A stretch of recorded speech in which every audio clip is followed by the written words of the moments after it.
the Seattle Sports app. KIRO AM Seattle. KIRO FM HD2 Tacoma. This hour is brought to you by Goldberg and Jones. Give me a freaking auto! From the Quantum Fiber Studio, this is Brock and Salk on Seattle Sports. Brock Eward and Matt Marcus. Sorry about just Mike. Eward, not exactly Joe Cap there in the pocket. Now here are your hosts, Brock Eward and Mike Salk. All right, hello. Good morning, everybody. How are you? It is the Brock and Salk Show. It's true, here on Seattle Sports, on 710, seattlesports.com. Seattle Sports app, all the podcast platforms, 97.3 HD2, and YouTube as well. All of the above, all places you can find us. And thanks for doing so. We certainly appreciate it. Late night World Cup texts, not quite at the same level as late night Mariner texts. There were a couple, but nothing really worth getting into. Most of them were political, and we don't need to delve too deeply into politics early this morning. Good morning, Maura. Good morning. What's up? I was just going to say maybe you need to take it a little easy on the soccer crowd today. Oh, okay. I could do that. Sad. Yeah, no, I wasn't planning on ripping on. I mean, today's a tough day for all of us. Like, today we know that Revive I-5 is going to start again. Okay. Everyone's having a tough day, and I get that. Yeah, I don't know whether all of my friends appreciated the Lucy Charlie Brown football gif that I sent them last night, but it seemed appropriate. I mean, look, I sort of felt this way throughout, and you're not coming here for soccer analysis, obviously. That's not who I am. I don't know that much about it. But it sure seemed to me, as I was following along with this thing, that the U.S. played a bunch of countries that weren't very good. And then they played one that was. But yesterday you thought they were playing another one. Then I found out that they weren't, though, right? I mean, like... You were like, when are they going to play someone good? All right, well, then it turned out to be last night. I figured it would be in the next game against Spain. I didn't realize Belgium was as good as they are. But, it seemed pretty simple. You beat Australia. You beat Turkey. I guess they didn't even beat Turkey, right? They ended up losing that game. But whatever. The game didn't matter much. They would have beaten them. They didn't really play their starters. Right, I get it. They beat countries that aren't great at soccer. Well, okay. That's fine. But didn't we all know that once they played countries that were good at soccer, they probably weren't going to win? That's how it's always been. But I don't think you can say that. Yesterday you thought Belgium was a country that wasn't all right, good but now I know that's not true. Paraguay was only eliminated recently, and they beat, I don't know. I think they didn't play well. And yes, I think Belgium is a better team. I watched the whole game. I watched the entire game with the sound on, and I paid attention to every minute of the game. Whoa. I know. You should be incredibly proud of me. I watched the whole thing, and I survived, which was quite impressive. I do have a running diary. I watched with the rest of my family, and at 7:30, I'll take you inside. There were some moments of genuine hilarity. It made the whole thing so funny. There were some real moments, some real doozies. And I would say that my wife actually ended up stealing the show. If you think I don't know much about soccer, wait till you hear some of the things my wife said over the course of the game during the short amount of time she was there. Some truly remarkable gems that were said in 100% sincerity. Hilarious. But look, I mean, this is this is who the U.S. has always been. Even I know that. They're fine, but we don't love soccer the way these other countries do. Our best athletes play other sports. And, I thought Dan Wetzel's tweet afterwards was pretty prescient or whatever, I guess just smart, right? Saying maybe making travel soccer even more expensive will help the U.S. finally get good. And obviously he's being sarcastic, but he's right. That's the problem, right? We talk a lot about youth sports on this show, and I've started to kind of organize our thoughts around doing something this summer, which we got to get to sooner rather than later. But I saw other people talking about this, in other countries, they're identifying the best players and helping them along regardless. And in this country, we're asking people to pay more and more money and the wealthiest people get an opportunity to eventually play at a high level. That's Well, not and in other countries, this sport, I mean, it's one of the most popular sports across the globe because it's usually one where you don't need to have a lot of money to play. It's affordable. It's easy. Everyone can go and do it. It is the sport for them. Yeah, absolutely. And in this country, private equity and other people trying to make money off the backs of parents have, with the allure of either, riches to come or keeping up with the Joneses or maybe a college scholarship if you're lucky. They're preying on parents, and that is a completely different style. So does it end happily? Surprisingly, no. Of course it doesn't. I don't think that's a huge surprise to anybody. So, I don't know. I guess nothing last night really surprised me all that much. It was funny to see the goalie come out and completely just make a donkey out of himself. That was entertaining. I hate that even in hockey. I'm like, get in the goal. I know. What He didn't really doing? have a choice, though, I don't think. Like, if he had stayed in the goal, I think the other guy has a breakaway, he decided right? to, I'll just play. I'll just start kicking the ball around and act like I'm what else not a goalie anymore. What is he supposed to do there? I don't know, man. Because he can't catch that, right? If I understand the rules right. He can't use his hands once he comes outside that big box. We spent a while last night debating the two boxes and trying to figure out what the two boxes were for. And I think, if I have it right, the goalie can't come. Well, he can come outside the box, but once he does, he's like all the other players. He stops being a goalie at that point. He just becomes a player. So once he came outside the box, I think he has to kick the ball or, use his chest or his head. And he tried to use his chest. And then he kicked the ground instead of the ball, which I think is a problem. I think you're supposed to kick the ball, but he tried to kick the ground. And it seemed like a problem for a bunch of the U.S. players because I watched last night, Pulisic, he had the same problem. He got injured kicking the ground as well. And then he writhed around on the ground like he'd been shot. It seemed truly horrible. I felt really bad for him. He kicked the ground, thought that he had been interfered with in some way when clearly he was not. So kicking the ground seemed to be a bit of an issue for the U.S. team last night. I don't know if that's something they practice. Maybe we need to talk to that Pochettino character about the whole thing. But regardless, it did not work very well. Did not work very well. Quite a few accusations on the text line of you being a closet soccer fan. Well, they're inaccurate.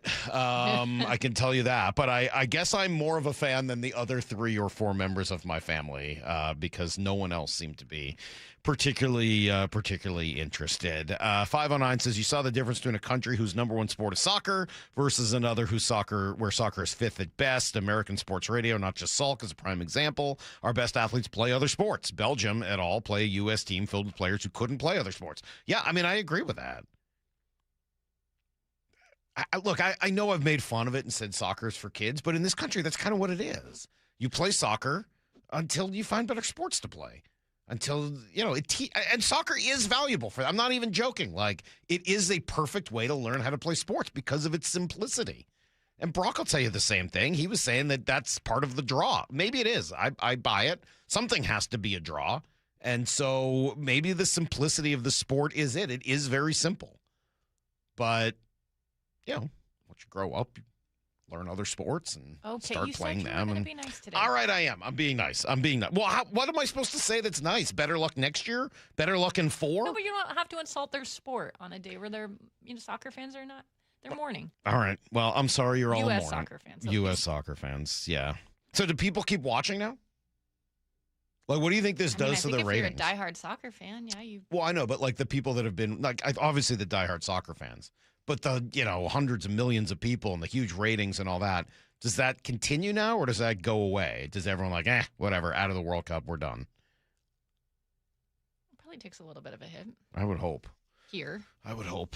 All right. Well, Maura, don't worry. We've got a lot of fun stuff planned for today. I do hope people enjoy the running diary. We'll do that at 7:30. I was entertained, and I hope other people will as well. The Mariners head out on what I think is their biggest road trip to date so far this year. Jeff Passan's going to join us at 8:30. We're inside 4 weeks before the trade deadline, so good time to talk to Jeff, who's got some Mariner names for us.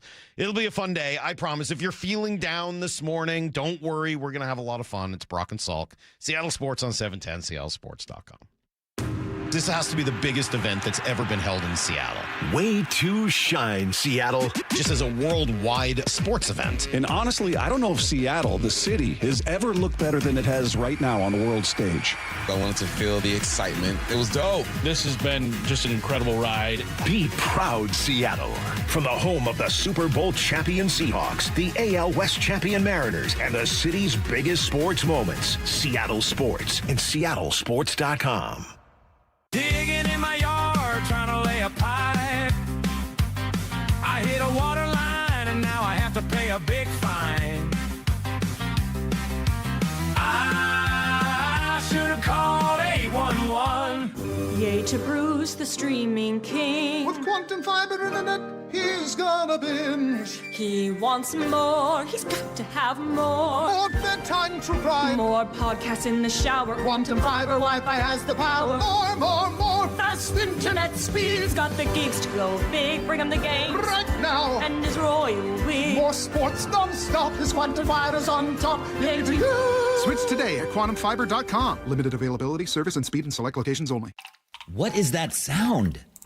Ugh, that sounds like a plumbing sound. Luckily, there's a company that fixes all the plumbing sounds across Puget Sound. That's All Sound Plumbing. Puget Sound's plumbing experts. Have a sound? Visit allsoundplumbing.com. Everything that matters is at stake in a divorce. Your home, your savings, your children. For many of our clients, a divorce was unwanted. This is Rick Jones. At Goldberg Jones Divorce for Men, our team of experienced attorneys handle every aspect of a divorce and custody case. When stakes are high, you need a lawyer you can trust. Husbands and fathers trust Goldberg Jones. Visit us at goldbergjones.com to get your questions answered at no charge. That's goldbergjones.com. A perfect game by a Seattle Mariner. It was done by the King. 50 seasons, 50 legends, one unforgettable night. Join the Mariners Saturday, August 8th for 50 season celebration night at T-Mobile Park, presented by Daktronics. The Mariners are going to play for the American League Championship. Before the team takes on the Rays, arrive early for the most epic pregame ceremony in Mariners history.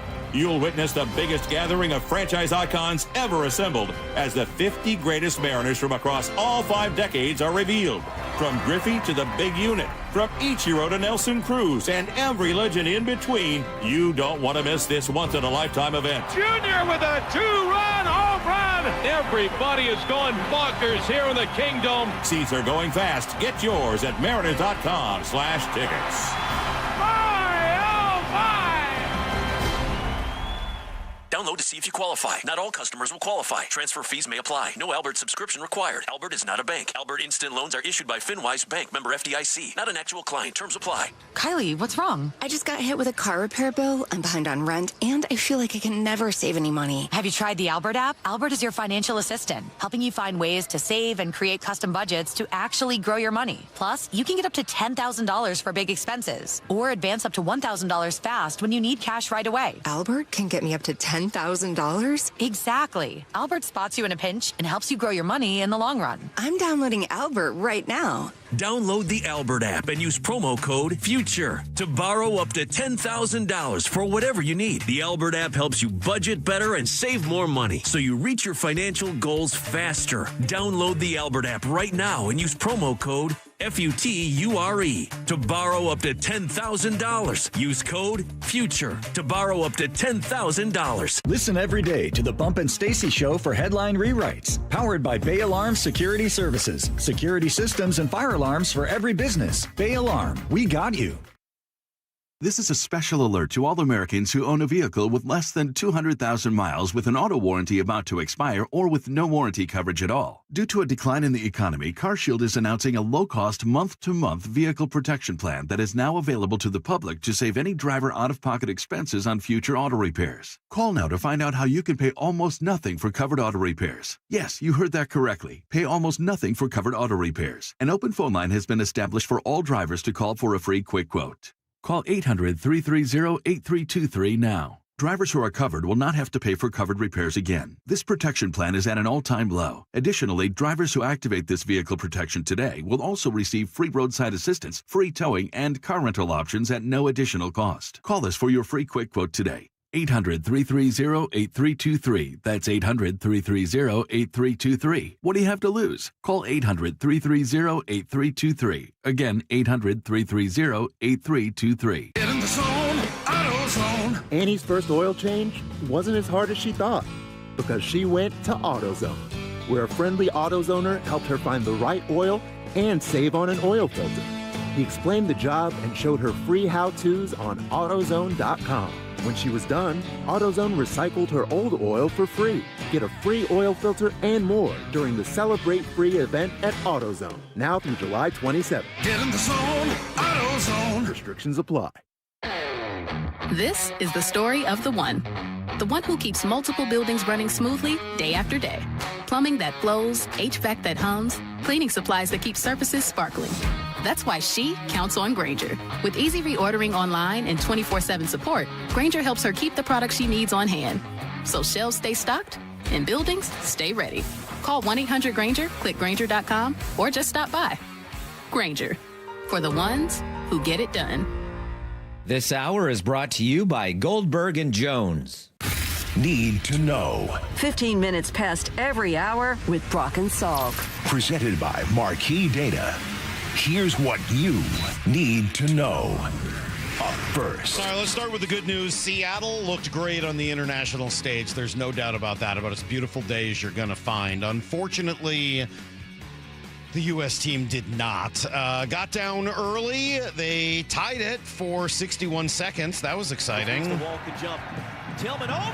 Scores! Malik Tillman! Lightning strikes twice, and the United States has tied the game! Yeah, unfortunately, that goal was about as rare as a lightning strike. Somewhat prescient, I guess, there, because, as we said, it didn't last too long. Trossard to the byline, gets across, into Ketelaer's rising up, and Belgium retake the lead. Moments later, Charles de Ketelaere climbs the ladder. Is it me, or did all of Belgium's goals seem very easy? Like, oh, I'll just put that in the net. They all, didn't seem good. And then the third one, yikes. This even I know this isn't what you want. Richards beaten out of the air. Freeze has got to get there and deal with it. He takes it down off the chest to Ketelaere, knocks it away. Tim Ream can't block it. No, he wasn't going to be able to get there. I mean, that's what happens when you give up the breakaway. Everybody's mad at the goalie, and I get it. He played it really poorly. I don't know what else he was. I mean, you got to kick the ball. I guess that's really the thing to get mad about. You got to kick the ball, not the ground. But he's a goalie. Like, he's there for his hands, not his feet. Maybe you're supposed to have both. I don't know. Look, I'm the wrong guy. But other people who like this have a lot to say, and most of them are pretty mad at the U.S. team. Where we mistook our evaluation of this team was psychologically and mentally what they would do if they faced adversity. They weren't ready for the moment. They weren't ready for it in 2022, and we said they were still green. They weren't ready for it here. And it's not debutantes like Alex Freeman who weren't ready. It's the likes of a Christian Pulisic, a Serginho Dest. It's your most important players, a 39-year-old Tim Ream, if you will, your team captain. In the biggest of moments, you can't allow those players to have bad performances mentally, because on the field, some things may not go your way. But from the opening minute that Matt Freese was tested, they were in a shell, and psychologically, they were already beaten. Yeah, I can't disagree necessarily with any of that from Herculez Gomez, and he's not the only one. A lot of the frustration seems to be directed at their best player, Christian Pulisic. Just from the beginning, just chasing, tentative, scared, just not confident on the ball. And I think big-time players, you wanted some of those big-time players to step up in big moments.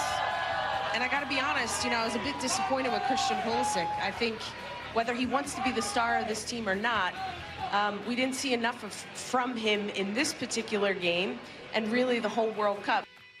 Well, with them not getting much of anything from him, it all came to a crashing end last night. 4-1, the Belgians took to Twitter to talk trash with a post saying, overturn this. It looked like they were doing a dance after one of those goals that was mocking the president of the United States and a dance that he had once done. So, bad blood now with the Flemish. Belgium goes on to play Spain.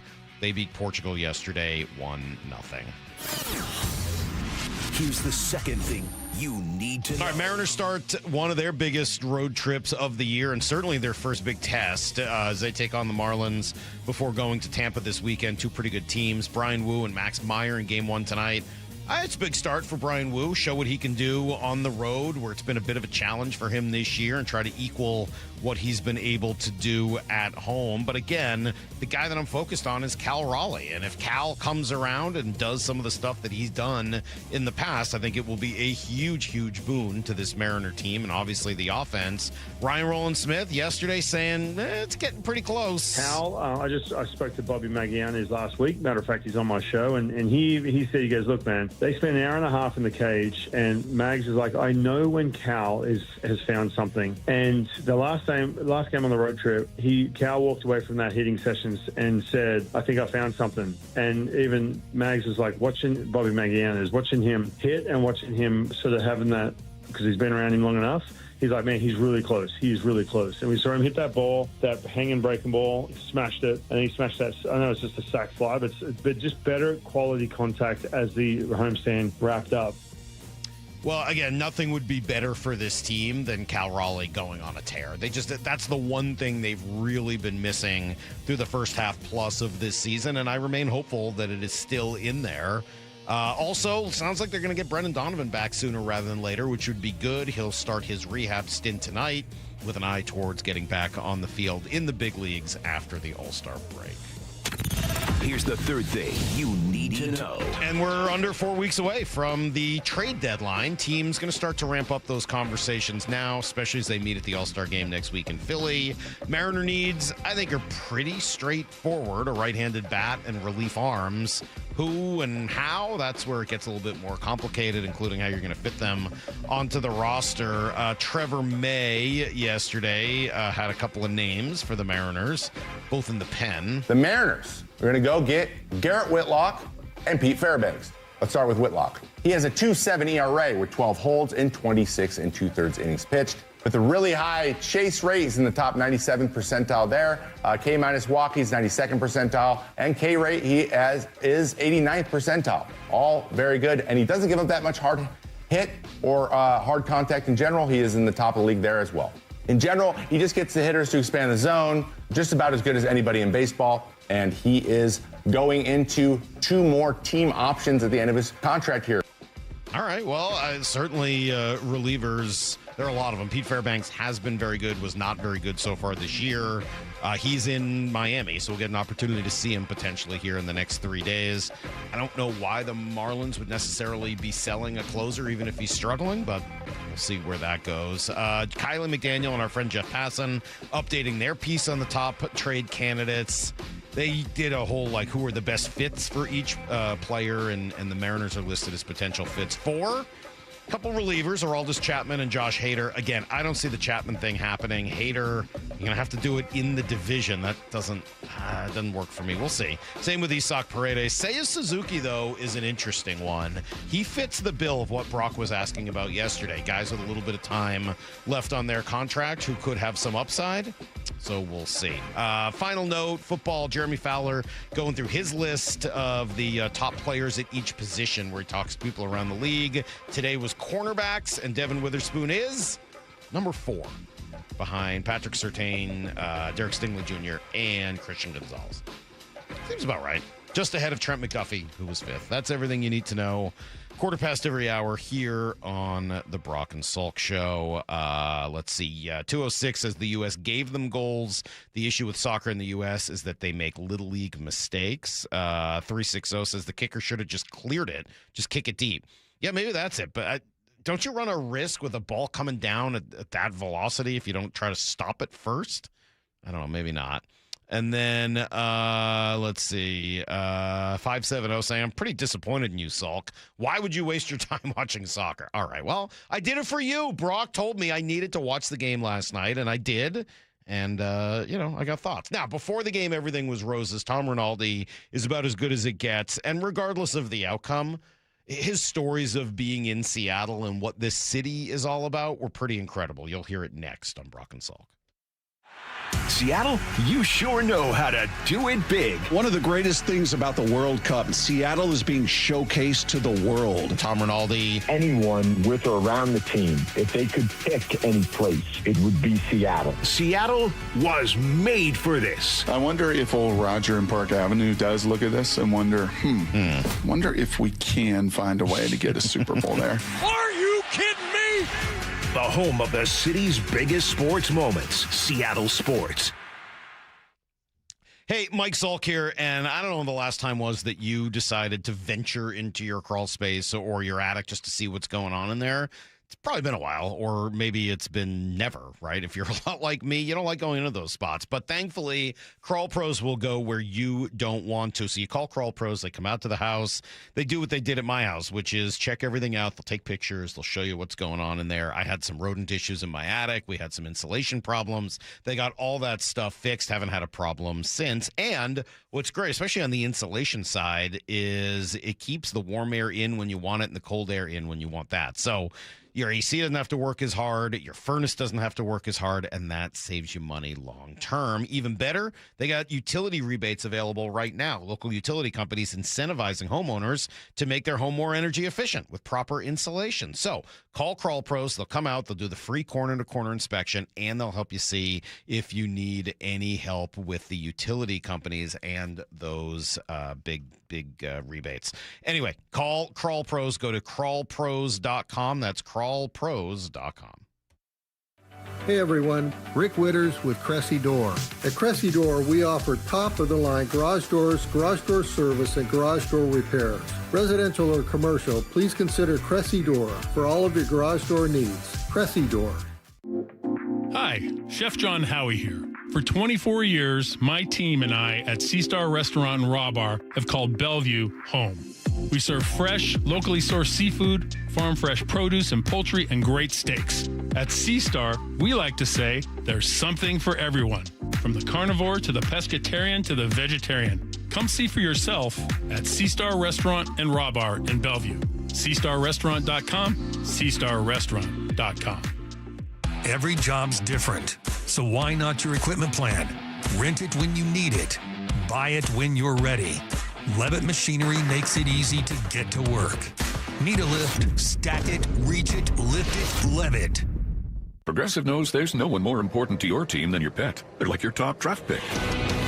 And it looks like Chuck has selected Pepper the Corgi. Bold pick there, Deborah. Yeah, Rich, Pepper has a high ceiling for sure, but he does have a tendency to bark at every tree. Yeah, he brings a lot to the table, but also takes a lot off of it, especially when it's been left near the edge. Nothing left to do now but suit him up for the dog park.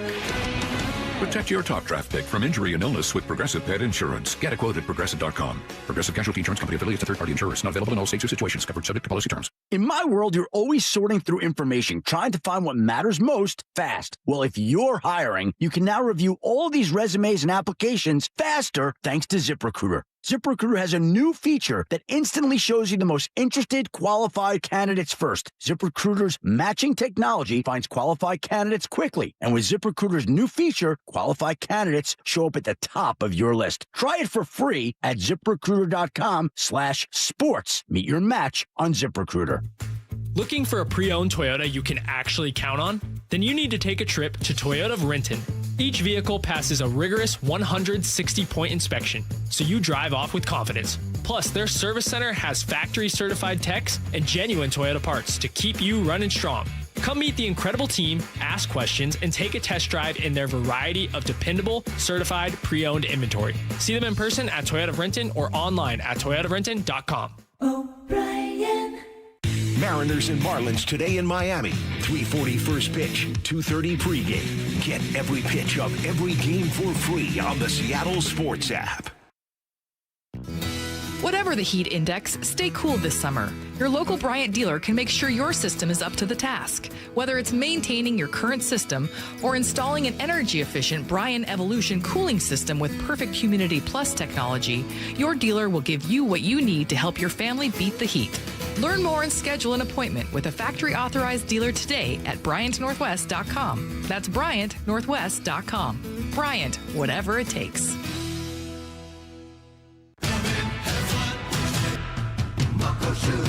Start having fun. Caesar Sportsbook at Muckleshoot Casino Resort is your #1 place to eat, drink, watch, and have fun. Keep up with your favorite sports anywhere and everywhere on property with the mobile app. Visit MuckleshootCasino.com today. Scan the QR code and let the play begin. Muckleshoot. If you have unfiled taxes or are in debt to the IRS, this is important news. Did you know the IRS has programs specifically designed to help people struggling with tax debt? Powerful tax assistance programs that can save you thousands if you qualify. No one knows these programs better than the experts at Optima Tax Relief, America's most trusted tax resolution firm, A-rated by the Better Business Bureau. Their award-winning tax attorneys and licensed professionals have resolved over $3 billion of tax debt for their clients. One call to Optima can start the process, helping to put an end to your worries about wage garnishment, asset seizure, and other aggressive IRS actions. Find the best options to solve your tax problems. Call the experts at Optima Tax Relief today for a free consultation. Call 800-343-6460. 800-343-6460. 800-343-6460. Optima Tax Relief. Some restrictions apply. For complete details, please visit OptimaTaxRelief.com. Brock and Salk's Rewind is presented by Toyota of Kirkland and Toyota of Renton. From the Quantum Fiber Studio, you're listening to Brock and Salk. Weekdays 6 to 10. On Seattle Sports and 97.3 FM HD2. Brock, we've always said Seattle is, above all else, an event town. It is a great, big event, big moment town. It's a city with a lot of FOMO. So if there is something big going on, everyone wants to be a part of it. And what's happening tonight, about as big as it gets. Tom Rinaldi is here in our fair city for Fox Sports. Good morning, Tom. How are you? Good morning, Salk. How you doing? We're doing great. I mean, this is a pretty good time to be here in Seattle. What has been your initial impression of what's going on here? Well, let me give you the impression from Christian Pulisic and Weston McKennie, who we had a chance to sit down with the day after the win in the Bay Area when they held on after Flo's red card, which I'm sure we'll get to in a minute. And they've been blown away by the atmosphere and how their run has captivated the country. But when I said Seattle to them, the huge smile crossed both of their faces, in essence, to say that the atmosphere here has been different. And I think anyone who's been in or with or around the team would tell you if they could pick any place for this match to happen, it would be Seattle. It would be here. It's such not only a great big event town, like you just said, but such a soccer town.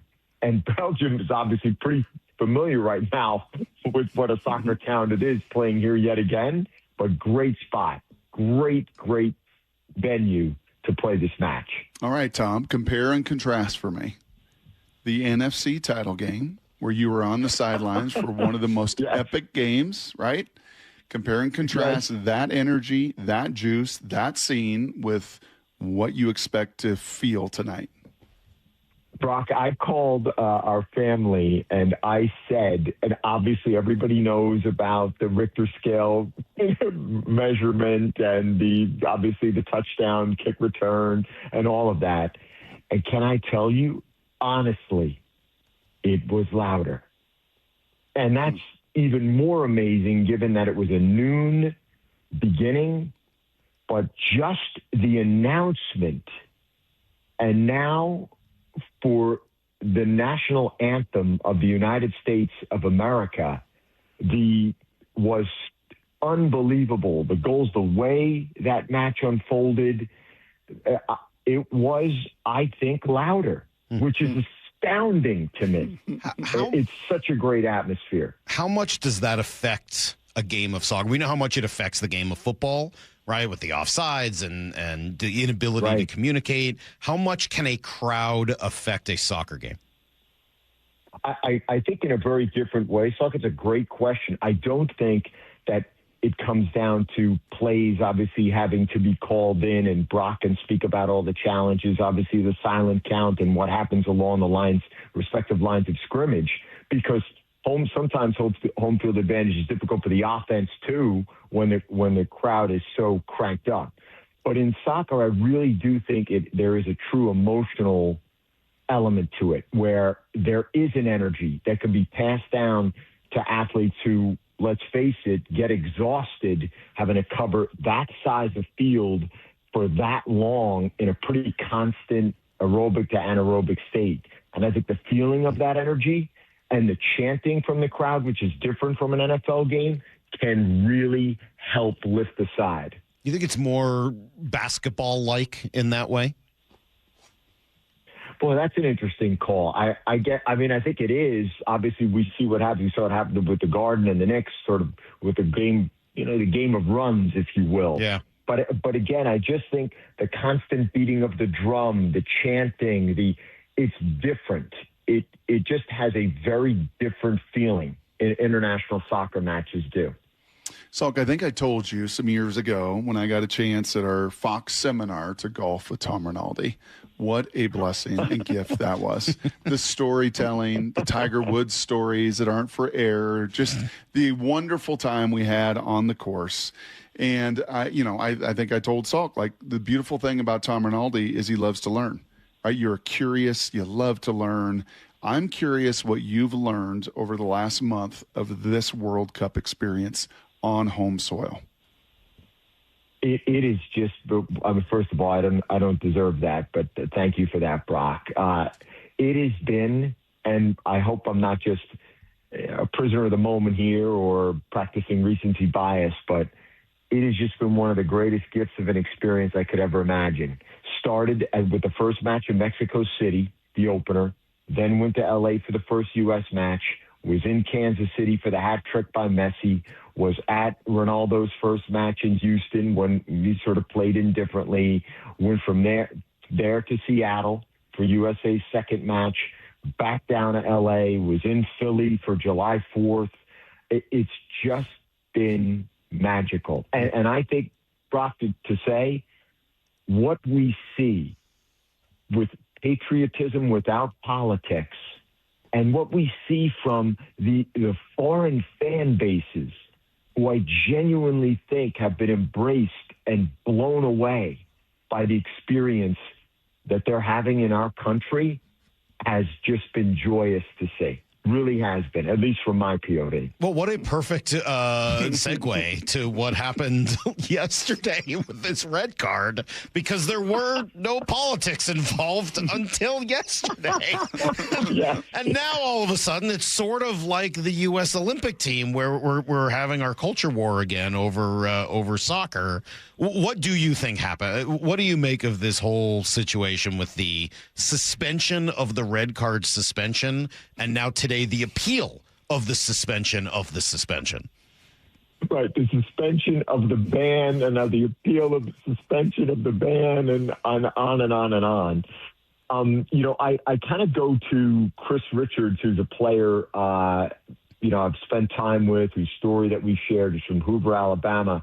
His reaction that he shared yesterday was so amazing because I think it spoke simultaneously to the inside and outside POV merging, where he said he thought it was AI.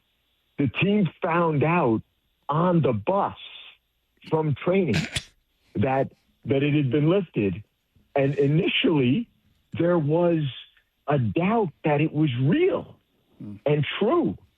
And then when it did land that, no, this is real, Flo is going to be able to play in this game. I mean, now barring whatever might happen here with the appeal, and you can never rule anything out here, obviously, with FIFA, but that the bus just became lit. The team was lit. It is one of the strangest episodes I've ever seen, and that's saying something in the long history of international soccer at FIFA, where strange is a Tuesday. I mean, it happens all the time. So it's just such a bizarre unfolding. And by the way, I think it's been interesting to see it's barely moved the odds in the game. U.S. was a slight favorite, remains a slight favorite, even though he's been the most dynamic offensive contributor to this point, Flo has. I found that interesting. Can you paint the picture, Tom, of your day today? So it's, 8:30, 8:40 in the morning. Kickoff is at 5. Can you just kind of paint the picture of Tom Rinaldi's day and the process to get ready for all of the magnitude of this tonight? So Jenny Taft, who is amazing and has been tireless with all her reports, from interviewing Infantino to Pochettino off the bus to the reports that she had about Malik Tillman changing his shoe because of his foot was bleeding and then making that free kick. She's the person that is really connected most to the team. I'm more the featurist, if you will, in this case. So some of the hay is in the barn. We're still making some last second changes here to a few of our pieces today. We have a piece about grit, that quality, and how this team has defined it, developed it, displayed it, and how they hope it might serve them going forward.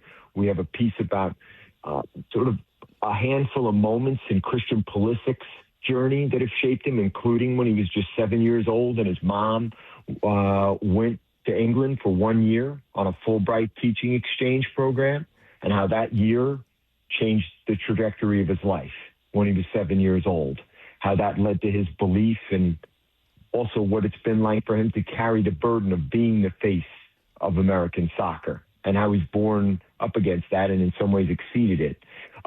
We also have another piece celebrating the common ground that the World Cup can create, again, prior to the division of what just happened with this decision, which came down, it's all just perfectly stated.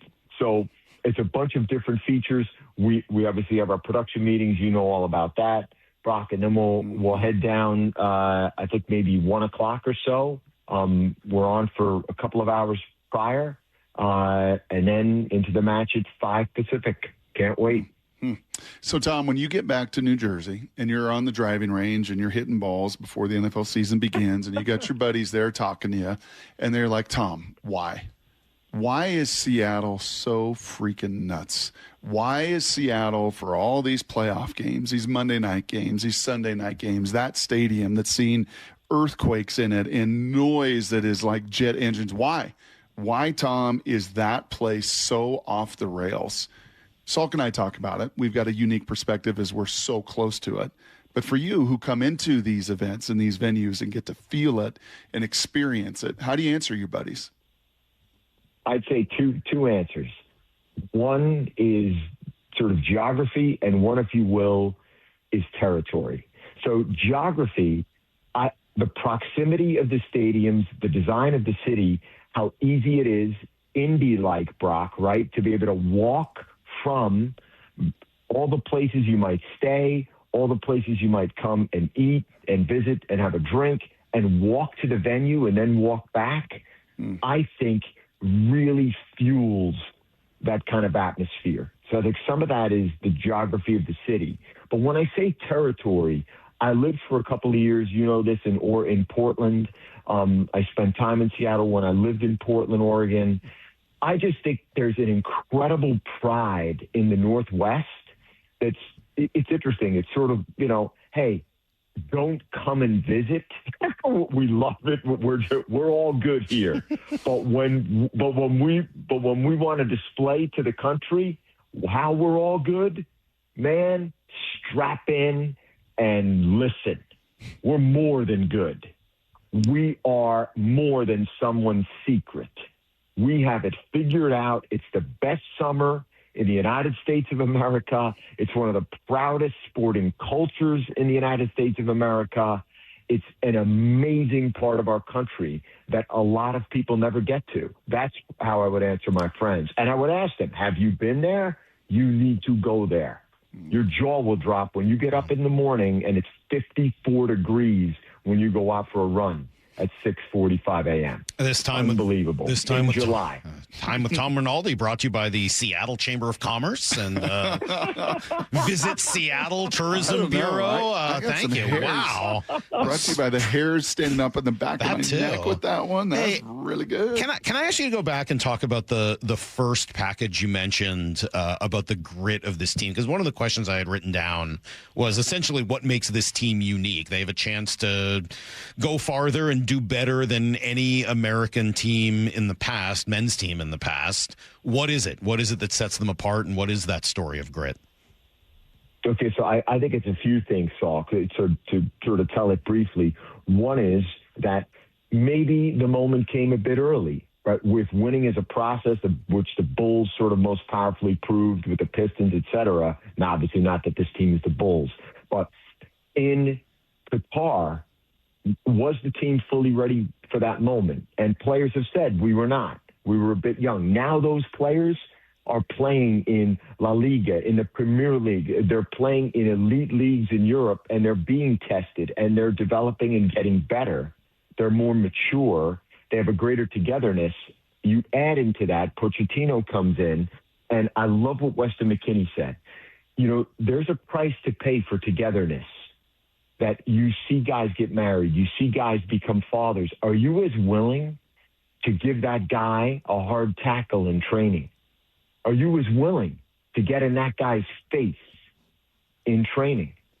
And he said just a few days ago, me and Tyler went to the ground pulling each other's jerseys because we were competing so hard for a ball. That has come from Pochettino. That demand that you hold one another accountable. So that grit is developed, I think, in a different kind of way.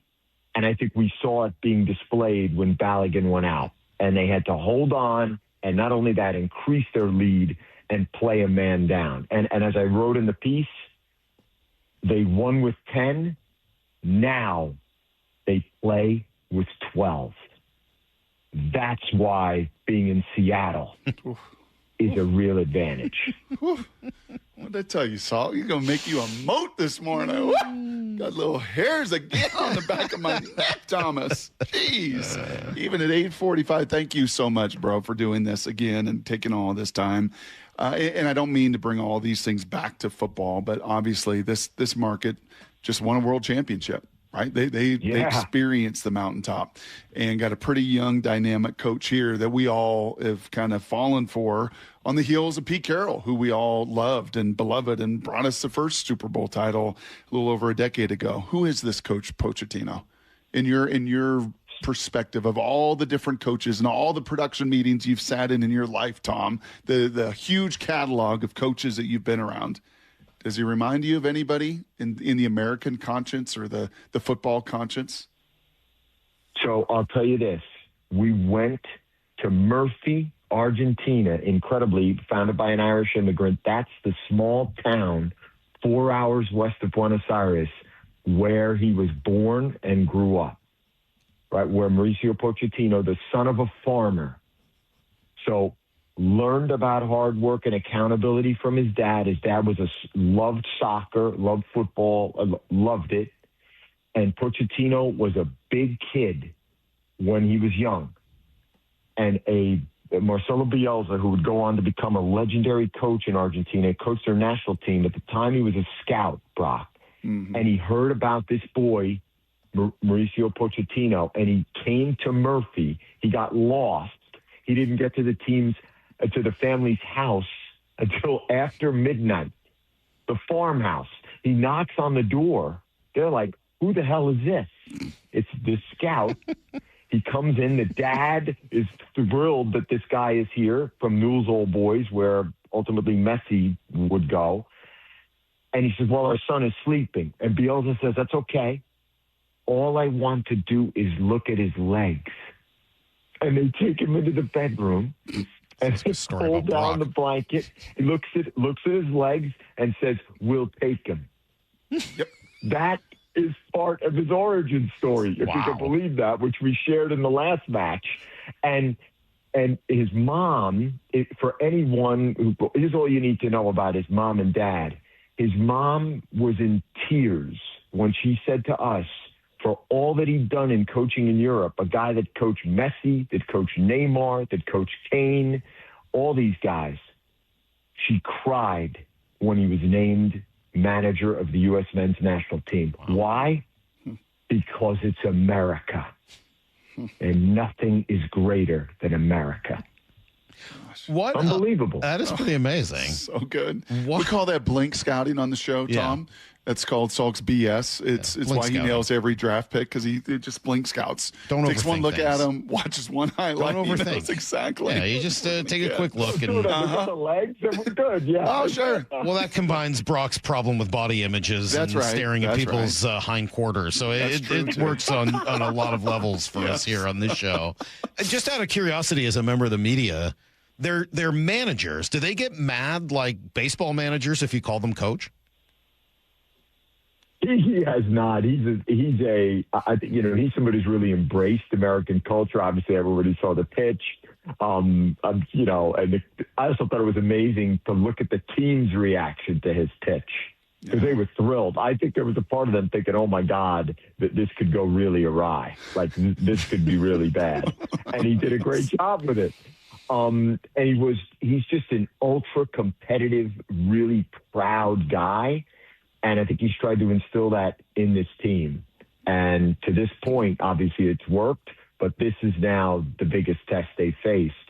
And this would be a significant step forward if you can win this match tonight. Yeah, and that would be the last thought here. Just kind of knowing all that you know is behind the scenes, as all of you have been through this process. What do you expect to see tonight on the pitch? I think you're going to continue to see an aggressive front foot forward style, where can you maintain your structure? Can you use a high press? Can you try to dictate not just possession, but creation? And listen, they've been great at scoring first. And I think if they do that, Brock, get the seismograph ready, my brother. Because if they can score first, that will be a massive advantage. Is Belgium good?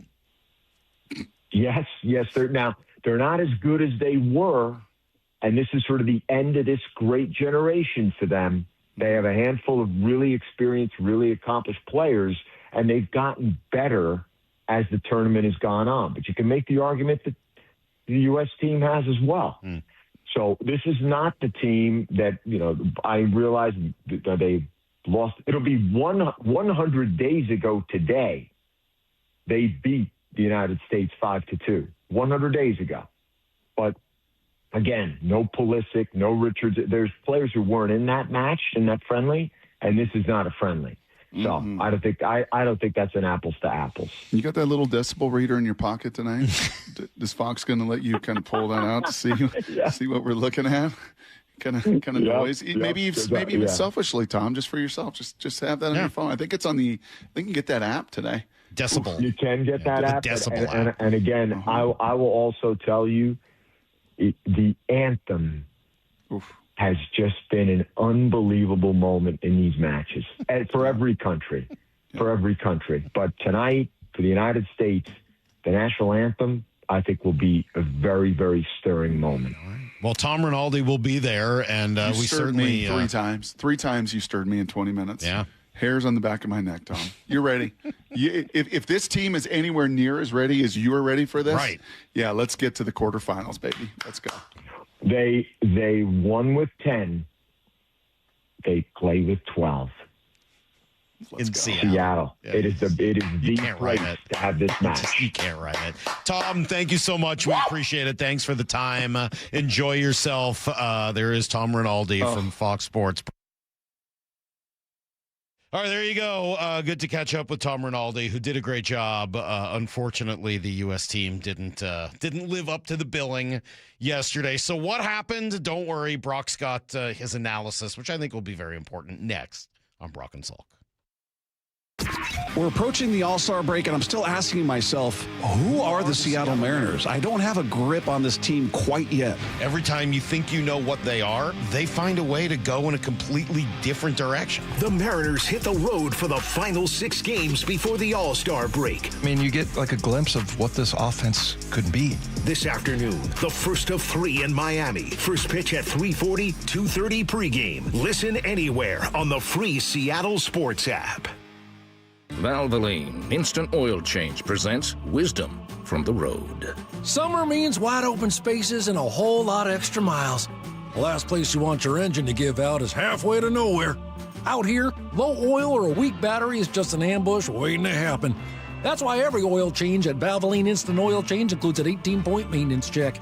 These techs are trained to help spot issues early and keep your riding easy. Valvoline Instant Oil Change. Change wisely. There's a sink at the brink and a drain that's a pain. DayandNight.net. Slow drain? Backed up toilet? Call Day and Night to save $100 off any drain cleaning. Hi, I'm Bruce with Day and Night Plumbing and Heating. From a slow drain to a major backup, no drain is too big or too small. Whether we're your first choice or smart second opinion, I guarantee our experts will solve any drain problem, day or night. Now get $100 off any drain cleaning. DayandNight.net. Jane is a small business owner. That's right. And tell them what that's like, Jane.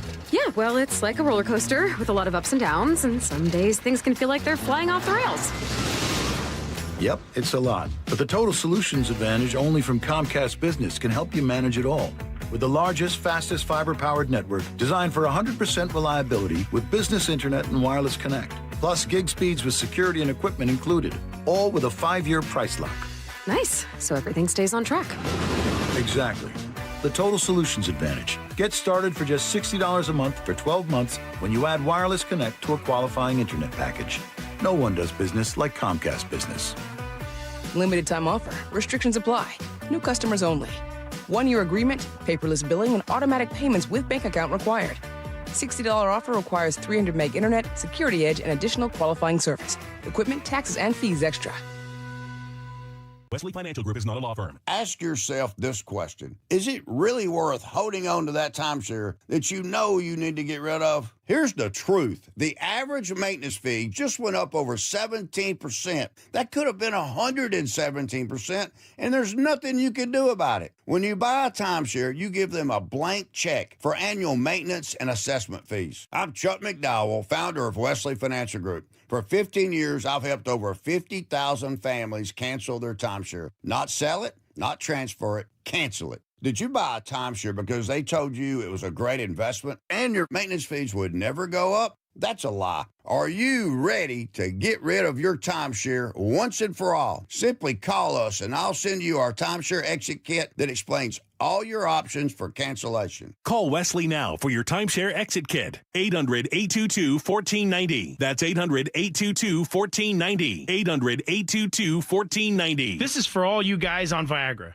ED pills are no longer needed. The brutal side effects like 4-hour headaches, blurred vision, and that flush feeling can all be put behind you with our treatment. Here at West Coast Men's Health, we have a better approach to ED. Acoustic wave therapy creates blood flow circulation by safely removing the plaque in your arteries and restoring function naturally. Guys, let me be clear. Pills will never fix your problem. Our equipment is the latest technology, and our medical staff is the best in the industry. So give West Coast Men's Health a call today. Speak with our clinic manager. Ask him any question you like, how it works, the science behind it, and even the cost. If you suffer from ED or Peyronie's disease, give West Coast Men's Health a call today. In addition to treating ED and Peyronie's disease, we now offer testosterone replacement therapy. With clinics in Redmond and Tacoma, call 206-519-6541. 206-519-6541. Online at westcoastmenshealth.com.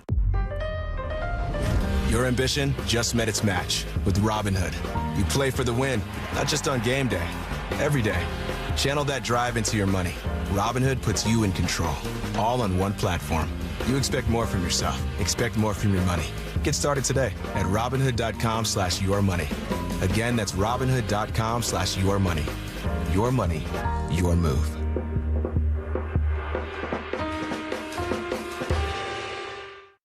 In a contracting business, you're either growing or you're grinding. Success is no longer about hard work alone. It's about using AI to accelerate impact. Service Titan is the only integrated intelligence that seamlessly automates your entire workflow, from first call to final invoice. Born in the trades, built for visionaries ready to stop operating and start automating. Service Titan, AI for the trades. This is Seattle Sports. Streaming through the Seattle Sports app. KIRO AM Seattle. KIRO FM HD2 Tacoma. Home of the Seahawks, Mariners, and everything Seattle sports.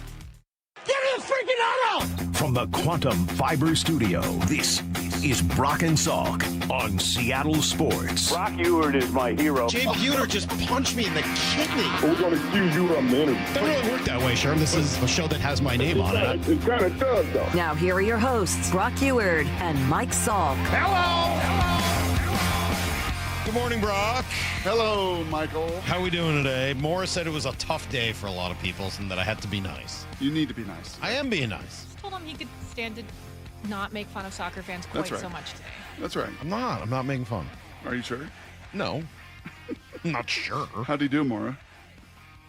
Towards the end of the first segment, he started taking shots at the sport a little bit. Mostly did pretty well, though, I would say. You mostly did well? I mostly did pretty well. Unlike our football boys who had to do 75 up-downs this morning. For what? Well, were they mocking things also? No. They decided to, the field is getting a new track. So there's construction, the gates are locked, and they decided, well, we can just hop the fence. Oh, right. Yeah, that's entitled. Very entitled. Very yeah, selfish. you gotta knock Very that down. entitled, yes. Well, is that what the U.S. was, Brock? What happened? Why did the U.S. lose last night? Mm-hmm. I had a lot of thoughts, a lot of almost G. Scott analogies. By the way, did you see G. Scott? I just saw him a couple minutes ago. No, did you see him last night with the Seahawks guys, with Schneider and McDonald and a bunch of the Seahawks players that were all there pregame, getting the place hyped. A.J. Barner getting the place hyped yesterday, and G just stirring it up, just getting the emotions rolling. Sure. A lot of G. Scott analogies as that game was going on, and the entire family watched it. Haley and Dylan still in town, Titus, Molly. And bottom line, and you've seen this in youth sports already, so it doesn't matter if it's 12-year-old hockey, it doesn't matter if it's high school basketball, it doesn't matter if it's the World Cup. When you are outclassed and outskilled, it's really, really difficult, and you do things out of character. And that goalie not kicking the ball and the center forward nearly falling on his face, like, you just get out of character. You know, the best team that any of my kids have ever played on was the team that Macy and Haley were at here as a sophomore and senior and went undefeated and won the state title. Like, phenomenal talent. But then they also just had skill. And then they also just pressed all game. And we would take apart teams, and you could feel it like, oh, here it comes. Yep, here it comes. They're just going to fall apart. It's unrelenting. Like, there's no space. They just can't operate. And so the U.S. had one shot on goal the entire first half. One shot. And it was a penalty kick. That was it. Isn't that a normal amount? No.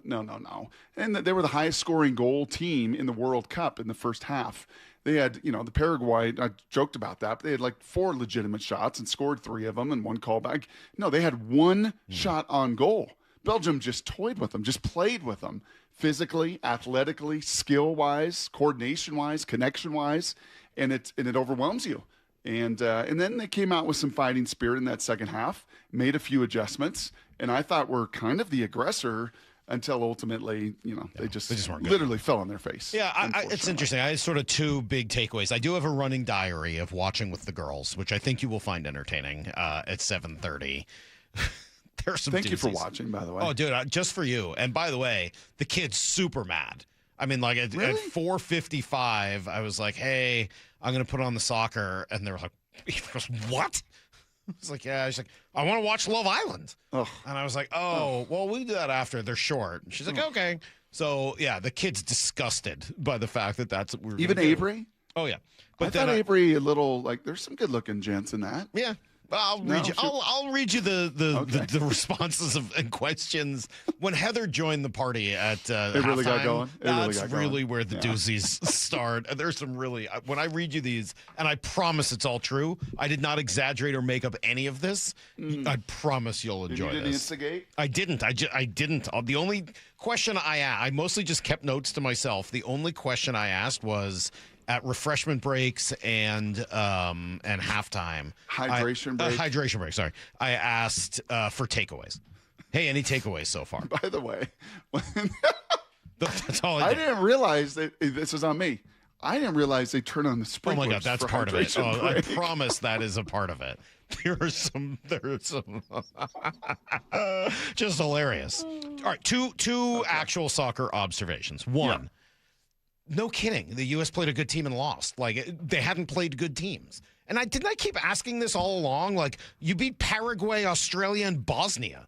Like, what? Yes, but also yesterday you said Belgium wasn't a good team. I understand that, but now I know they are. You're not the authority, is all I I'm know saying. I'm not the authority. Nobody thinks I'm the authority, Maura. Thank you for reminding everyone that I don't jack say squat. this all along? Like, yes, we should have been listening to you. because you don't need to blink scout this stupid crap, and you don't need to know anything to know that Belgium and Spain and Portugal and Argentina are better than Australia and war-torn Bosnia. Like, no kidding. Of course, they're not as good as those countries. So anyway, that seemed to be the most obvious. Are they still war-torn? No, probably not anymore. Is that fair to qualify? Probably not anymore. They're not as war-torn as they were in the 90s. But come on. Yeah. Paraguay is like 7 people. And Australia and Bosnia, like, this isn't Brazil. This isn't Australia or Argentina. Mm-hmm. This isn't Germany and France and England. Those teams were ranked in the high Brock, 20s. You don't need to look at the 30s. rankings. You just need to have been around the world for 40 years to know which teams are good and which teams aren't. Like, this isn't brain surgery. Of course they weren't going to beat a good European team. Anyway, that's one. The other, and this one's more serious, I guess, watching the game. Keep away is more effective than Hail Marys. Mm-hmm. That to me was my only real observation in watching the game. Mm-hmm. Belgium played keep away. They played monkey in the middle. And the U.S. tried to go for Hail Marys. Mm-hmm.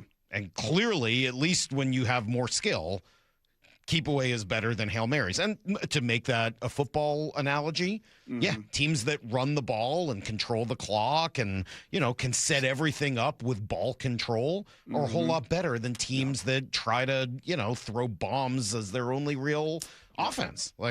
That seems. And in order to do that, you have to have tremendous skill. I mean, that's the thing, Salk. Like, I know that it's fun and it's easy to poke shots at it, and these guys fall down and they act like their legs are totally broken. Although, sadly, unfortunately for Belgium, that guy did significantly hurt his knee early. Yeah, I was surprised by that. It didn't look bad. It kind of crumpled over. It actually looked worse than some of the other things that they exaggerate, and that's an unfortunate part of the game that I think sours a lot of it, and it takes away that if you were at field level and you could see the skill level of doing what they did, of how they touch, of how they connect, of how they play keep away. Because it's easy to say that. But then when you watch it, and again, to give it put it in football perspective, Salk, in order to dink and dunk and be coordinated and get third down conversions and stay on schedule, you got to do everything right. Everybody's got to be on the same page. The spacing's got to be right. The timing's got to be right. The accuracy's got to be right. And you stay on the field and you control the ball and you wear down your opponent. Seems like a problem, though, because keep away is not as fun to watch as the Hail Marys. That's true. Seems like a long-term problem. If that's truly the best way to play, if that's the Moneyball situation for soccer, that seems like a problem. A little bit, but you also saw they attacked. I mean, they played keep away, and then it was cross to the net, cross to the net, cross to the net, cross to the net. I didn't see them attack much. It seemed more like a wait for the other team to screw up, and then they kick the ball into an open goal. 5-6 minutes, they set the tone, and it was. Yeah, it was I'll pretty defer clear. to you. I didn't notice that necessarily, but if those two teams played 10 times, how many times does Belgium maybe once, or the U.S. maybe wins once. They went on an attack. That's kind of what I thought. Watching. And that kind of just shows you where you're at. And there obviously was immense reaction from all over the place because the spotlight was bright. I mean, all eyes were on that game and the pregame, and Ian was down there, and our buddy D-Mac from Colorado just went there to be a part of it, wanted to be in the sea of emotion and people. And even when the Americans scored to tie it up, you could feel that place start to erupt. You heard from numerous people that cover the Seahawks and the Seattle sports scene that were there were like, yeah, that was different. I mean, it was ready to explode. Yeah. But unfortunately, Belgium was just a much more skilled and better team. And you showed, like, your ceiling right now in America is about where you're at. You're like 15, 16. If this was college football, you're kind of in that 10 to 20 range. Yeah, you're like TCU. You're not Ohio State, right? You're not Texas. You're not, one of the blue bloods with gazillion-dollar budgets and all the talent in the world. You're like, yeah, you're 10 to 20. You can get in the dance, and it's really cool. You're not a bottom feeder anymore. You're in the dance, but can you really compete with those teams at the very top? I think last night and I don't know whether Belgium is truly one of those teams at the very top, too, right? They're top 8. They're ranked number 8. Listening to other people, they were sort of like, yeah, Belgium's tier 2. Like the tier 1 teams, the Frances, like those teams Spain are tier 1. Yeah. This is probably tier 2, and the U.S. is probably tier 3. Yep. Right? Yep. I mean, that's kind of what I got out of it. Maybe they're at the bottom of tier 2. So how in the Belgium's world, after a quarter century of this, how in the world are you ever, and can you ever, in this country get to tier 1? Can you get to tier 2? Very, very challenging. Because the epicenter of soccer, really, professionally, is all right there. And where I all thought these guys Wetzel play. nailed it. Dan Wetzel, obviously, my favorite columnist, sports columnist in America, saying, hey, maybe making travel soccer even more expensive will help the U.S. finally get good. And he's right. I mean, there is an element to that. Like, how are you going to, identify the best and help them along the way when you're preying on parents and kids? And you want to build hockey? You want to build soccer academies like you have hockey academies? I don't want to. I don't hope the whole sport goes away and we never have to talk about it again. But if you actually want to be good at it, it feels like just charging parents as much as they do probably isn't the best strategy for creating the best soccer team. But thank God. Hopefully this thing will go away, and in 4 years we can all pretend to care about it again. All right, coming up next, Brock will give you guys everything you need to know, including the Mariners about to embark on what I think is their biggest road trip of the year so far. I don't even think it's all that close, to be honest with you. We'll do it next on Brock and Salk. This has to be the biggest event that's ever been held in Seattle. Way to shine, Seattle. Just as a worldwide sports event. And honestly, I don't know if Seattle, the city, has ever looked better than it has right now on the world stage. I wanted to feel the excitement. It was dope. This has been just an incredible ride. Be proud, Seattle. From the home of the Super Bowl champion Seahawks, the AL West champion Mariners, and the city's biggest sports moments. Seattle Sports and SeattleSports.com. Well, for a quarter century, my buddy John Howie, Seaside Restaurant and Raw Bar over there in Bellevue, has been, the go-to for fresh seafood and my go-to really for any big occasion. And we were just there a couple weeks ago celebrating my father-in-law's 80th birthday, and it was off the charts. And right now, it is the best time of the year. It's always good. 12 months a year, you can go to Sea Star and you get the very best. But right now, you're talking about local, fresh, seasonal seafood. I'm talking oysters, sushi, cedar plank, salmon, Dungeness crab, biscuits, all there, generous portions, yes, with true value. And every meal is cared for, and every last detail is cared for from the moment you walk in, and you feel it. You do. From the moment you walk in to the time you leave, every detail is accounted for. They care about you. Not just the unbelievable food that you're going to eat, but just every attention to detail to make that night, that afternoon as memorable as possible. And right now, this is pretty cool. Right now, you can get 3-course dinners in the lounge every single night from open to close, starting at just $50. Sea Star, it's a dining experience you truly remember. SeastarRestaurant.com. Hey, Seattle. Jake Bobo from Techline Roofing. Are you in the market for a new roof? With the strongest workmanship warranty in the business, Techline Roofing has you covered. Take advantage of our easy financing and our summer special. Trust Techline. Motorcycle accident cases require a thorough investigation by a team of experienced legal professionals if they have any chance of being successful. Insurance companies, juries, and even the police tend to assume the worst about motorcycle riders. Get help from an experienced team of attorneys that have successfully resolved hundreds of motorcycle accident cases over the past 30 years. Call Davis Law Group for a free legal consultation or get my free book on motorcycle accidents at WashingtonAccidentBooks.com. That's Davis Law Group, better service and even better results. For over 50 years, Bucky's Complete Auto Repair has been the one locals trust for honest pricing, expert service, and guaranteed repairs. This dedication has earned them a Carfax Preferred designation. At Bucky's, every customer gets detailed Carfax updates, timely service reminders, and a full service history, all at your fingertips. With 16 family-owned locations, no appointment needed, and easy financing, Bucky's makes auto care simple. Visit Bucky's.com today and drive with confidence. Bucky's.com. 1-877 Cars for Kids. KARS Cars for Kids. 1-877 Cars for Kids. Donate your car today. Call 877 Cars for Kids to reach a friendly live agent. Donation is super easy, and your car can be picked up as soon as tomorrow. Call us now or go to carsforkids.org. 7 Cars for Kids. Donate your car today. Did you know you can donate real estate too? What is that sound? Ugh, that sounds like a plumbing sound. Luckily, there's a company that fixes all the plumbing sounds across Puget Sound. That's All Sound Plumbing. Puget Sound's plumbing experts. Have a sound? Visit allsoundplumbing.com. Dave Wyman here, and the folks at Bellevue Rare Coins say higher prices have enticed more Americans to cash out their jewelry, gold, and silver items. Here's a story from a real customer. She walked into Bellevue Rare Coins with an old bag of jewelry, a little bit nervous, a little bit embarrassed because it was mostly old tangled chains and pieces she hadn't looked at in years. When they gave her the total, she couldn't believe what it was worth. Go see what your jewelry is worth with a free consultation. Bellevue Rare Coins is now in Linwood, Issaquah, Tacoma, and Bellevue. Mariners and Marlins today in Miami. 3:40 first pitch, 2:30 pregame. Get every pitch of every game for free on the Seattle Sports app. This is the story of the one. As a maintenance engineer at a beverage manufacturing plant, he starts his day knowing every line is ready to run because Grainger delivers the industrial-grade products he needs to keep mixers, conveyors, and packaging equipment moving. With Grainger's vast selection of bearings, belts, and motors, he keeps operations running smoothly, so nothing grinds to a halt. Call 1-800-GRAINGER, click Grainger.com, or just stop by. Grainger, for the ones who get it done. From the FIFA World Cup to competitive business environments, grand ambitions lead to game-changing achievements.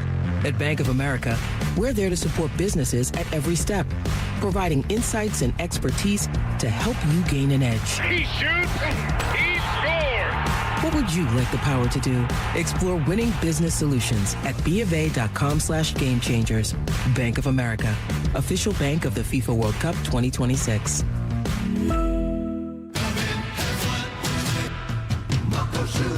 Start having fun. Caesar Sportsbook at Muckleshoot Casino Resort is your #1 place to eat, drink, watch, and have fun. Keep up with your favorite sports anywhere and everywhere on property with the mobile app. Visit muckleshootcasino.com today. Scan the QR code and let the play begin. Muckleshoot. Valvoline Instant Oil Change presents Wisdom from the Road. Summer means wide open spaces and a whole lot of extra miles.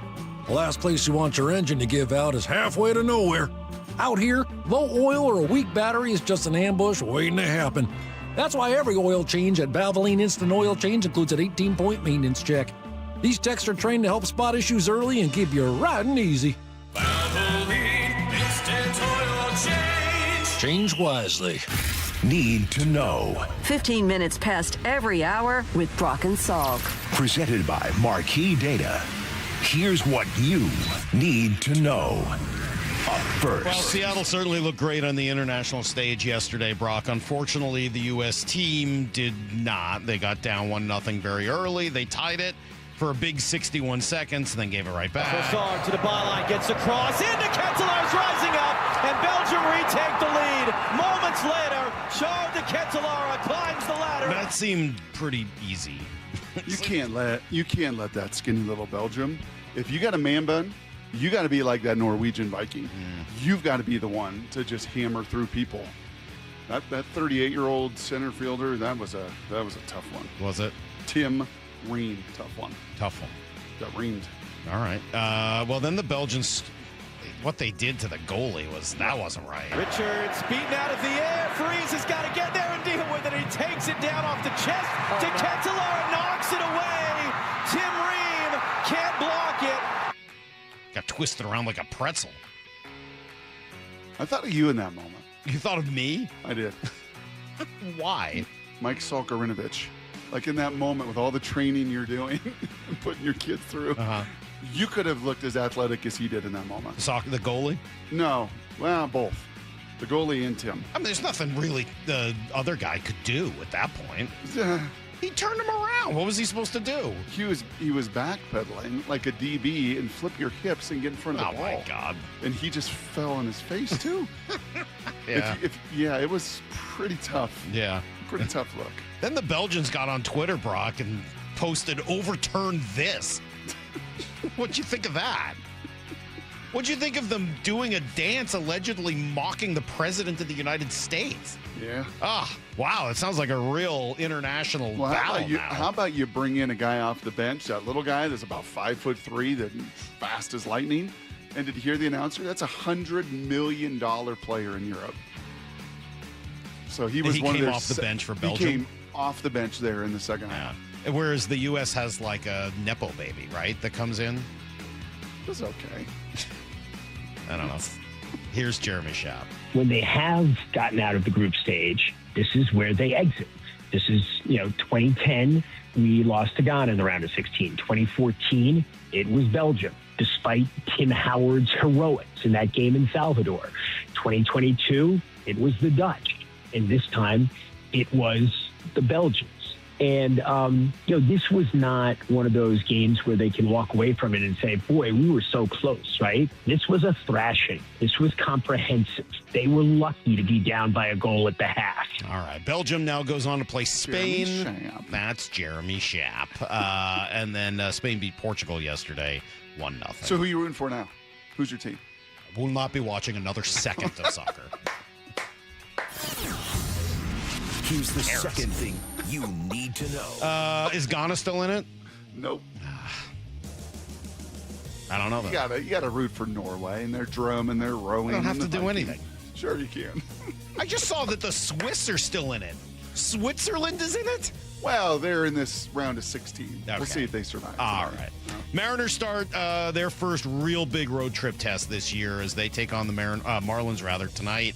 Then they go to Tampa this weekend. Brian Wu, Max Meyer in Game 1 tonight.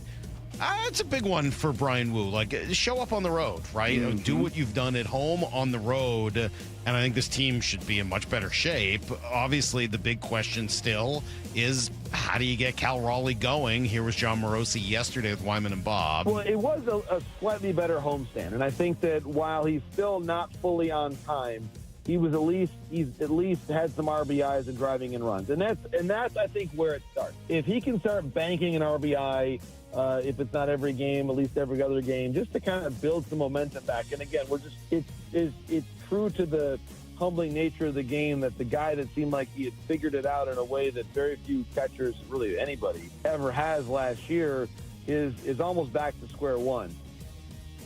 Is he still using the torpedo bat, by the way?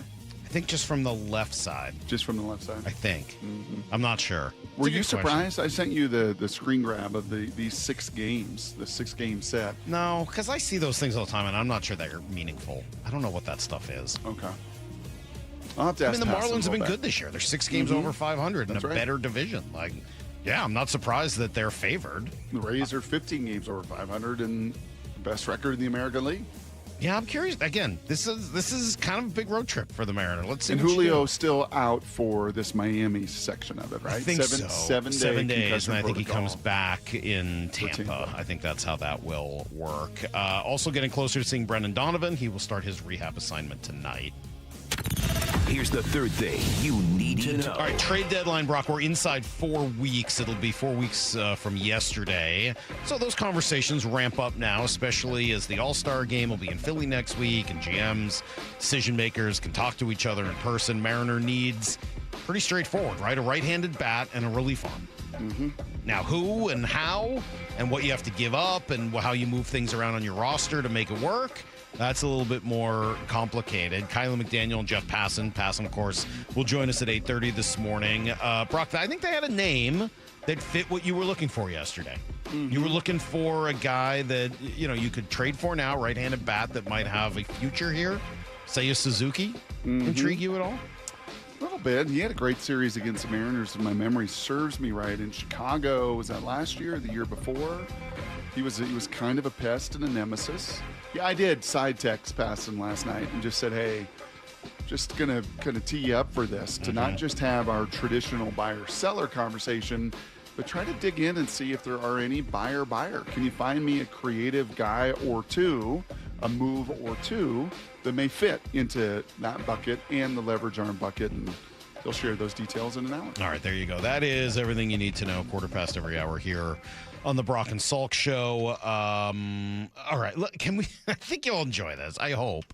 I don't know. I think it was I found myself. Can you do it with a smile? No, it is all a smile. It's hilarious. All right. I'm telling you, I spent, what was it, 2.5 hours yesterday? It was from 5 till 7, so 2 hours watching the soccer with my family. After you did what, Saul? Share with the audience after you did what? After you sent me a video. Brought Cecily over to the rink so that she could skate for a while? Yeah. Just individually working. Yeah. I love it. Just Marv up there barking it out. I wasn't barking anything out. Do you have a little speaker? Do you use a cone? I use a megaphone. Faster! Faster! No, she's just out there practicing. You know, have little sticking Did pucks. I go down a rabbit hole last night trying to find some Marv Marinovich training videos? Did I? You're darn right I did. I hope you did. Darn right I did. Anyway, so at 5 o'clock, or just before 5, I told the kids, hey, we're watching the soccer tonight. And after their initial disgust, I think you'll enjoy some of the commentary that I listened to. It's next on Brock and Salk. We're approaching the All-Star break, and I'm still asking myself, who are the Seattle Mariners? I don't have a grip on this team quite yet. Every time you think you know what they are, they find a way to go in a completely different direction. The Mariners hit the road for the final 6 games before the All-Star break. I mean, you get like a glimpse of what this offense could be.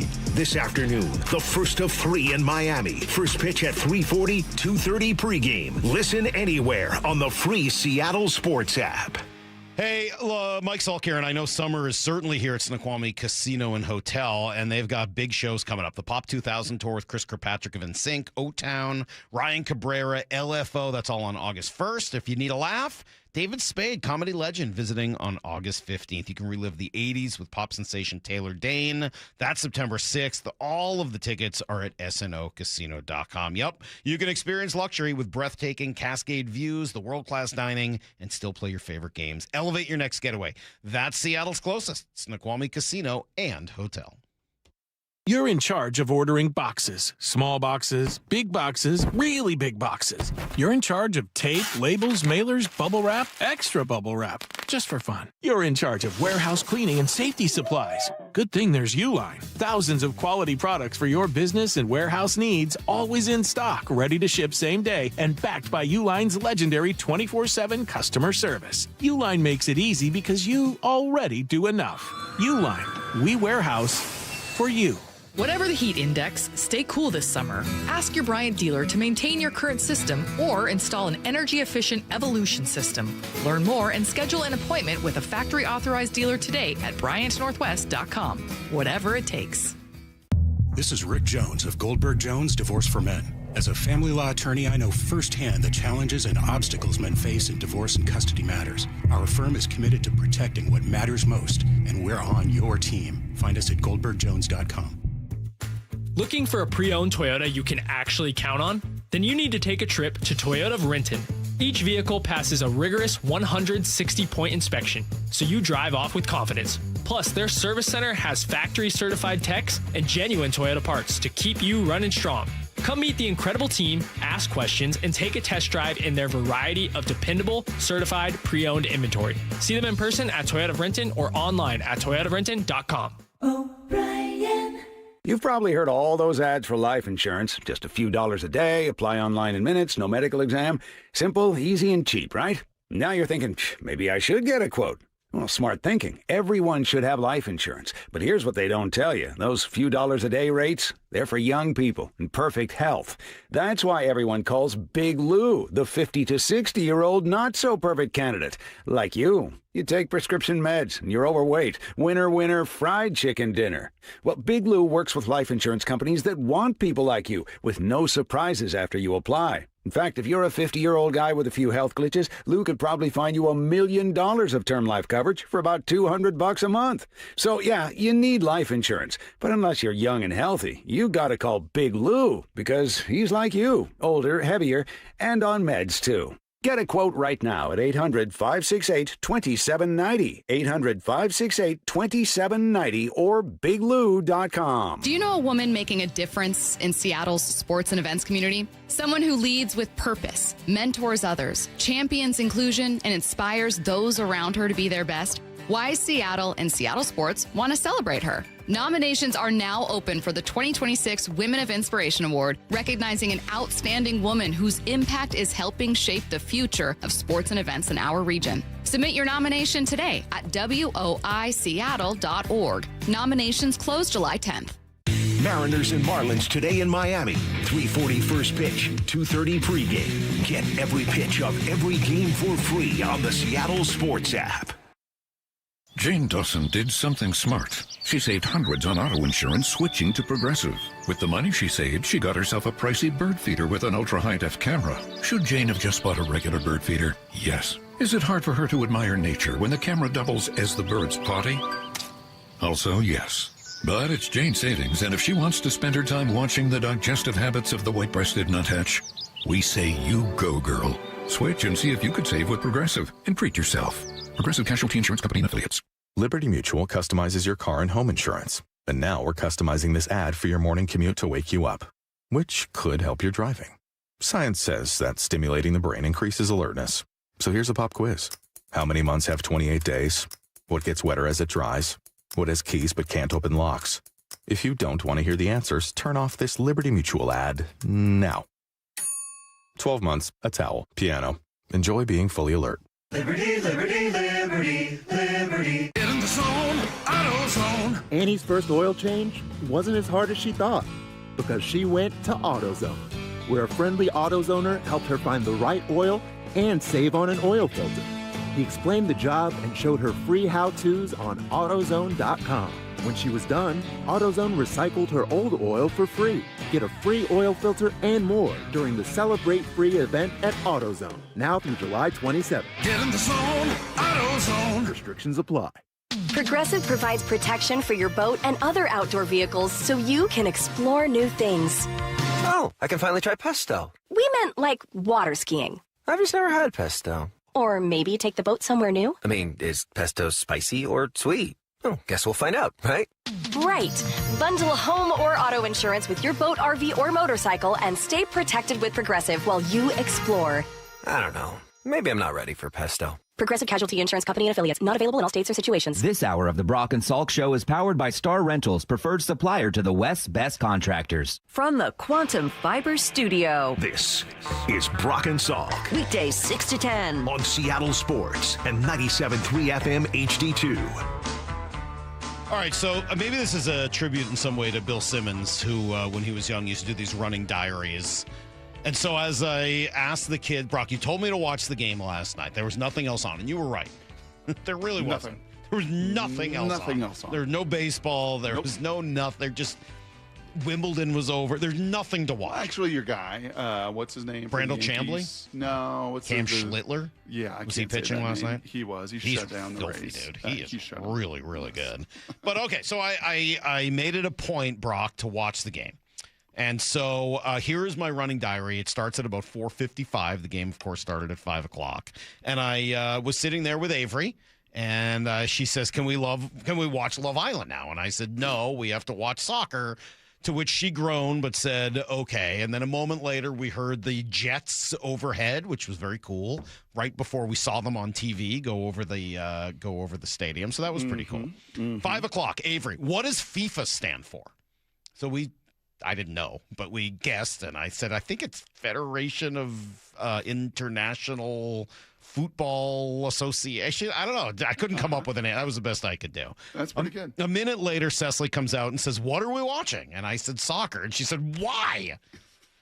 2 minutes later at 5:03, we've spent now 2 or 3 minutes trying to figure out which team was which, and mostly trying to figure out why the Red Devils wear baby blue, which didn't make a lot of sense to us since they're called the Red Devils. But anyway, they're wearing baby blue, and more later texted us to say that it has something to do with a impressionist painter. Yeah, I was more wondering why it looked like they had like bubblegum bubbles on their shirt. Yeah. Apparently it's an homage to Magritte painting The Voice of Space. Yes, The Voice of Space. Known for his surrealism. Still seems like maybe they should wear, red. They do normally. I think those are Or special maybe a jerseys. color that's in their flag. Those aren't their usual Oh. hits. Well, all right. from what I understand. 5:06, Cecily says, I want someone to get a red card so I can see what it took to get it, which I thought was very funny. And then a couple minutes later, Avery says, I've only heard of 3 soccer players. There's this young guy, this beautiful goalie from Nigeria, and the Viking. Those are the only 3 she had heard of, which I thought was good. All right, 5:10, Belgium scores. Cecily says, I'm confused. Why is the timer going up? It's a fair question. Why is the timer going up? Why don't they start at 90 and go down? This is pretty good. This isn't like almost out of the mouth of babes. This is Well, because then they have to figure out the mystery of what we'll time get to they're that. gonna Yeah, have. you can't add time onto 0. Yeah. I mean, you could. You could just then start counting down again. Yeah, if you're going to call it extra time, you could put the number 6 up there and count down from 6 minutes, but they prefer the mystery of when it's going to end. At 5:11, someone says, oh, his leg, his foot got kicked, you poor soul. A moment later, he gets back up. At 5:18, Avery says, Dad, you're right. The Federation of International Football Association. Why do they need Federation and Association in the title? Which, again, is a very good call by Avery. Thank you for looking it up. That's why she is the one who has her phone. Another guy is back down, and Avery says, do they all have to take a knee and clap for him when he goes down like in youth sports? I didn't do any of this. I'm essentially silent this entire time. 5:21, another guy goes down. At 5:24, we have our first hydration break, at which point Cecily says, wait, is the hydration break for the players or for the field? I didn't know that they were going to put the sprinklers on. I really had I don't know why I didn't notice that earlier. And quite honestly, like if you're in Houston or Florida and it's 90 and the heat index is like 130. Right. It was 75 degrees yesterday. I kind of understand the sprinklers in a hydration break. Like when I was in Terre Haute, Indiana, Salk, for my first training camp as an Indianapolis Colt, I'd never had humidity in my life, right? Playing for the Huskies and then the Seahawks and Camp and Cheney, and like I never done that. And sadly, that was the year that Corey Stringer had a heat stroke and passed away. And we had to have mandatory based on the heat index. Like you've got to get out of the heat. But it was like 70 degrees yesterday. But I appreciate it. Sort of like when you're on a golf course in the morning and the sprinklers are going and you have to sort of like play around them. I thought that was funny. All right, so I asked them for takeaways after the first quarter, essentially. Cecily's takeaway was you can dribble with your head down because no one's going to check you. I was like, yeah, that's true, because she's always being told to keep her head up while she's stick handling. Eyes up. Avery's was, well, I'm mostly just on my phone and not really watching, but it's cool that they're always running and not just standing around. So there you go. There's some positive commentary. You know what the average soccer player in that game miles, right? Do you take a guess what the average 7 miles? 10. Yeah, that's impressive. 10 miles. At that point, I looked over and Gertie was still asleep. So she had not reacted, the French Bulldog. She was just sitting there. All right, so now we're on. 425 says this is like listening to a house of Lyle Goldsteins. Well, when it comes to soccer, I guess we are. Avery asked if they were drinking from the sprinklers. Cecily referred to the sprinklers as a Zamboni for soccer. Yeah, pretty good. Which I thought was pretty accurate. I did see a guy play with the sprinkler with his foot. That was pretty really? fun too. Oh, yeah. Wow. Like you do as a little kid when the sprinkler's going. Yes. Why do they? Here's just a question I had at 5:30. Why do they wait so long after the fouls to blow the whistle? Like in basketball, there's a foul, the whistle blows. Right. In soccer, there's a foul, and like 5 seconds later, the whistle blows. Why do they wait so long? It makes it very sketchy. That's a fair question. All right. 5:32 U.S. scores. At 5:33 Belgium scores. That didn't last very long. At 5:38 Heather texts us from outside asking us to be quieter. At 5:40 Gertie stretches. At 5:43 Avery Googles Ronaldo's age and only comes out with his nephew's pretty hot. Then there's more mocking as the guys fall down and writhe around. At 5:45 Avery asked who does the halftime show, which I thought was a fair question again. There's no halftime show. No, it's pretty fast, too. I mean, that is one of the things they get right. It's like college football or NFL football. It's like 15 minutes, right? And they're back out there. A moment later, Cecily asks, wait, the clock ended. Why aren't we at intermission now? Shocked by the explanation of injury time. All right, so then I asked for halftime. Wait, I have an answer on your question here. So it's like a free play in football. It says, according to the laws of the game, if the foul team maintains possession and has a promising attacking opportunity, the referee holds the whistle. Oh, okay. Well, that's fair. All right. That's a good answer. Good job, Mark. It's like a hockey delay penalty almost. Yeah. I get it. That makes sense. All right, halftime takeaways from the kids. Avery says, the kids at the camp that I was a counselor at last year wanted to play soccer, but I didn't know the rules, so I couldn't tell them which positions to play when they asked. Fair. And Cecily's takeaway was, the field is too big, there are too many players, and the net is too big. It looks weird.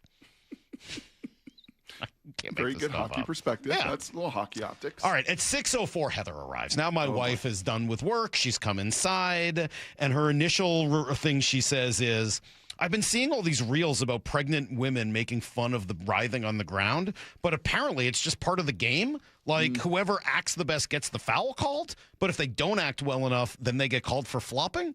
Right. Which I don't think is true, is it?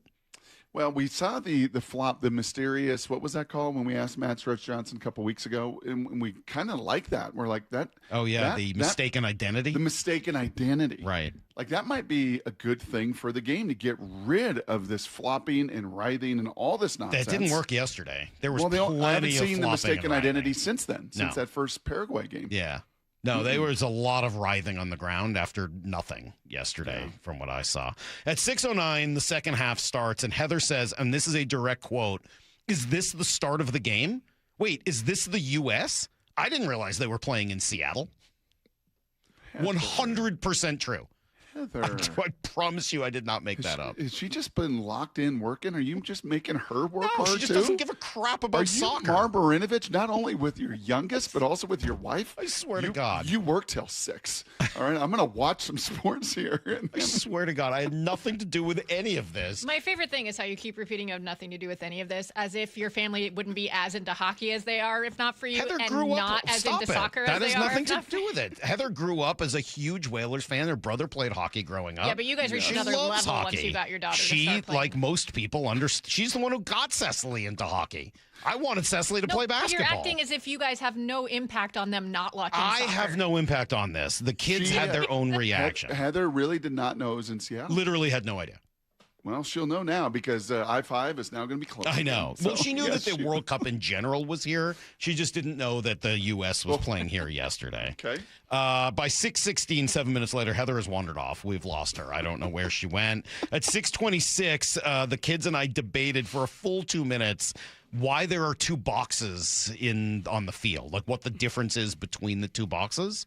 I think I know. I think the big box is where the goalie can only touch the ball with his hands. Yep. But the small box is something to do with penalties? Is that where you get a penalty kick if there's a foul? That's where you put the ball after it goes out of bounds when the goalie kicks it. Where is it that you get like a penalty shot? I thought that was inside the little box. That's inside the big box, in between the little box and big box. Anywhere inside the big box, you get a penalty shot? Yeah, they got a little marker. Are you sure? I'm pretty sure. I don't know. Am I correct on that, Ian? I'm pretty sure. Is there somewhere where they start to wave off offsides?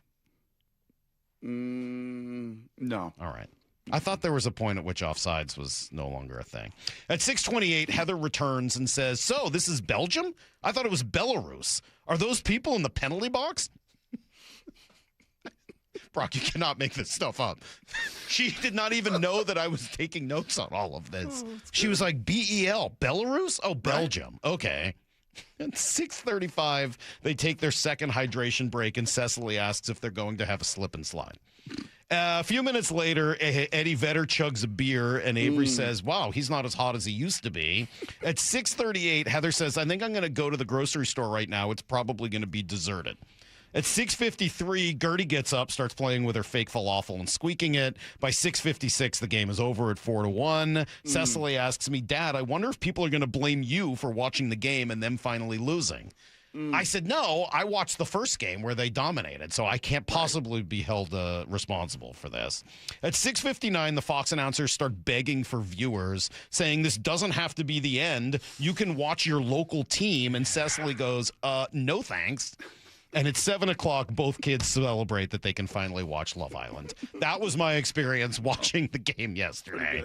What did you think? That's pretty enlightening. I thought one of them asked a question about the jerseys on the sideline, too.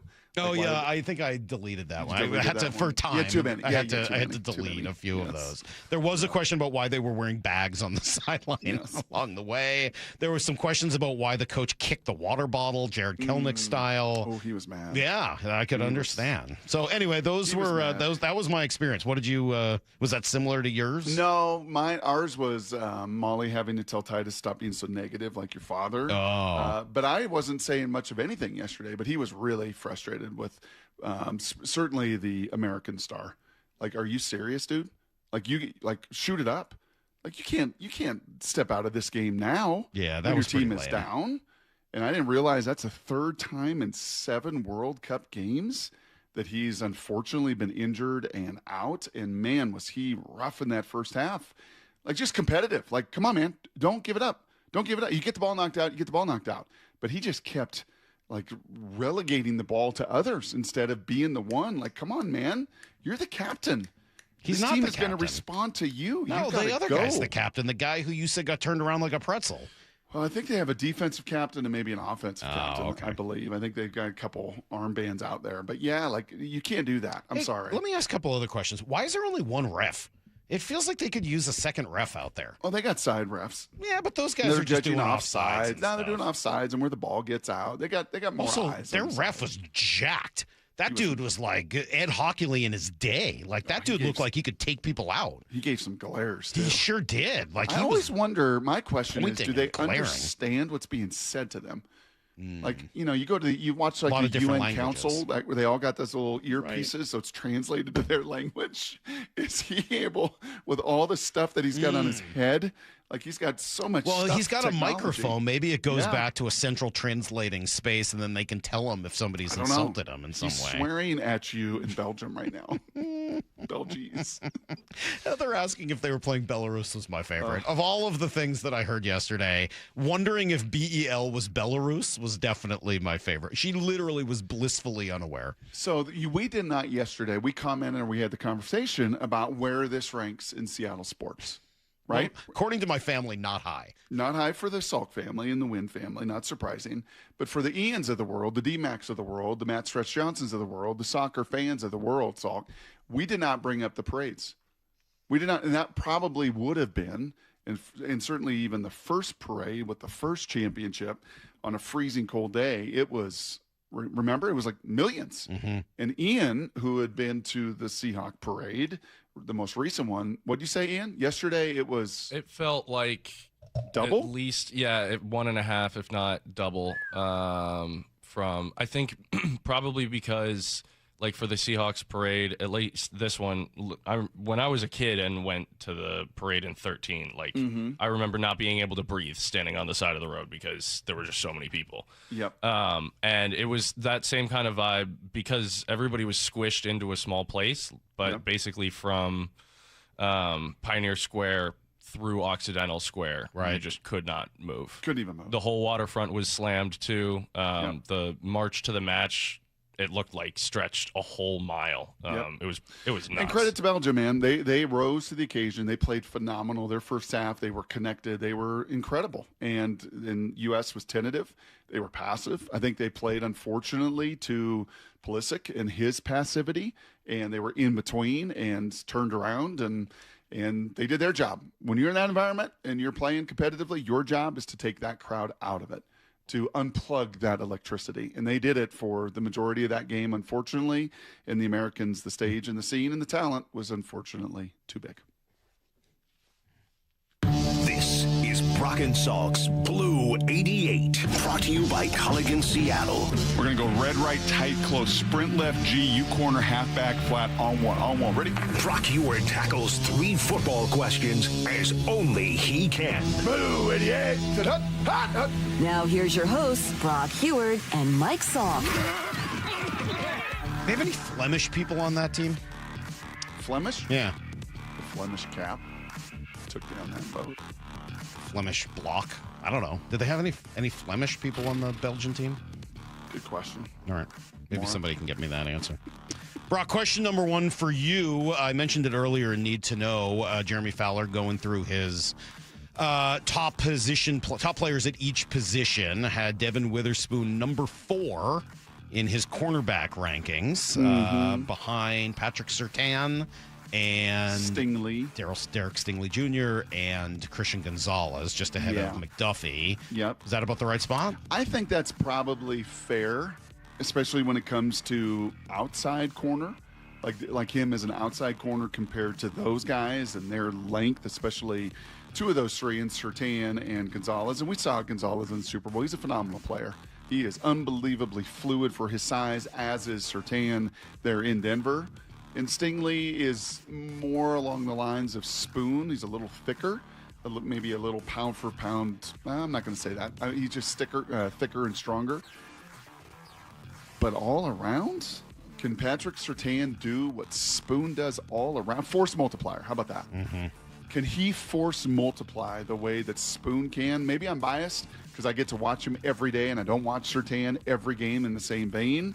But I don't think there's many force multipliers in the secondary and nickel at outside corner the way that Spoon is. But solely like as an outside shut down, and I think that's kind of how they frame it.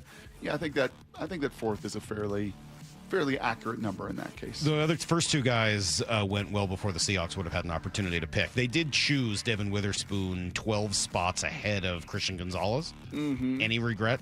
I don't think so, because Gonzalez is not going to do what he does and have the versatility. He's going to be outside and he's going to take away a split end or a flanker, and he's going to do that phenomenally well, but he's not going to – I don't think he's going to fit as well in this scheme with what's asked. And remember, Spoon was drafted to Pete. Yeah. So that wasn't even drafted to this scheme, but in retrospect, he's an even better fit in this scheme than he was Pete's. All right, question number 2. In talking, Brock, about the Seahawks, one of the big questions, of course, for this year is just the offensive coaching staff. Mm-hmm. How are they different? How are they unique? Yeah, this is a good little tweet last night. I'm trying to find exactly who did it. A guy named Josh Height tweeted this out. Seahawks offensive staff may be one of the more underrated staffs in the NFL. And he went through a bunch of guys from Fleury to the running back coach to the strategist to the O-line to Jake Peets as the pass game coordinator, Salk. And what you find is a tremendous diversity of skill sets and backgrounds. And upon reading that tweet and all of the different time, and Fleury in particular is the tip of the spear, 17 years on the defensive side of the ball. I mean, understanding the ins and the outs, the weaknesses, the leverage, the pressure points, the cracks in the foundation, right, of any coverage, of any scheme, of any front. Like, he knows it and has all of that background, and that is unique. And I went back to the staffs that I played for at Washington, with the Seahawks, with the Colts, back with the Seahawks, and it was nothing like that. And it's no disrespect to any of those staffs, but Jim Zoran was, a QB coach, eventually became a head coach with Washington, but he was, that was where his bread and butter, man. He was going to develop. Stump Mitchell was a running back coach. Like, that was his bread and butter. He played. Jim played. Nolan Cromwell was a receiver coach. Like, they coached the position they played. So they brought a different kind of talent and experience to it.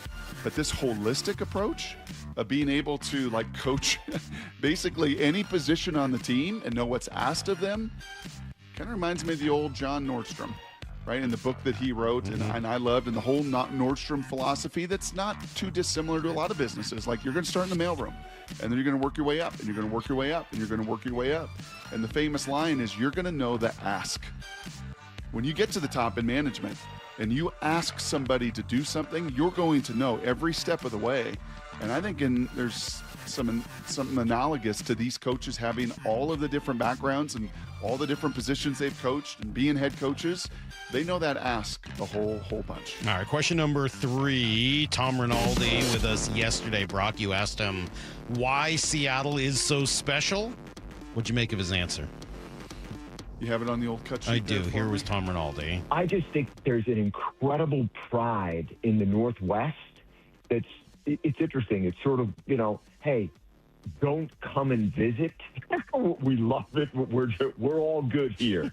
But when we want to display to the country how we're all good, man, strap in and listen. We're more than good.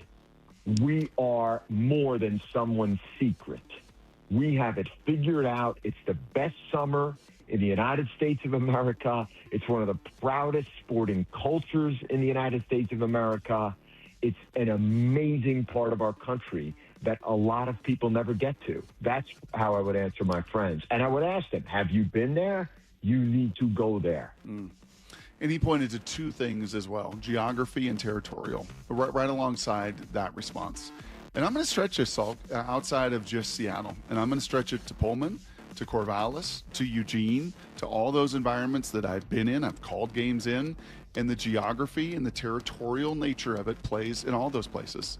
And I think for the geography in particular, for Lumen and Husky Stadium as two of the loudest venues in their respective sports, yeah, I think being around that water makes some sense. I think the stands and the engineering in the building absolutely makes some sense as that sound just reverberates up and down from the way those structures were built. And then the territorial nature is, I think, what Tom alludes to there. Like, no, parochial, territorial, however you want to call it. Like, no, we're up here. We're still only 50 years old as professional sports franchises, and we don't have all that history, but we got a whole bunch of pride. And when we get a chance to put on an event, you're going to hear from us. And more often than not, you do. All right, there you go. That is today's Blue 88 every morning. Of course, we talk football at cantilevered stands. Cantilever. The cantilever is a big deal. The cantilever is the word I was looking for that was escaping my mind. The cantilevered little stands there. Man, that place was rocking yesterday. And D-Mac sent me a bunch of videos and just looking. And was he there? He couldn't get in the game because the ticket prices were still absurd, but he was just in and around it and wanted to experience it. Our buddy from Denver and was just like, yeah, man, it is everything that it's cracked up to be. I mean, it was just insane. And unfortunately, for having this knockout round on home turf in that venue, it was like, oh, which is why I think I kind of agree with a lot of the folks after the game. Like, no, we're not close. No, this is not a step forward. No, we've been in the same spot multiple times, and we can't get over this hump. And to not be able to do it in that building, in that locale, on home turf. Like they had all the advantages. That's exactly right. Yeah. It's like an NFC championship game at home. Like you got to get to the Super Bowl. Yeah. And the 4 times it's been played in that building, Salk, it was ignited. It was electrocuted. It was magnified. And they didn't lose to a team that's likely to now win this thing, right? Correct. I think that's all a part of it. So, all right. Coming up, Brock, I saw the Seahawks number 3 on a list, which you might find insulting. I actually think it's perfect and accurate. It's next on Brock and Salk. Seattle, you sure know how to do it big. One of the greatest things about the World Cup, Seattle is being showcased to the world. Tom Rinaldi. Anyone with or around the team, if they could pick any place, it would be Seattle. Seattle was made for this. I wonder if old Roger in Park Avenue does look at this and wonder, wonder if we can find a way to get a Super Bowl there. Are you kidding me? The home of the city's biggest sports moments, Seattle Sports. Hey, Mike Salk here, and yeah, we talk about summer here in Western Washington, and you know what it means, right? Beach, barbecue, golf, vacation, all the stuff you're looking forward to, and maybe have even already started. Well, you're going to end up taking pictures. That's the way people do it these days. And don't you want to look and feel your very best in those pics? Don't you want to not be hiding behind everyone, afraid that everyone's going to see how you look? Well, Eastside Weight Loss Clinic can help. And you can do this super quick, okay? I lost 15 pounds in 2 weeks. I lost 35 pounds in just 8 weeks.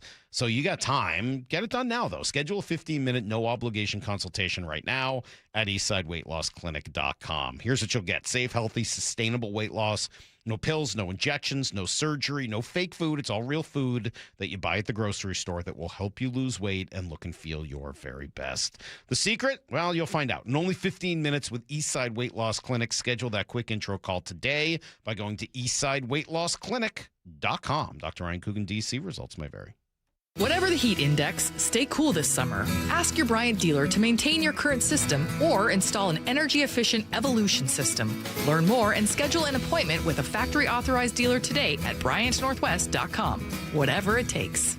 Doctors King and Kopstein from K2 Vision. If you're over 50 and you've been diagnosed with a cataract, or your vision is changing as you're developing an early cataract, you could be a perfect candidate for K2 Vision RLE. It's inevitable. At some point, typically in your 60s or 70s, you'll have a dysfunctional lens that eventually becomes a cataract. To restore your vision, you will someday need a procedure such as refractive lens exchange. The question is, are you done with glasses? Do you want to spend your good, active years hassling with changing prescriptions and needing readers? K2 Vision RLE can give you great vision now, permanently, and you'll never develop that cataract. The procedure is quick and painless, and our state-of-the-art custom lens technologies give highly predictable outcomes. K2 Vision doctors have performed over 150,000 procedures. They know when it's your right time for RLE. Schedule your free Zoom consult today at K2VisionRLE.com. K2 Vision RLE. No readers, glasses, contacts, or cataracts.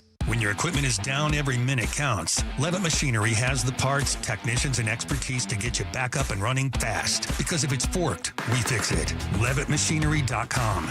Need a lift? Stack it, reach it, lift it, Levitt. Culture is a belief. When we have a new hire orientation, it's pretty impactful because there's a lot of people that don't realize that a car dealer has been in business for 93 years and has, built ball fields. And so then they start asking more questions. And then you go back to the store and you see relationships and friendships and you see legacy employees who have been here for 30 years. And then it's like, why is it different? I can't put my finger on it. What is this? Well, that's culture. You feel it. And then you're like, oh my gosh, this feels really, really good. And before you know it, now that individual is the one fostering that environment of culture. So then when the next person comes through the door, all of a sudden it's like, you can identify it and you say, this person can feel it. And then all of a sudden, what have we just done? We've built culture. Lee Johnson Auto Family, the LJ way. Are you finding it hard to stay cool in your home during hot weather? The issue is likely your window's poor quality and lack of heat deflecting technology. Adrian here, owner of Lake Washington Windows and Doors. Our windows are 25% more energy efficient than Energy Star standards and come with high-performance Sun Matrix glass, which can help keep the summer heat out. Combined with our Leak Armor installation, your comfort will be secured for a lifetime. Choose Lake Washington Windows and Doors, a name you can trust. Visit lakewashingtonwindows.com. For over 113 years, Pacific Lamp and Supply Company has been your #1 lighting specialist in Washington, from the Space Needle in Seattle all the way to the Riverwalk in Spokane. With the largest lighting inventory in Washington, Pacific Lamp's knowledgeable and experienced staff can assist with any lighting issue, including intricate lighting and control designs. Plus, they work with all utilities in Washington to get you the best available lighting rebates. Pacific Lamp and Supply Company, Washington's lighting experts since 1912. Visit pacificlamp.com. Ooh, that face. Quantum fiber internet loves that face. That's Jamila. Hey, Jamila. She's thinking outside the box from inside the box. Quantum fiber Wi-Fi keeps her meeting game strong. From the back door to the front lawn. Rushing all of her video calls. Back to back to back video calls. Quantum fiber internet blowing the soxies up all those people in all those boxes. Yay to you. Switch today at quantumfiber.com. Additional pods may be needed to achieve Wi-Fi coverage in some locations. Limited availability. Service in select locations only. Let's go! This is Seattle Sports. Streaming through the Seattle Sports app. KIRO AM Seattle. KIRO FM HD2 Tacoma. Home of the Seahawks, Mariners, and everything Seattle sports. Get in the freaking auto! From the Quantum Fiber Studio, this is Brock and Salk on Seattle Sports. I don't read the internet, guys. Take the bull by the hands. And Brooke, you are. And Brooke, you are. Now here are your hosts, Brock Heward and Mike Salk.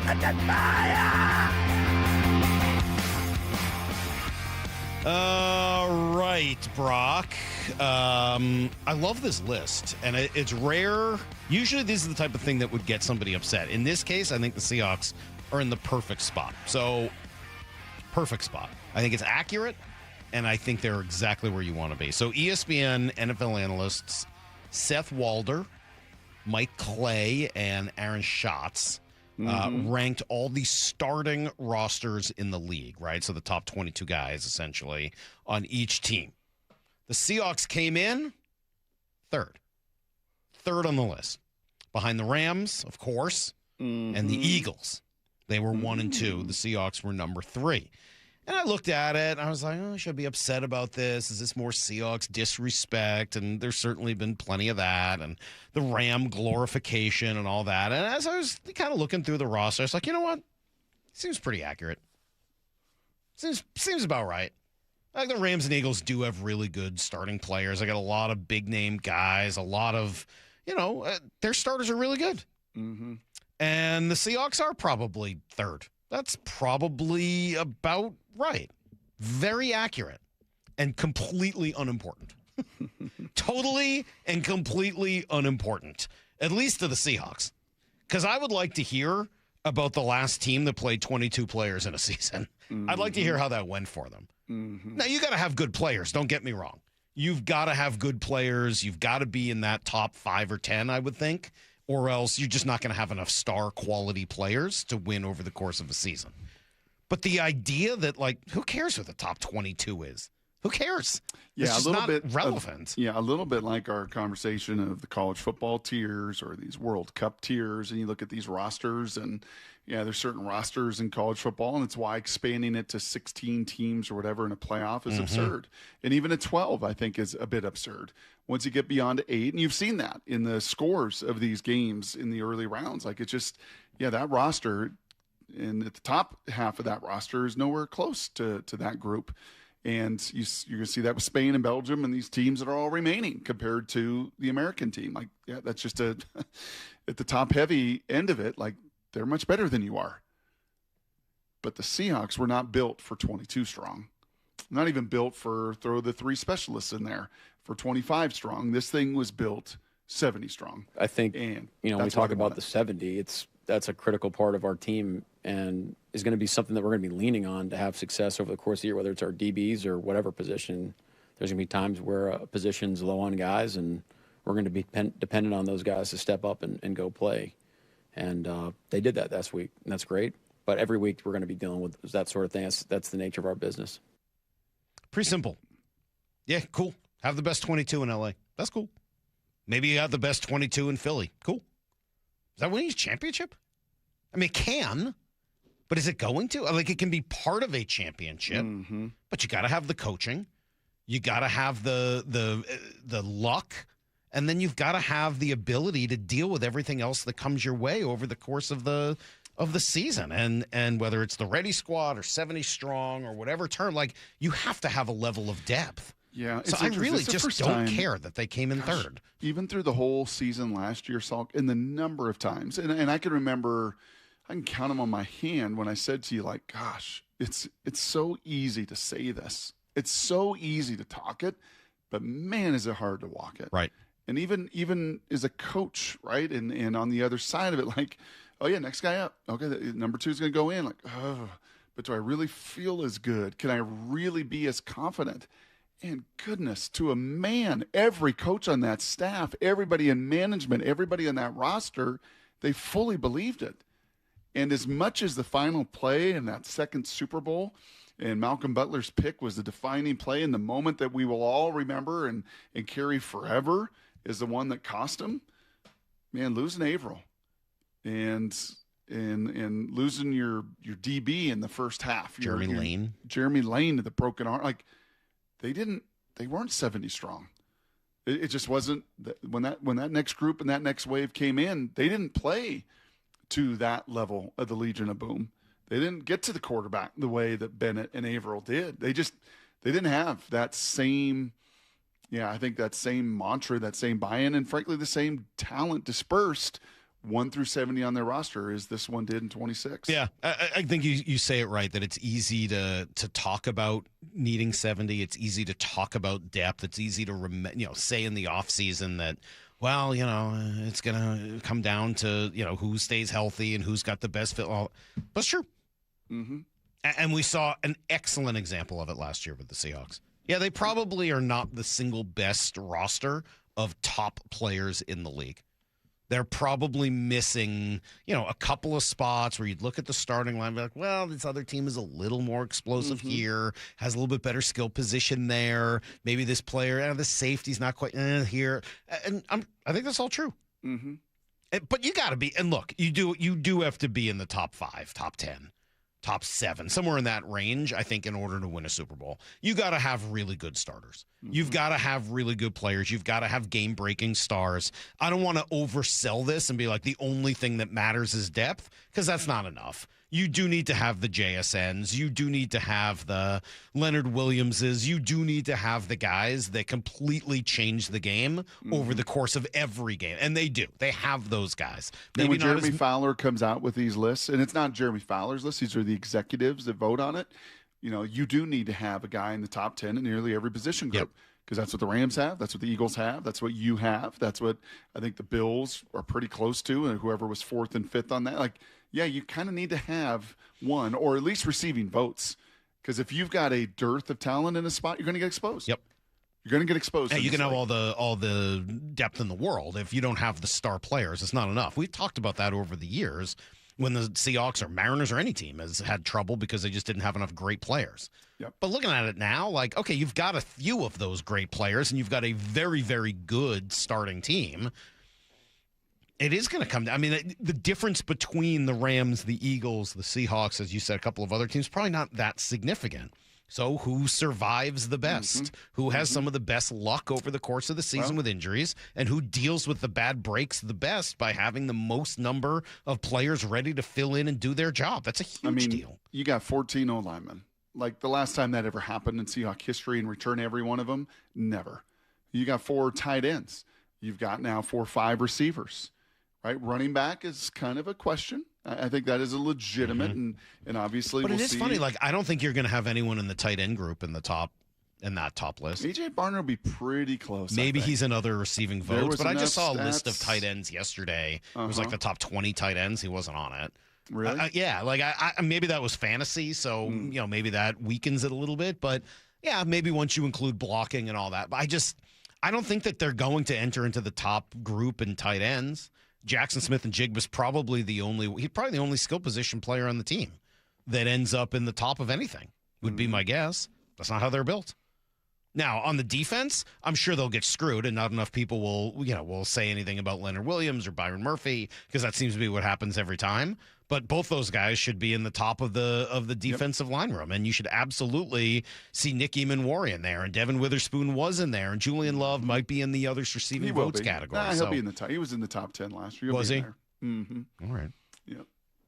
And then throw in your punter, and then throw in your kicker, and then throw in all the second wave of guys you bring on your D-line, the second wave of linemen, the second wave of tight ends, the second wave of receivers. Where's your quarterback going to be? He won't be in the top 10. But there's receiving votes, right?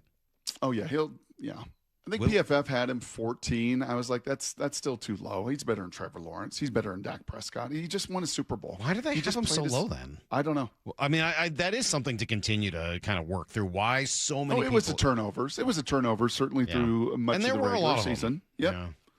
But not when it mattered. No, none in the playoffs. That was certainly a big part of their run to the Super Bowl. Jeff Passan going to join us in 20. We are inside 4 weeks to the trade deadline. He's got names coming up in 20 after Need to Know next. This has to be the biggest event that's ever been held in Seattle. Way to shine, Seattle. Just as a worldwide sports event. And honestly, I don't know if Seattle, the city, has ever looked better than it has right now on the world stage. I wanted to feel the excitement. It was dope. This has been just an incredible ride. Be proud, Seattle. From the home of the Super Bowl champion Seahawks, the AL West champion Mariners, and the city's biggest sports moments. Seattle Sports and SeattleSports.com. Dealing with divorce and custody issues can be terrifying and very lonely, but you don't need to face it alone. Goldberg Jones has been helping Northwest husbands and fathers for more than 30 years. Thousands of men have put their trust in us. You can too. Learn more at goldbergjones.com. Do you worry about how much someone drinks? Do you feel angry or depressed most of the time? Do you feel neglected or unloved? Do you feel you attract people who tend to be compulsive or abusive? Do you have money problems because of someone else's drinking? Are you afraid or embarrassed to bring your friends home? Do you feel that if the drinker loved you, she or he would stop drinking? If you answered yes to any of these questions, you are not alone. More than half of all adults have a family history of alcoholism. Not everyone trapped by alcohol is an alcoholic. Families and friends are suffering too. Al-Anon and Alateen can help. Call 1-866-200-0223 or visit alanon.org/help. Olympic Hot Tub's All-American Soak, Swim, and Sauna event is here. Now's the time to save thousands on a saltwater hot tub, swim spa, or sauna. With up to 3 years to pay for it, interest-free. OlympicHotTub.com. Better you, better life. Hey, baseball fans, Rick Riz here. I'm excited to introduce you to my good friend Keith Dashafy, owner of Pella Windows and Doors of Western Washington. Keith? Thanks, Rick. At Pella Windows and Doors, we pride ourselves on delivering top-quality windows and doors that enhance the beauty and energy efficiency of your home. Our products are built to last with innovative designs and exceptional craftsmanship. Whether you're looking to upgrade your windows or install new doors, Pella has you covered. That's fantastic, Keith. Don't wait. Schedule your free appointment today at PellaPNW.com. Hey, it's G. Scott. Let's talk real for a sec. Summer is supposed to be about sunshine and kids having fun. But when the kids are home all day, that grocery bill, yeah, it grows fast. That's why I want you to know about Sunbucks and why our friends at Safeway are helping get the word out. If your family qualifies, you can receive $120 per child to spend on groceries this summer, food in your cart, and a little less pressure on that budget. And let me be clear about this. There's no catch, no judgment. This program is simply about making sure kids have enough to eat when school is out. Here's the important part. Many families are enrolled automatically, and a card may already be headed to your mailbox. But some families do need to apply depending on income and where you live. So take a couple minutes and check. Visit freesummermeals.org. That's freesummermeals.org. Safeway, looking out for your family this summer. Once again, that's freesummermeals.org. Les Schwab Tires has always believed that taking care of people is the right thing to do. Today, that means more than trusted service. It means delivering real value, too. That's why we're lowering prices on hundreds of tires without changing the service and expertise you've always counted on. Consumer Reports named Les Schwab the best tire retailer for 2026. We'll keep working every day to earn your trust. See leschwab.com for details. Mariners and Marlins today in Miami. 3:40 first pitch, 2:30 pregame. Get every pitch of every game for free on the Seattle Sports app. Do you owe $10,000 or more to the IRS like Will? When I was 50, my whole life fell apart.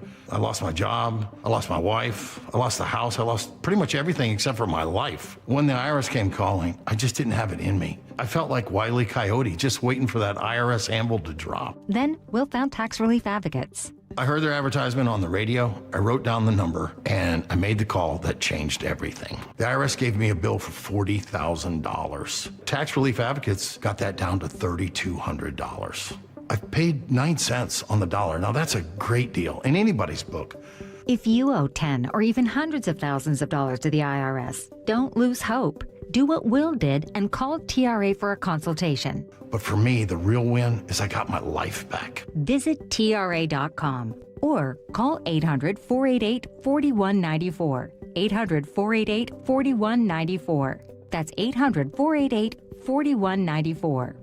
This summer, go electric and save big at Toyota of Kirkland. The all-new Toyota CHR delivers 338 horsepower, standard all-wheel drive, and up to 287 miles of range. Check out the Toyota BZ, the EV SUV built for the Northwest. Their expert team is ready to walk you through every feature. Take a test drive today and take that car home the same day. Visit their incredible showroom today at Toyota of Kirkland. Summer savings are happening now. ToyotaofKirkland.com. O'Brien.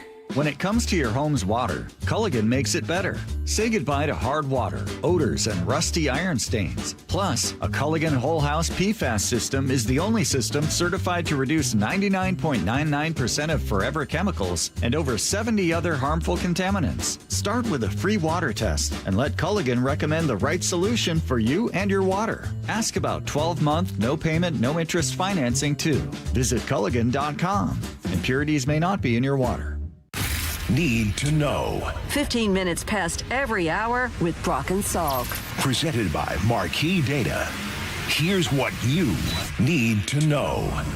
Up first. most. Well, it was a nice night for Seattle. I thought the city looked great, and all of the periphery was tremendous. Unfortunately, the play of the team out there, not so great. At least they're not Seattle-related. It's just the U.S. team, and they got down early. They tied it for a big 61 seconds, Brock, and then they gave it back up. And then the third goal, yikes. Richards beaten out of the air. Freeze has got to get there and deal with it. He takes it down off the chest to Ketelaar, knocks it away. Tim Ream can't block it. That oh no really tells you the whole story. Yeah, the goalie not kicking the ball. He looked like Koo, the kicker for the Giants or Falcons or whatever. But at least he stopped his foot. Purposefully, I understand. He thought there was a whistle or something. It was such a microcosm of being in between so often. So many missed connections, so many missed passes. What did I see? Pulisic lost the ball 11 times in that game. Belgium just had him spinning. And eventually the game got to 4-1 to kind of really speak to how one-sided it was. You had one shot on goal in the first half, and that was on a penalty kick. That was it. Well, and they got torched by all the soccer analysts afterwards. Herculez Gomez pulling no punches. Where we mistook our evaluation of this team was psychologically and mentally what they would do if they faced adversity. They weren't ready for the moment. They weren't ready for it in 2022, and we said they were still green. They weren't ready for it here. And it's not debutantes like Alex Freeman who weren't ready. It's the likes of a Christian Pulisic, a Serginho Dest. It's your most important players, a 39-year-old Tim Ream, if you will, your team captain. In the biggest of moments, you can't allow those players to have bad performances mentally, because on the field, some things may not go your way. But from the opening minute that Matt Freese was tested, they were in a shell, and psychologically, they were already beaten. All right, Brock, so it wasn't the debutants. No, not the youngsters. The debutants. I just pictured with girls in formal dresses being presented to society. I didn't. Yeah. Apparently, it's a term for a guy that's in his first big tournament. Oh, really? Yeah. Fine. The debutantes, like the debutante ball. It wasn't their fault, Brock. So is it fair to say that the Americans were waylaid last night? Not really. Not unless somebody distracted them on the way to the match. I think they were just beaten down. The speed, the athleticism, the agility, the connection of the Belgium. I mean, all those things were... It certainly waylaid the hype and the attention. And the ratings without the Americans being in it now in the final 8. That's too bad. Belgium will play against Spain. They beat Portugal yesterday 1-0. So if you're looking to continue watching after the U.S. is out, Fox would really appreciate it. In fact, they begged for it at the end of the game yesterday. Here's the second thing you need to know. I've never heard that before, by the way. I know. He's getting kind of killed for saying Is he? that, too. Yeah. I thought it was pretty bad. But I don't know if he meant that or he meant more of your Sounders. No, he did. Your Tacoma Stars, He your meant local both. team. I think he said both. Did he? It was sort of like, yeah, you can keep watching after the Americans are out, and you can watch your local team. Right. Okay.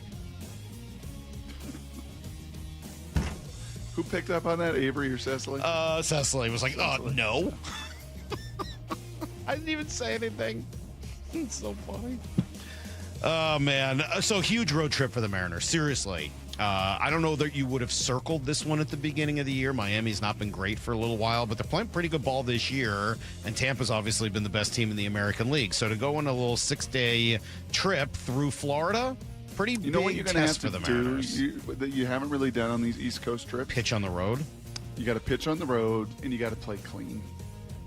Right? It's been a number of these trips, and it's hot, and it's muggy, and it's out of your time zone, and it's hellacious travel, and you can have every excuse built in you want, but ultimately, like the attention to detail and just not giving up outs on the base pass. It's climate controlled for at least half of it. You do that to the Rays, and you give up outs and make errors, you're going to lose to those guys. They're going to take advantage. All right.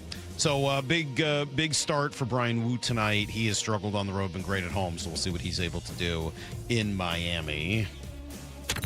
Here's the third thing you need to know. All right, more from Jeff Passan on the trade deadline coming up here in about not even 10 minutes. But Trevor May was on yesterday. We know the Mariners need relief help, and he has some names, starting with the Red Sox, Garrett Whitlock. The Mariners are going to go get Garrett Whitlock and Pete Fairbanks. Let's start with Whitlock. He has a 2.7 ERA with 12 holds in 26 2/3 innings pitched. with a really high chase rate. He's in the top 97th percentile there. K- walk, he's 92nd percentile. And K rate, he is 89th percentile. All very good. And he doesn't give up that much hard hit or hard contact in general. He is in the top of the league there as well. In general, he just gets the hitters to expand the zone, just about as good as anybody in baseball. And he is going into 2 more team options at the end of his contract here. It's interesting. He's looking back the last 3-4 years. Rosarena, Castillo, Gino, Naylor. Nail a lot of the positional players. And even your starting pitcher. Mm-hmm. But the relief guys of the last 2-3 years, it's been not really hit, right? Well, to be fair, I mean, when they went after the 2 big guys last year, they didn't get them. Duran and Jax were like the 2 that they really wanted. Yep. And so then they had to go after the next tier. But you're right, they have not gotten a reliever to pop. Fairbanks is the other name that's interesting. Again, he's struggling in Miami as a closer, but if Miami's good, why, even if he's struggling, are they going to trade Fairbanks? Pointed out that he's given up a lot of bombs, and he didn't think that'd be as big of an issue here. It's true. Still seems like if I'm them, like, I don't know whether I'm giving out. We'll see. We'll get a chance to see him this week. That's everything you need to know. 1/4 every hour here on the Brock and Salk Show. All right, let's make sure we can give full time to Jeff Passan, because this is coming into passing time here, right? We are heading into time? I said passing time. Oh, passing time. Passing time. It's his time, man. We're 4 weeks out, not even, to the Major League Baseball trade deadline, and Jeff's the guy. What are the Mariners going to do? We'll ask him next on Brock and Salk. We're approaching the All-Star break, and I'm still asking myself, who are the Seattle Mariners? I don't have a grip on this team quite yet. Every time you think you know what they are, they find a way to go in a completely different direction. The Mariners hit the road for the final 6 games before the All-Star break. I mean, you get like a glimpse of what this offense could be. This afternoon, the first of 3 in Miami. First pitch at 3:40, 2:30 pregame. Listen anywhere on the free Seattle Sports app. Highlights don't win games. The full box score does. I'm Brock Heward, and most business leaders aren't short on data. They're short on clarity. Numbers are scattered across ERP, CRMs, and spreadsheets, making decisions reactive instead of confident. And that's not how great businesses are built. Marquee IQ brings all your data together into one clear view, even if it lives in disconnected systems or offline, so you can see what's really happening and act faster. Stop running your business on highlights. Get the full picture. Visit datathatwins.com to see what Marquee IQ can do. When the heat's in 11, cool AC would be heaven. Dayandnight.net. Stay cool this summer with a new AC or heat pump from Day and Night. And with installation, you'll get a free furnace. Hi, I'm Bruce with Day and Night Plumbing and Heating. Call us about installing a high-efficiency cooling system or servicing your existing one so you're cool when you need it. Get a new AC or heat pump now from Day and Night to stay cool this summer. Plus, with installation, you'll get a free furnace. Dayandnight.net. Your ambition just met its match with Robinhood. You play for the win, not just on game day, every day. Channel that drive into your money. Robinhood puts you in control, all on one platform. You expect more from yourself. Expect more from your money. Get started today at Robinhood.com/yourmoney. Again, that's Robinhood.com/yourmoney. Your money, your move.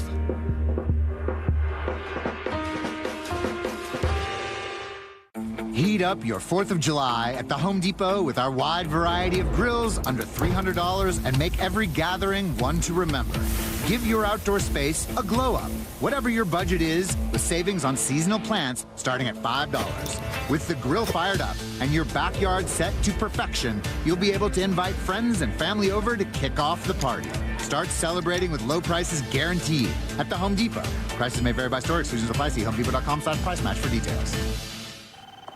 Hi, how can I help? Well, my husband and I feel like we've outgrown our current money manager. I see. Our lives have changed, and we need something more than just mutual funds to help us in retirement. She's right. I hear that often. At Fisher Investments, we'd start by getting to know you, your finances, family, health, lifestyle. We tailor a portfolio around your goals and needs. Sounds good. Can you help with estate planning? Yes. We have a team of specialists who can help you with estate planning, Social Security, investment income, and more. We'll get to know your whole financial picture and help keep you on the path to a comfortable retirement. And your fees? We have a simple, transparent fee that's a percentage of the value of your portfolio. So we do better when you do better. I feel better already. At Fisher Investments, we're clearly different. Learn more at fisherinvestments.com/different. Investing in securities involves the risk of loss. Do you know a woman making a difference in Seattle's sports and events community? Someone who leads with purpose, mentors others, champions inclusion, and inspires those around her to be their best. Why Seattle and Seattle sports want to celebrate her. Nominations are now open for the 2026 Women of Inspiration Award, recognizing an outstanding woman whose impact is helping shape the future of sports and events in our region. Submit your nomination today at woiseattle.org. That's woiseattle.org. Nominations close July 10th. Mariners and Marlins today in Miami. 3:40 first pitch, 2:30 pregame. Get every pitch of every game for free on the Seattle Sports app. Tired of hearing scary radio ads about the IRS? Tax Relief Advocates is different. TRA is here to tell you that if you owe money to the IRS, whether it's $5,000 or $500,000, we have a solution. TRA can eliminate or reduce what you owe to the IRS with zero risk to you. We have over 1,000 5-star reviews on Google and an A+ with a BBB. End your tax nightmare today by visiting TRA.com or call 800-583-6681. That's 800-583-6681. Meet Matthew Preston. Inside his apartment, everything he holds dear is protected by Progressive's renter's insurance, like his laptop and a surprisingly valuable collection of baseball bobbleheads. Outside his apartment, his laptop is still protected, as are his bobbleheads, which he carries around with him for reasons no one knows. Renters, the limits of protection aren't just the four walls of your home. When you're in Progressive's Protection Zone, get a quote at Progressive.com. Progressive Casualty Insurance Company, affiliates, and third-party insurers. Tim Hunter, a lifelong local radio host, underwent Swedish CyberKnife treatment for prostate cancer. What's it like to go through the CyberKnife treatment? You do a 5-day-in-a-row stint. You go to the Swedish hospital. They say set aside 45 minutes for each treatment. It's really only about 35 minutes of that little robotic arm dancing around you. There's no pain involved. It was just too easy. Treat prostate cancer with Swedish CyberKnife. Swedish.org/CyberKnife Prostate. CyberKnife is a registered trademark of Accuray Incorporated and is used with permission. Cascade Machinery and Electric, family-owned in the Pacific Northwest, industrial machinery expert for over 100 years, is hiring outside sales representatives in Alaska, Washington, and Oregon. If you're an experienced seller of industrial equipment, highly motivated, and can manage your own territory, this role is for you. The salary is competitive, commission uncapped, and benefits are great. Visit cascade-machinery.com/careers and apply today. Cascade Machinery and Electric, powering the Pacific Northwest since 1918. Shut up, Salk. It's Brock and Salk's weekly chat with ESPN senior baseball writer Jeff Passan. Man, when you have a talent like him. Brought to you by your Western Washington Toyota dealers. I see this being the beginning of the best run in the history of this franchise. On Seattle Sports and Seattle Sports on YouTube. Good morning, Jeffrey. Hello, gentlemen. How are you? That's a tough morning all around America, Jeffrey. In our hometown of Seattle, Washington, 200 million people had tuned in around the globe to watch our American boys last night, just not be able to get it done. To watch them suck. Yes. Oh, my God. They were... Mike, did you watch the whole game? First time? Yeah, watch the whole game. Well, be honest. Just so he could journal and diary everything his wife and I kids did a Bill said Simmons style running diary of my two girls and my wife watching the game, which included things like, is that Belgium or Belarus? They were... Heather, my wife legitimately asked if the game was being played in Seattle, and the U.S. is playing? So, yeah, it was quite a scene in the Salk household. I got to go read that. Men amongst boys last night, huh, Jeffrey? I mean, you just kind of see the difference in tier and skill level and everything else, right? Yeah, honestly, it looked like AAA versus the big leagues. Yep. That's not a huge surprise, though, right? Like, when you play real soccer countries, you're probably not going to win. That's the way it's always supposed to be. And they didn't even have to play like France or Argentina, or like one of the real countries. This is sort of like a tier 2 real country, and now we can all go back. Belgium's a real country, man. Like Belgium, this Belgian team was like coming off of their golden generation, and they didn't do it, but now it turns out experience matters, and they've got the juju left over from that. All right. Well, let's talk about baseball, because now we can all go back to ignoring soccer for 4 more years. Thank God. I saw your piece that you did with Kylie on trade deadline options, and we're 4 weeks away, not even 4 weeks away to the trade deadline, and there are all kinds of interesting names on there. I will admit, of the names that you brought up, Seiya Suzuki intrigued me a little bit, because Brock had asked me yesterday about guys kind of in that Randy Arozarena camp that would still have time left on their deal if the Mariners were to acquire him. Is he truly available, and would he be a good fit? Is he truly available? Only, I think, in the right kind of deal. And this is one of those needle-threading deals where the Cubs would absolutely need to get an impact-type starting pitcher. And, that's a tough thing for any contending team, even one with the starting pitching depth that the Mariners have, to move. So I don't find it likely that Seiya Suzuki is going to get moved, though I will say this.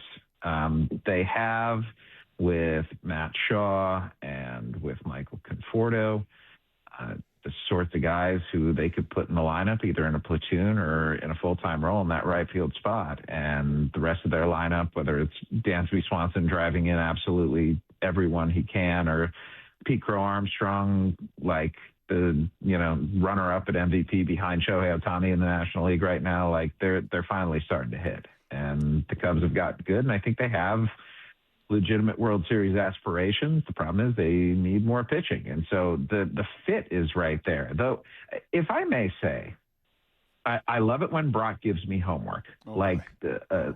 No, I'm saying this sincerely, because most radio hosts, even ones I go on with regularly, I don't get assignments from them, but I'm happy that I do with you, Brock, because it shows you have a natural and genuine curiosity, which many people, particularly from a football background, do not have with baseball. But more than that, it allows me to take account of all of the things that are going on through a lens that I might not otherwise. I got to look at all 30 teams. I don't necessarily have the bandwidth to dig in really deep on what would be perfect for the Mariners and what the market looks like.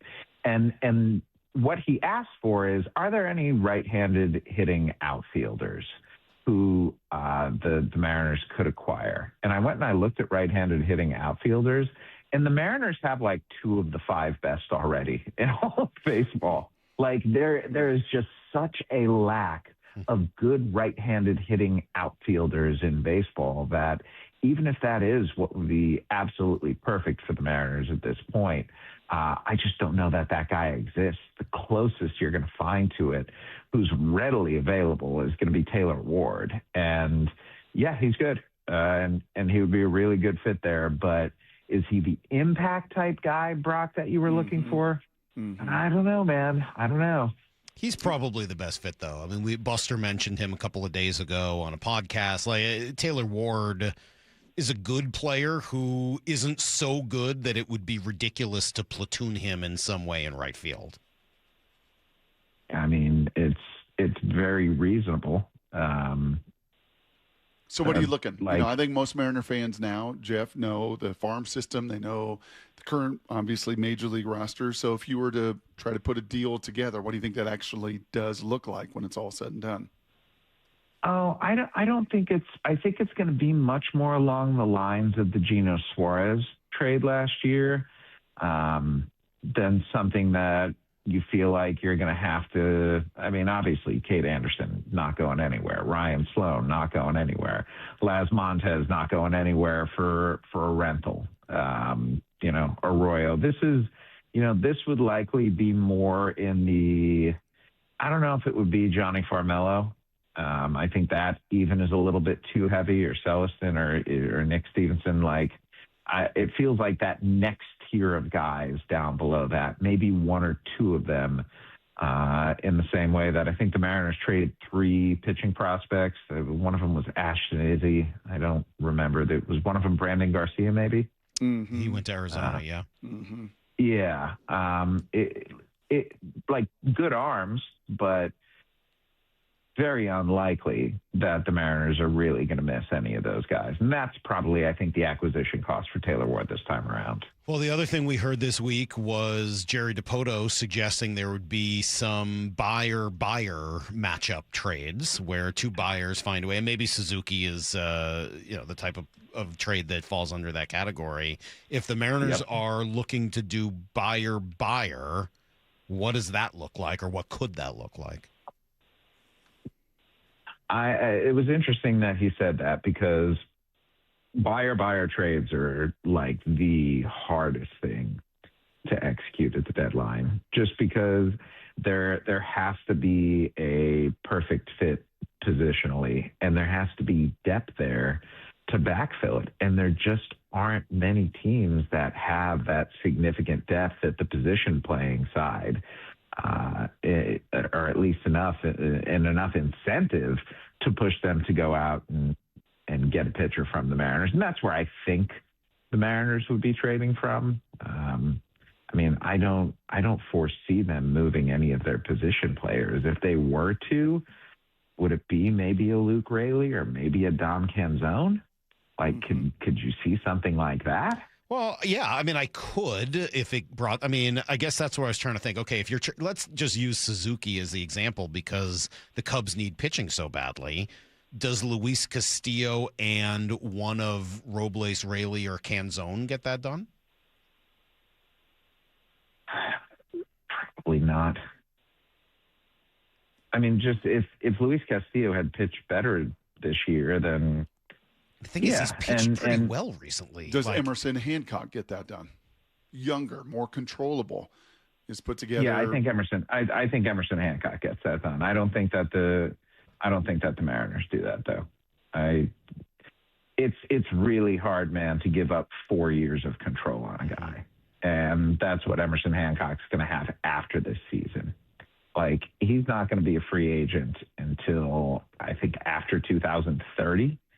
And considering the contract statuses of Logan Gilbert and of George Kirby, those two especially, and, to a lesser extent, Brian Wu and Bryce Miller. But the first two, even if you have Anderson and Sloan, you can't sit here and say to yourself, well, those two are going to be in the rotation. They're pitching prospects. You have no idea what they're going to be. You have hopes for them. You have expectations for them, but anybody who sits here and says this is a pitching prospect and I know what he's going to be is completely delusional.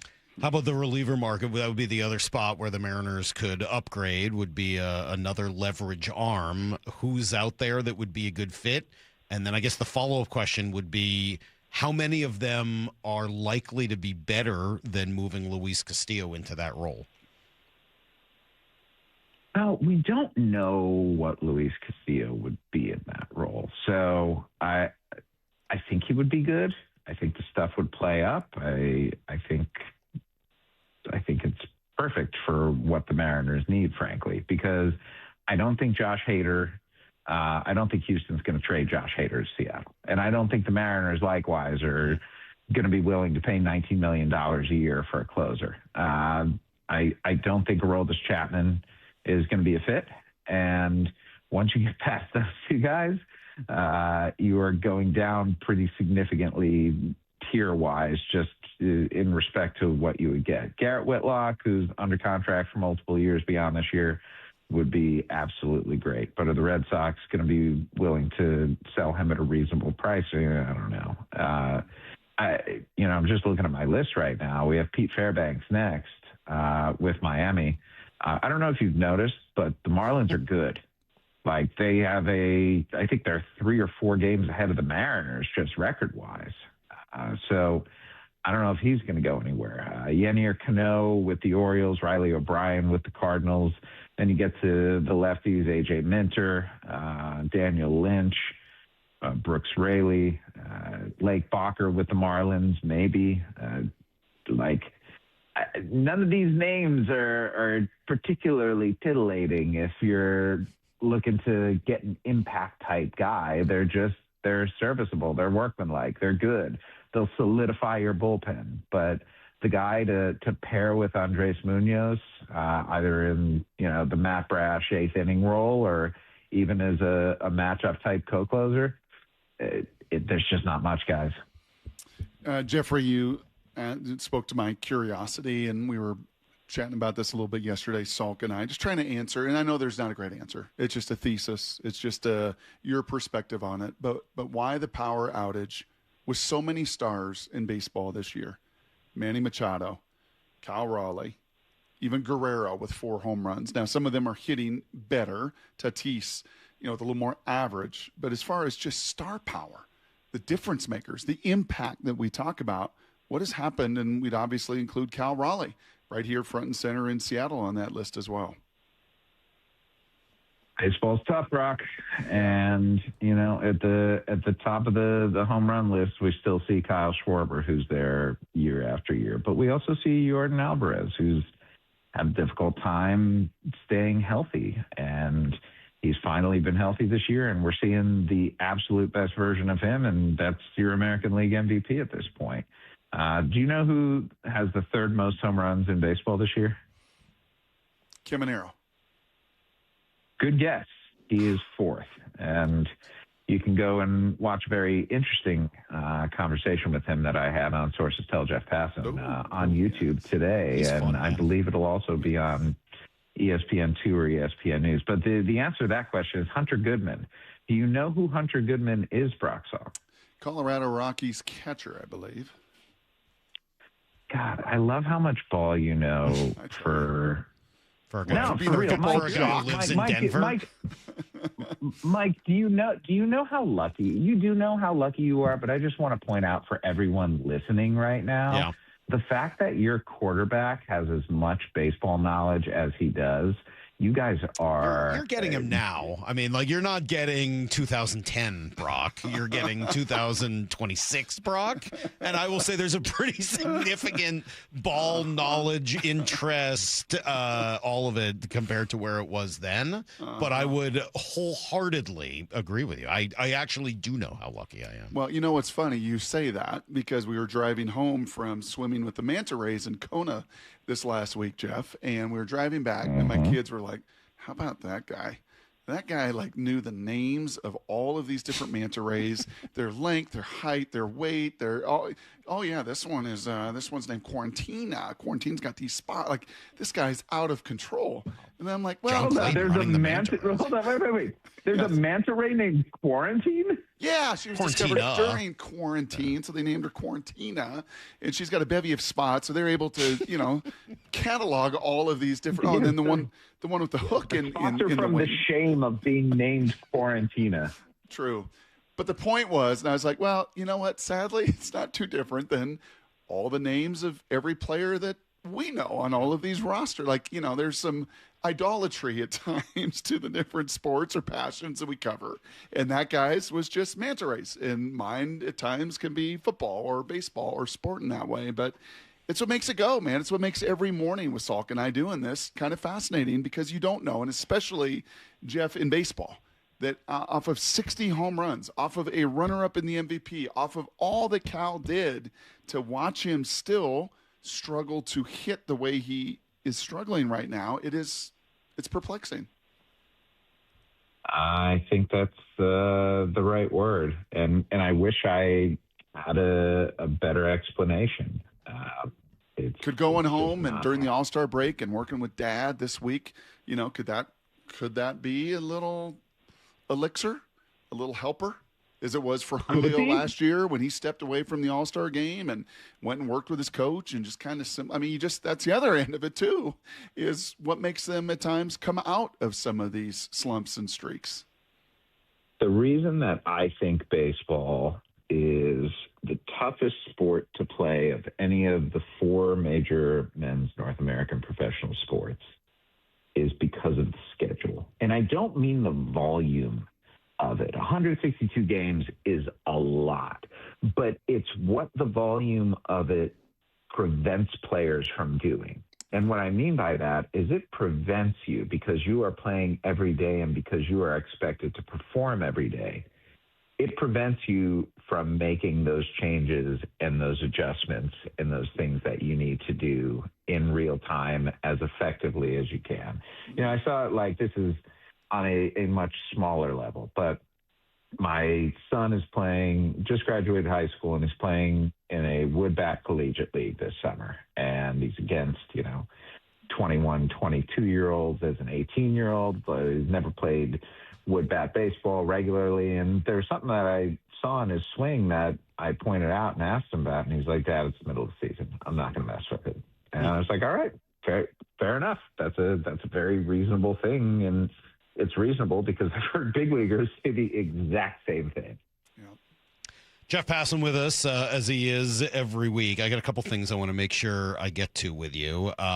Starting with this road trip the Mariners are about to take. Miami and Tampa. By the way, this is their third straight East Coast trip, which I don't like to get into the excuse making on schedule, but that does seem a little ridiculous for a team from Seattle to have to go 3 straight times to the East Coast, but whatever. All that being said, how important and how difficult is a trip to Miami and Tampa right now? Well, the Marlins were the best team in Major League Baseball in June. They went 20-6. You're going to see Max Meyer today. He's been really, really good. And you're going to see a lineup that you look up and down, you're like, what have we got here? And it turns out they can really hit. And they've got Kyle Stowers back in the middle of the lineup. He's been fantastic. Otto Lopez is the best hitter you don't know, hitting almost 350 this year. A guy who, essentially got dumped by the Toronto Blue Jays and has been tremendous. Liam Hicks is in the middle of the lineup, another guy who sort of came out of nowhere and as a catcher and first baseman has just done nothing but hit this year. Xavier Edwards over 300 as well. Joe Mack, a rookie catcher, really good. Like they've got a bunch of good ball players, and I think they are a disciplined team. They are a team that has some energy, and I think I think they are a legitimate contender for a playoff spot at this point. All right. Follow-up question in the other direction. And I texted you about this the other day because I was just so disgusted. What is wrong with the Angels?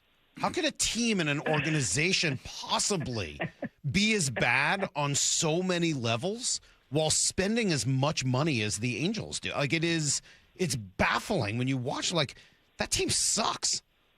You know what though, Mike? Here's the thing. It's not. And why is it not baffling to me? Because it is the personification of what bad ownership can do to a professional sports franchise. And whether it's in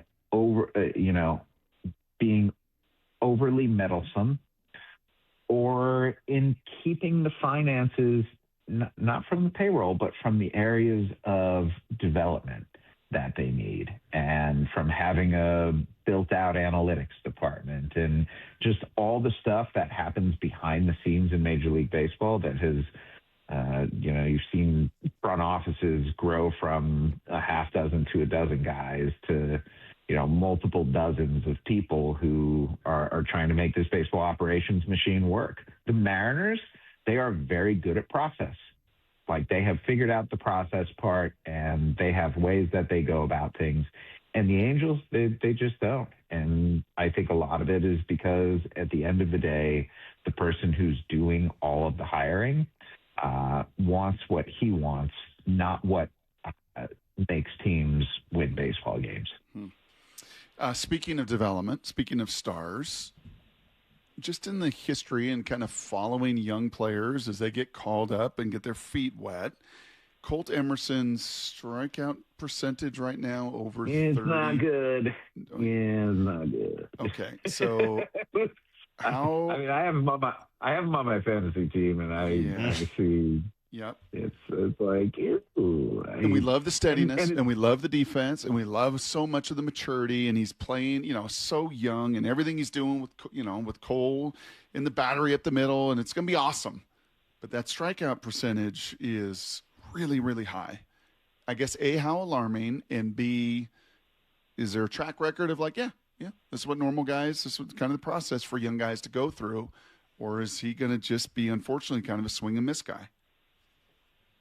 The thing is, coming up through the organization, he wasn't the swing and miss guy. He wasn't the strikeout guy. You see him in that first full season back in 2024. Struck out 58 times in 336 plate appearances and walked 50 times. And even last year, 105 strikeouts and 600 plate appearances and 71 walks. Right now, in his 145 plate appearances at the big league level, it's 50 punches and only 11 walks. And I am not yet concerned. I am a little bit alarmed, though. And the alarm is more from, I just didn't expect it. So it's just like, oh, all right, well, if this is what we're going to have to deal with, then when you're talking about young players, Brock, I know this is the second time I've brought up Junior Caminero, and Junior Caminero is a different player than Colt Emerson. He is much more power forward. But last year, 125 strikeouts and 41 walks in 653 plate appearances. This year, 69 strikeouts and 49 walks. Already has more walks than he did last year in 385 plate appearances. So that says to me that great hitters, and Junior Caminero is a great hitter. Great hitters are capable of adjusting when it comes to strikeouts and of making leaps forward. And while I'm not sure that we're going to see that this year from Colt Emerson, he's been a league average hitter at this point, guys. And doing that plus the defense that he's got, I feel like at the end of the year, we're going to look back and say there's some things to improve upon, certainly. But Colt Emerson is a central part of this franchise going forward. Well, that was a titillating 25 minutes with you, I must say. That was about as titillating as it gets. I'm titillated. That's what I do, boys. Are we going to talk to you next week at the Morrow's not titillated, unfortunately. Are we going to talk to you next week from Philly? I was planning on it. All right, Yeah. good. Well, I just want to make sure. I don't know whether you have special all-star, Actually. Yeah, say here we go. Say here we go. We can move things around. No. We can move things All right, around. we'll work. Yeah, it. why don't we? No, you know what? Why don't we talk? Why don't we talk the morning after the game, so we can have the whole All-Star experience encapsulated. All right. Love it. Wednesday is the that'll game be Tuesday titillating. or Wednesday? I never remember. The game is Tuesday. All right, so we'll talk next Wednesday. Jeff, thank you as always. We will enjoy the All-Star break, enjoy Philly, and we'll talk to you then. Can't wait, boys. All right, there you go. Jeff Passan, Brock, with some very nice things to say about you. Wow. That must have been meaningful. That must have felt good. Felt great. I would think so. You got to be riding high right now. Those are some big compliments from Jeff Passan. Not the only stuff he said. I'd like to react to some of that next on Brock and Salk. Seattle, you sure know how to do it big. One of the greatest things about the World Cup, Seattle is being showcased to the world. Tom Rinaldi. Anyone with or around the team, if they could pick any place, it would be Seattle. Seattle was made for this. I wonder if old Roger in Park Avenue does look at this and wonder, wonder if we can find a way to get a Super Bowl there. Are you kidding me? The home of the city's biggest sports moments, Seattle Sports.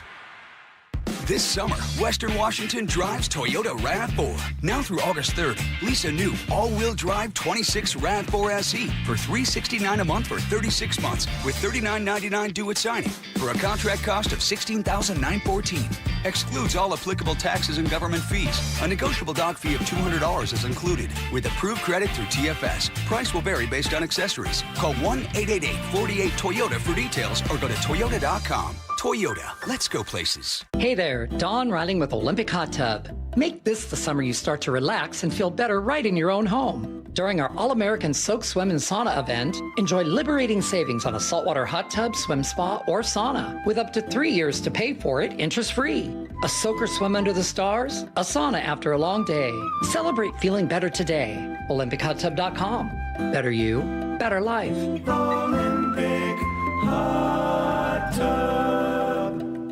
For for over 113 years. Pacific Lamp and Supply Company has been your #1 lighting specialist in Washington from the Space Needle in Seattle all the way to the Riverwalk in Spokane. With the largest lighting inventory in Washington, Pacific Lamp's knowledgeable and experienced staff can assist with any lighting issue, including intricate lighting and control designs. Plus, they work with all utilities in Washington to get you the best available lighting rebates. Pacific Lamp and Supply Company, Washington's lighting experts since 1912. Visit pacificlamp.com.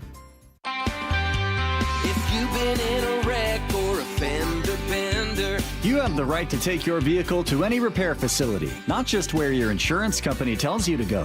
Accurate Auto Body has been family owned and operated since 1994, and they work for you, not your insurance company. With over 25 years of auto repair work, they'll exceed your expectations. we meet by accident, fixing every last bit. Accurate Auto Body. At Accurate Auto Body, all their work is performed by certified technicians, only using OEM parts to guarantee the safety of you and your family. For the best in auto body collision repair and customer service, give them a call at 425-883-2450 or AccurateAutoBodyWA.com. Your insurance company may not love them, but you will, because We meet by accident, fixing every last bit. Accurate Auto Body. When you order a ride from a rideshare company, do you know what you're getting? Big rideshare companies have been caught failing to protect passengers from dangerous drivers and not supporting drivers and passengers after an accident, all to protect their profits. That's why if you've been injured in a rideshare vehicle, you need Davis Law Group to protect you. Their in-house team of investigators and legal staff has a successful track record of taking on rideshare companies, and they've won millions. Visit DavisLawGroupSeattle.com.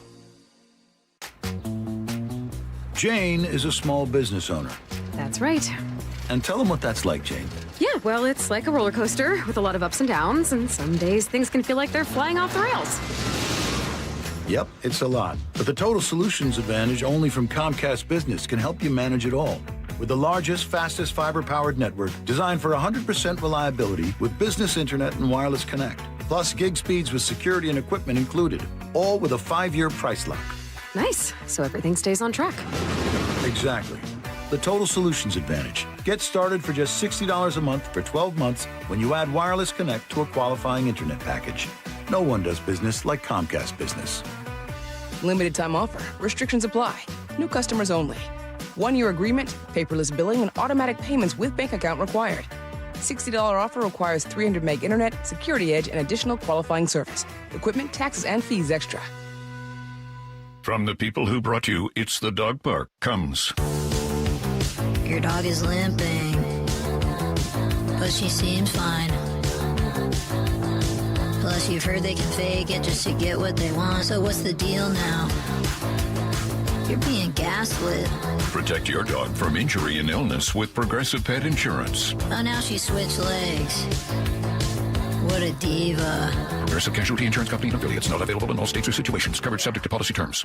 If the world were like a Sleep Number mattress, everything would adapt for your comfort.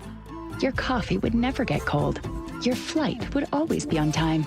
And your mattress would always respond to you and your unique sleep needs. Sleep Number mattresses are designed to respond to your body and shift with your changing life, helping you fall asleep faster and stay asleep longer. To experience a whole new world of comfort, visit a Sleep Number store or go to sleepnumber.com. Sleep Number. To a good life sleep.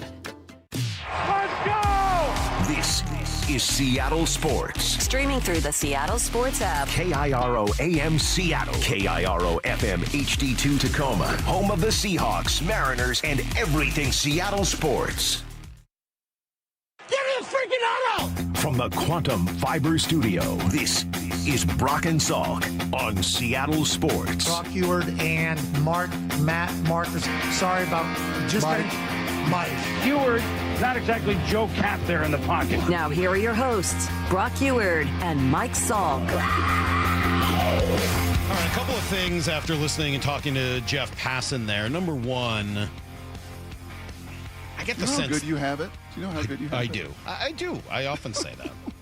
Jokes aside, I do know how good I have it. I do. No, you don't. I know. I do. I say all the time how good I have it. I really do. First thing Molly said to me, and she was. Does Molly know how good she has it? Yes. I think I know better than she does. I'm very thankful for Miss Molly, but she's absolutely right on something. This is where you and I are aligned. We're not aligned in some things off of the air, but there is one area where you and I are very aligned, and that is kind of budget conscious at times. There's kind of budgets. There's kind of things that we work with. We have different budgets, but yes. And the feeding 7 in Kona repeatedly, 3 of which are pure garbage disposals, that it's just, it's just insane. And she's right. Like, you tried to have this real generous heart, but your face, like, you don't know, like you could do it, but your face just says something different. Sure. And I'm like, well, I mean, when the bill's like, right, exactly. What do you want my face to do? Like, because I'm used to feeding myself for $25, and all of a sudden there's like $900 for But dinner. you weren't like that in Italy. No, because it was the 2 of us. Right. It's pretty easy. Yeah. Even though it was expensive. Yeah. But Well, 7? Make some of those kids start chipping in a little bit. They're making, aren't they making NIL money? Like, come on. All right. So a couple takeaways from Jeff. One, I think this is going to be a really rough trade deadline.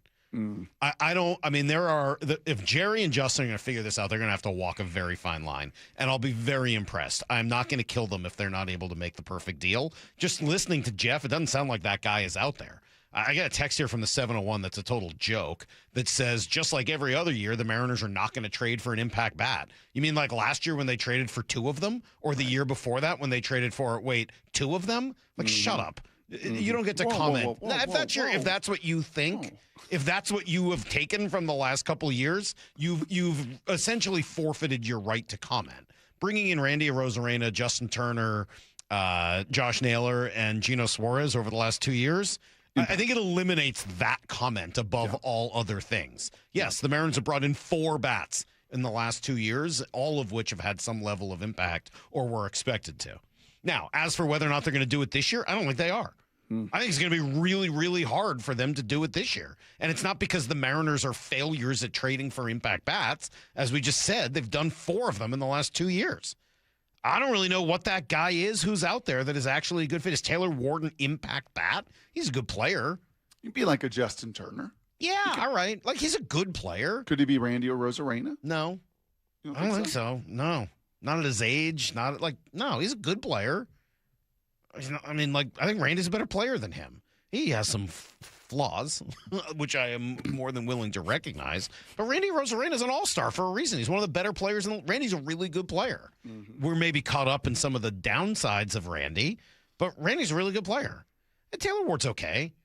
The Seiya Suzuki one is interesting, and I appreciate Jeff's commentary on it. Like, it's a really tough needle to thread. But if I'm the Mariners and I'm looking for any level of impact, that's obviously going to be where I'm going to start, because he is that kind of a player. He's got 1 more year left on his deal after this year. And, yeah, that deal would have to start with Luis Castillo, probably eating some money and then adding another player. I don't know if that gets it done. I don't know. I mean, it depends on what the Cubs look at Luis Castillo as and whether or not what he's done here in the last couple of weeks, where he really has pitched a whole lot better. If that is enough for them, then yeah, I would absolutely have that conversation. After that, I got to tell you, there's not really anybody else out there that makes me very excited. If the Mariners can't do this, then who is going to get nobody? It done? Right. I mean, I don't see Seiya Suzuki going somewhere else. As we talked about yesterday, with all of the different dance partners that you could align with, like starting pitching, okay. Stud, absolute top prospects. Okay. Depth in the system. Okay. Some maybe redundancy at the major league level with some players, some major league even hitters and positional players. Okay. Like backup, like you just have just about every dance partner you could be looking for, as far as what you could bring to that table. So I would hope they're having a lot of conversations with the Cubs, and I don't know whether that's a realistic thing. Now, you could start to ask some other questions, and we started with Jeff. If you include some of the guys on your roster, are you able to get something done if you start to look at a Luke Raley or a Dom Kinzon? The problem is you're really then betting that Cal, Julio, and Naylor pick it up, because those guys have essentially carried you along with Randy over the course of the first half of the year. Otherwise, you're really making some big bets. The other question, and I think maybe this is a crazy one to ask, But is there somebody out there that would look at Brendan Donovan and say, okay, he's a great fit for my team next year and want to make the type of trade you made for Randy a couple of years ago where it's not just for this year, it's for next? Right. He hasn't really been a part of what you've done this year. He's probably going to be more healthy next year than this year. Is there some level of value? And I think the answer to that is probably no. With I just don't JP think in anybody. a contract year as well. Right. I just don't know there. Yeah, but just sort of looking at it and saying, okay, like, you're going to have Colt Emerson next year. Is there another way to, kind of spin the third base thing? There's been a couple of other infield names that have popped up, Isaac Paredes or something like that. I don't think any of those are necessarily the right way to do this, but I'm just bringing them up as options. Is my memory wrong here? And correct me, because as you said, pre-2010, I was a Mariners fan, but not maybe a full baseball scale and scope and spectrum. Growing up, weren't there right-handed hitting outfielders? Like, what happened to the right-handed hitting outfielders? And even think about the Mariners system, like Laz Montez and Farmelo, like studs, like really good left-handed hitting outfielders. Mm-hmm. Like you do have two. Jeff said in Julio and Randy, you got two of the five best right-handed hitting outfielders on paper, and there is just a dearth of like. What happened? I don't know. I get the sense that's just sort of the ups and downs of it. The cycle. Yeah, I mean, I'm just thinking of the guys that I grew up watching. I mean, like, okay, Jim Rice was a right-handed hitting outfielder, but like Carl Yastrzemski was not, and Ted Williams before that was not, and I don't know, Manny Ramirez. I guess I can kind of go through and be like, there was just kind of both. I guess. Junior obviously is a left-handed hitting outfielder, but Buehler was right-handed. Like, there is just not much of that now. And even right-handed hitting infielders, right, and positional players. Mm-hmm. Like it's like everybody in the 80s and 90s, like hey, left-handed hitter, be a left-handed hitter. Every 12U baseball coach whose son was a stud shortstop, like left-handed hitter. Let's go hit from the left. I do think there is an element of that, and there are a lot more right-handed pitchers. So if you can be a left-handed hitter, there's a lot of value to it. But you look at the Mariners right now, you're like, geez, they are really left-handed heavy. So those names are interesting. I don't know whether there's a perfect fit there. None of those relievers like jump out to me. I will still continue to say that I think moving Luis Castillo to the pen is a better fit, or Cade Anderson, or Ryan. Yeah, Sloan. like I think you have a better chance of internally helping your bullpen than you do of externally helping it this year. Those guys better, as we talked about earlier, a position that you would think analytically, or you would think with the development of your pitching, or you would think you'd have an eye for it. And last year was different. There was a Yohan Duran. There was a Griffin Jacks. Like there was even a Mason Miller. Like those guys aren't available this year. Yeah. So, if you're not going to get someone at that impact level, can you do more from within? And I know that same North Dakota texter is going to say that's the Mariners being cheap. I don't think it is. I think it's just literally a better fix.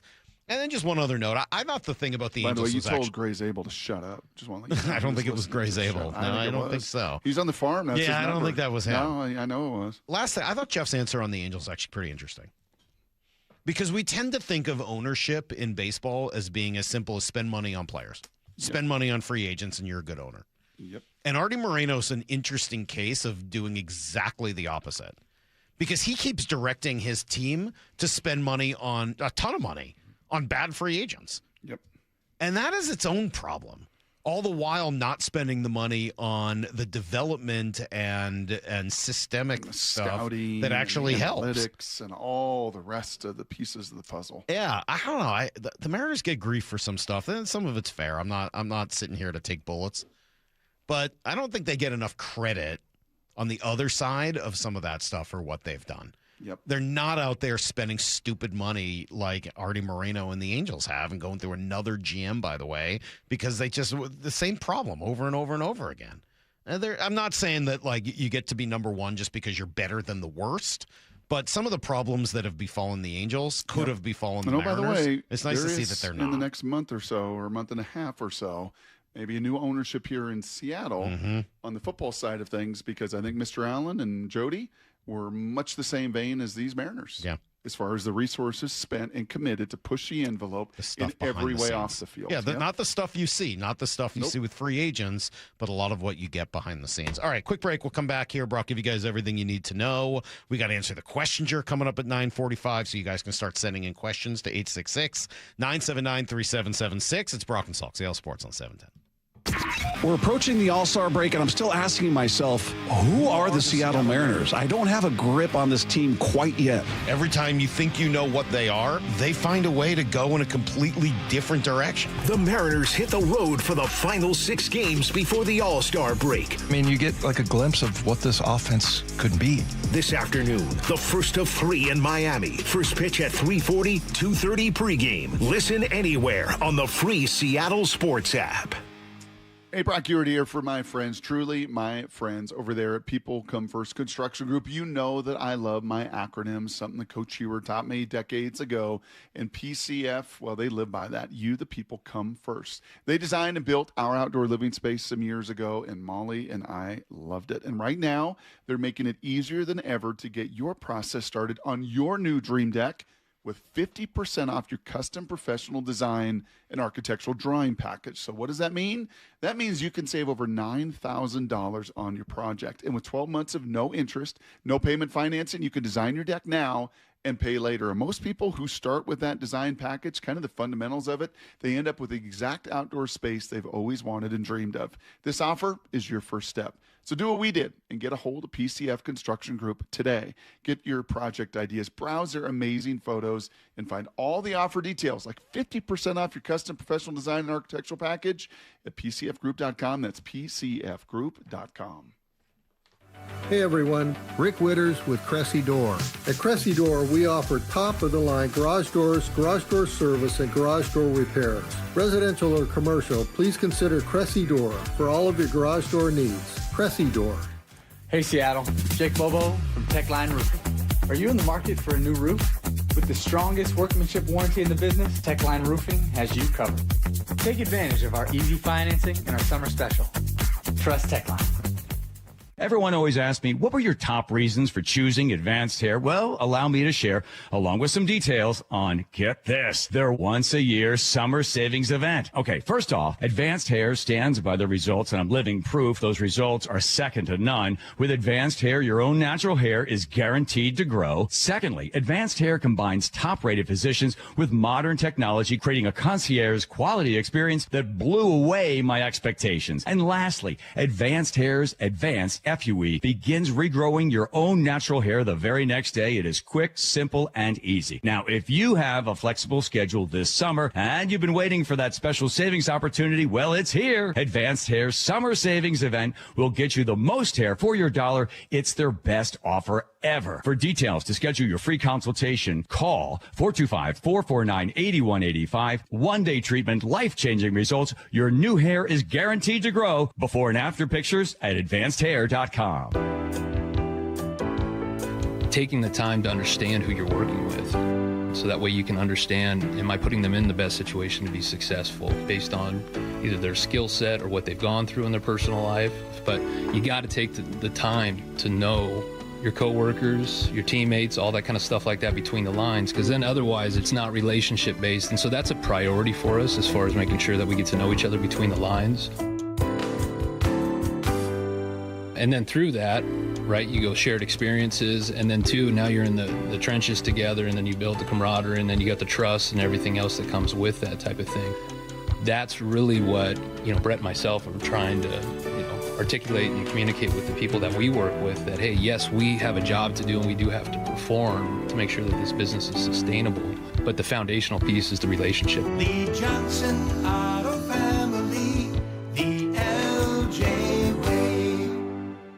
Mariners and Marlins today in Miami. 3:40 first pitch, 2:30 pregame. Get every pitch of every game for free on the Seattle Sports app.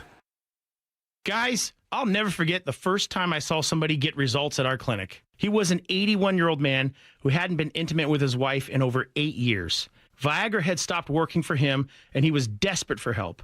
After several treatments, he walked into my office and told me he couldn't believe the results. Needless to say, this was a very happy man. This man made me a believer in what we do. He had taken pills for years, but he had never fixed the problem. When he came to us, we fixed the problem. Our treatment does what no pill can do. So give West Coast Men's Health a call today. Speak with our clinic manager. Ask him any question you like, how it works, the science behind it, and even the cost. Change your life today, like the thousands of men who already have. In addition to treating ED and Peyronie's disease, we now offer testosterone replacement therapy. With clinics in Redmond and Tacoma, call 206-519-6541. 206-519-6541. Online at westcoastmenshealth.com. Need a heavy lift? Levitt Machinery is now your Taylor lift equipment dealer in Washington and Oregon. Engineered for extreme duty durability, Taylors are designed for demanding environments with uptime built into every machine. When the work is tough, Taylor delivers. And now backed by Levitt Machinery in the Pacific Northwest. LevittMachinery.com. Give us a call today. Stack it, reach it, lift it, Levitt. Do you have stiff laundry or scale buildup on your sinks and showers? Those are classic signs of hard water. At Culligan, they deliver softer, cleaner water throughout your entire home. A Culligan water softener removes the hardness from your water and extends the life of your appliances. Plus, it can improve the quality of your skin and hair. Ask about 12-month, no payment, no interest financing too. Go to Culligan.com. That's Culligan.com. Contaminants or impurities may not be in your water. Need to know. 15 minutes past every hour with Brock and Salk. Presented by Marquee Data. Here's what you need to know. Up first. Well, Brock, it was a tremendous scene for Seattle. As for the game, less tremendous. In fact, it was pretty bad. The U.S. just got spanked. They just got absolutely destroyed. It was not pretty. It started early. I mean, like the first couple minutes, and obviously just continued to get back. They tied it up and was like, oh my God, it's exciting. Passan to the byline, gets across, into Ketelaer's rising up, and Belgium retake the lead. Moments later, Charles de Ketelaere climbs the ladder. Yeah, it didn't take long. Do you know why the coach kicked the water bottles? I don't. Because that was like on 2 fronts. Well, 3, really. You just scored. You just activated the 70,000 people in the madhouse. You just finally, for all of the frustration of the first, 30 minutes getting outplayed, like, you just activated them. Like, we're right back in it. And then you give it up. That's number 1. Number 2, you had 2 guys vicing that ball. Like, you cannot wait. I think it was Freeman in that case, unfortunately. Like, go. You two, it's a 2-on-1. Like, go get the ball. Don't sit there in between. And then number 3, your center back, your 38-year-old guy with his own ponytail, the kind of wannabe looking Viking guy, like, you let that 160-pounder run right through you? Are you serious? Yeah. No. So I would kick the water bottles too. You would have? Probably. I actually thought that at 1-0, I thought next goal wins. I figured, like, if the U.S. scored next, it would have momentum, and then, you know. And that guy, Tillman, by the way, best player on the field for the Americans. Not even close. He was awesome. Well, I was wrong, because as soon as they scored, the other team scored right back, and it didn't go well from there. Jeff Cameron, soccer analyst, asked how much credit should go to Belgium. I mean, when I saw their starting lineup, I was a bit shocked. You leave Kevin De Bruyne and you leave Doku on the bench. They brought in some younger guys, studs with energy, legs up and down the field. But, you know, I said it the other day, whoever controlled the center of the park, the center of the pitch, was going to win this match. And they were the ones that dictated the tempo. They were the ones that controlled the center of the field. And we were, you know, Tyler Adams was getting dragged out, Weston McKennie. We were just losing too many simple passes. And that disrupted the flow of our game, and they picked us apart. And then your stud, right? Your Mr. America, Captain America. He just, unfortunately, played his worst game maybe of his career. He lost the ball 11 times, Pulisic, and then he got kicked. He couldn't fight through the ankle injury. Well, did he get kicked? It seemed like he just... Well, he tried to kick, and the guy made an unbelievable play. The guy got his foot in there, so he kind of kicked the guy's foot, and that hurts. I'm sure it does, but... Where is the ankle to the heart? It's a whole hell of a long way, I can tell you that much. All right, well, Belgium goes to play Spain now, Brock, and I'm sure the ratings will skyrocket as Spain beat Portugal yesterday. Here's the second thing you need to know. Mariners, I think it's a huge road trip, and I think it's going to be a tough one. You heard Jeff Passan earlier going through some of the challenges of playing Miami. It's not a team full of big stars, but they are playing some very good, solid baseball with a lot of guys having better than expected seasons. Then you go to Tampa after that, and we know the kind of ball that they're going to play. It is a big one for the Mariners. I am curious to see if they can handle their business on this road trip. I'm going to feel a whole lot better heading into the second half of the season. Yeah, and handling your business on this road trip would be probably a split, to be honest. Win a series, lose a series. Don't get swept. And a 3-3 or a 4. I'd like to see them win. I'd like to see them. You win 4 games. I'm going to feel really good about the Mariners heading into the second half. You split. It's going to be a little bit more of what we've seen. Like, I'm not horrified. I'm not upset, but I'm not happy. Water. Like, it'll just be treading water. You win. And I know that's just the difference of one game, but I think it would be a pretty good statement to win both of these series, or at least a sweep in one of them. I think it'd be a pretty good statement about where the Mariners are and what they can do with their remaining 70 games. By the way, a pretty good statement. You look up in these standings all over baseball, and it was just like last year, the year before. I remember Passan coming on, and I know we were talking about the Angels and their broken process, but we asked him, like, who are some of the worst in baseball? Mm-hmm. Remember his answer to that? Like, as far as the most backwards, not analytically backward, all of it, it was the Rockies, the White Sox, and the Rockies, and the Nationals. And actually, the White Sox are leading their division. The Nationals are a playoff contender, and the Rockies are actually. Well, the Rockies have turned that over. I mean, like they I think some of those did. Teams in the last year started to turn that over. But yeah, no, it's a fair point. Baseball's weird, man. It's one weird sport. Here's the third thing you need to know. Finally, as you talk about some of those teams that are all having good seasons, you're looking for the ones that are not having great seasons in order to try to make deals. There are not a lot of great ones out there, and you're going to get to see Pete Fairbanks, who's one of the better relievers available right now. Trevor May tried to make the case for him, and I don't know whether I was buying that. I'm with Passan. I don't think that the Marlins sell Pete Fairbanks, so I'm with him. I don't think the Mariners would they if they're 6-7 games above 500 and fighting for a playoff? And I don't see the Astros trading Josh Hader here. I don't see the Mariners trading the haul it would take to get him to the Astros within the division. They take on $19 million of salary. Nor should they. Like, none of that makes any sense. Aroldis Chapman's not coming to Seattle, so. I think that the chances of a big name, big deal trade are low, but Jerry and Justin going to spend the next 4 weeks working hard on it anyway. Oh, and already have. And as we've learned from all of these deals, from Luis to Randy to all of them, there have been conversations for years, for years and years. And now you have a lot of ammo to be able to, if you want to do that, you have way more ammo than you've had in the past, but it's still got to make sense.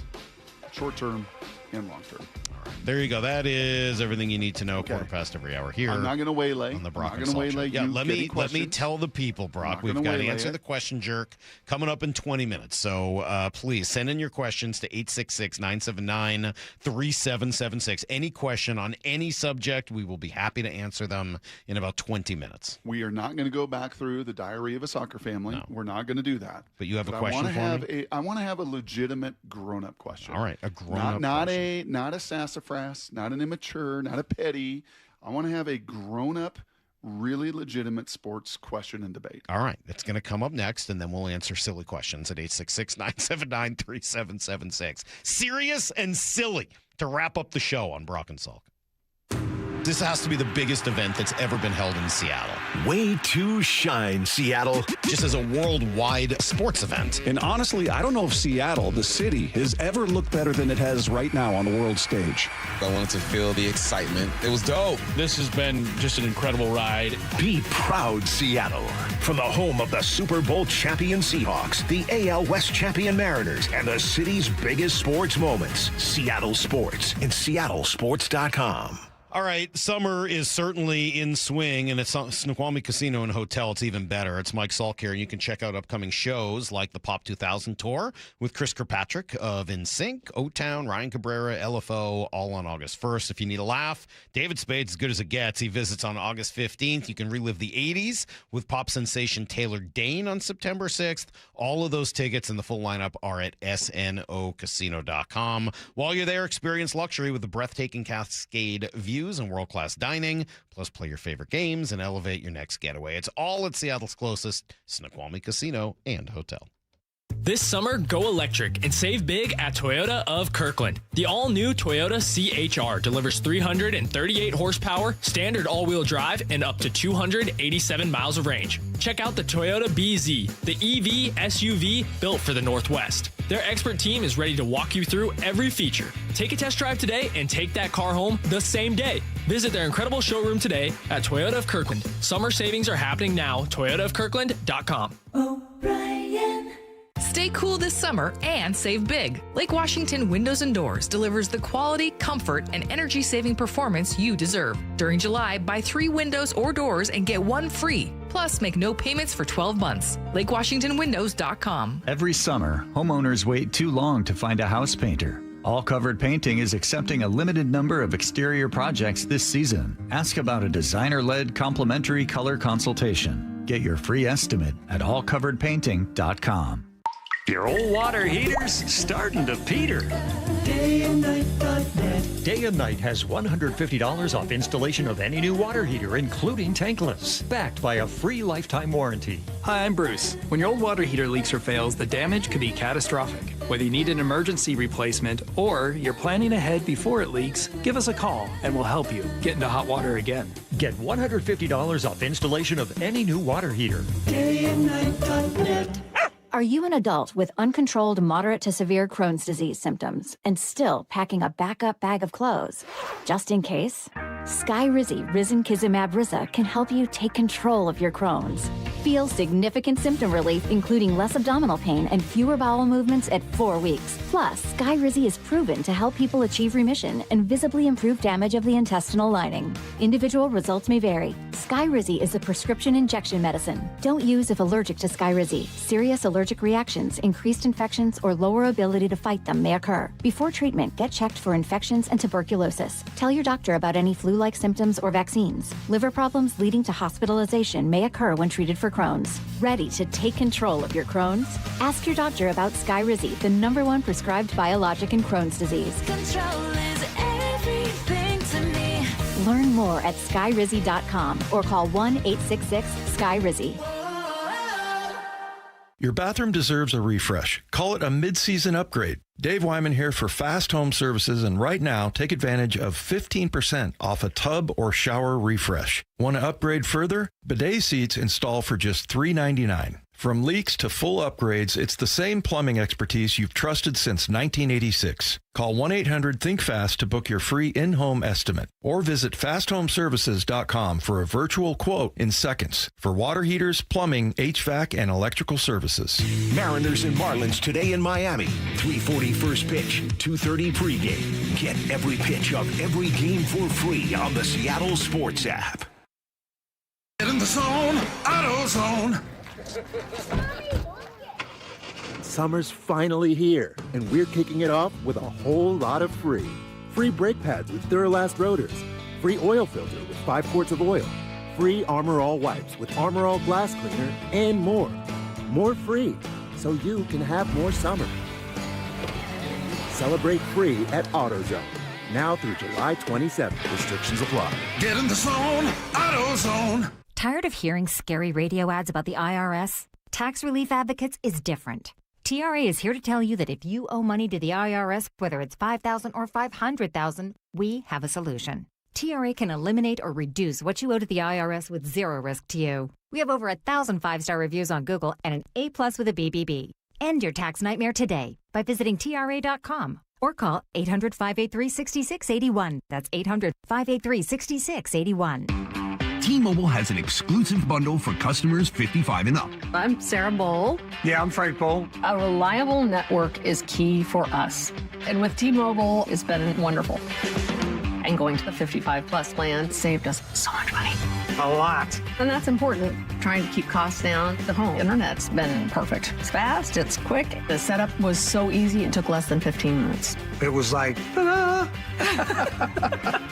If you want simplicity, coverage, reliability, you want the whole package, T-Mobile has it.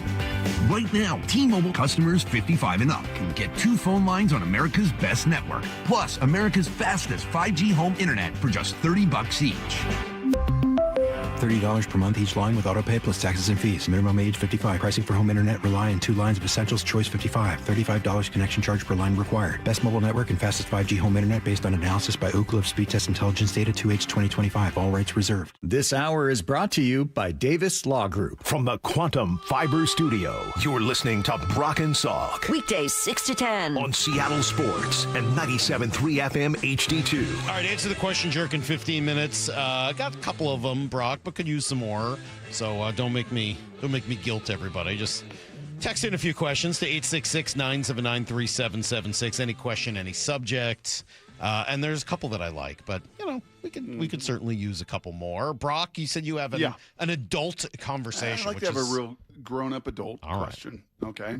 And you went through in your Bill Simmons Salk Wind Soccer Diary, just taking notes without the kids even knowing it, which was great. I thoroughly enjoyed that. And it wasn't mocking. It was just, hey, the reality of watching a soccer game as a family for the first time, right? The first time you guys have ever done that in your life. Well, we were a crossfire family. Growing up, Macy was a soccer player before she was a hooper, and it's frankly really helped her play basketball. Like soccer helps so many athletes through the years, like Michael Bumpus was a soccer player through high school and everything else. And so we've done surf cups, and we've been to Dallas and Vegas. And so just like, when you see an elite young hockey player and you're like, yeah, that's just different. It's the same thing in soccer. When you go to surf cup, and you're like, that kid is just spectacular. Like that ball's on their foot. Like their stick skills, like they're just different. And that's every one of those players last night and that much more. Like they're the best of the best in each country all around the globe. And they do have some amazing skill sets. Here's the grown-up question. In America, because if you took a diary of our family last night, of Titus and Molly and Dylan and myself, Haley's really nice, so I don't think she ever complained. But if there was a diary and journal of the four of us, it would be like, get up, suck it up, get up, stop faking it. Like mad. Titus was mad. Like, dude, enough. You're a wuss. Suck it up. Get up. Like, in the grown-up legitimate question, in America, can this sport thrive with that much flailing and flopping and faking? I think it is a major hindrance. And with the red card the other day, before all the politics and everything else got involved, I was pretty furious, as many were, and I'm like, this is just wrong. That guy who acted like his leg was broken, dislocated, and amputated, got up and played 2 minutes later in the whole rest of the game for Bosnia. Like, that's just dumb. Dumb. If you're hurt, you're hurt. If you're injured, you're injured. But you're out there faking it and taking time, and I know why they do it. It's part of the game. But can it legitimately be as big a part of the game and thrive in American sports? Where hockey is so beloved, Salk, because those guys play with broken legs. Not so beloved, though. I mean, like, where hockey football is so beloved because there's a competition committee that if something is wrong, we fix it.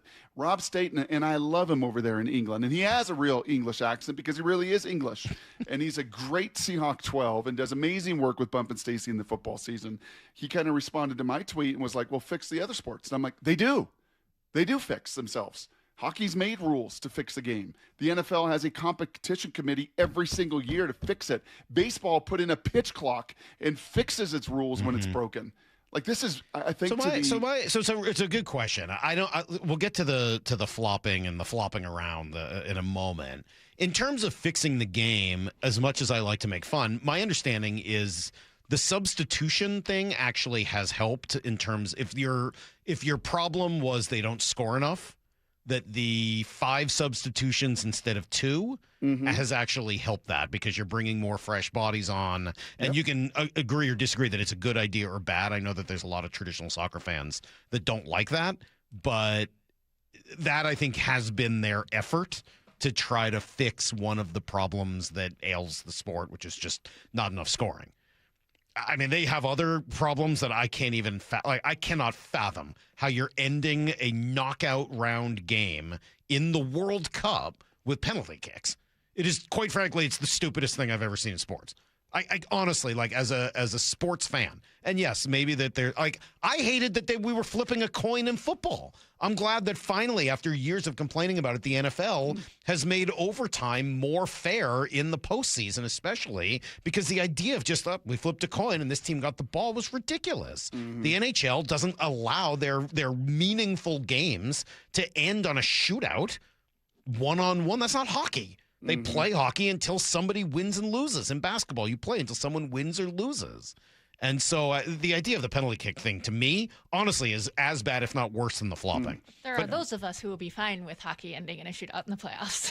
So I've I don't never mind heard. You're the only one I've ever heard of say that. No, that's not true. I've never heard of another person say that. Okay. You're literally the only one I've ever heard Charlie Ferguson and I were say arguing with Lefko about the penalty kick last week. We had people on the text line. I've never heard of a person who wouldn't want NHL overtime games to go the way they do. It's the best theater in sports. It can go 6 hours. It's unbelievable.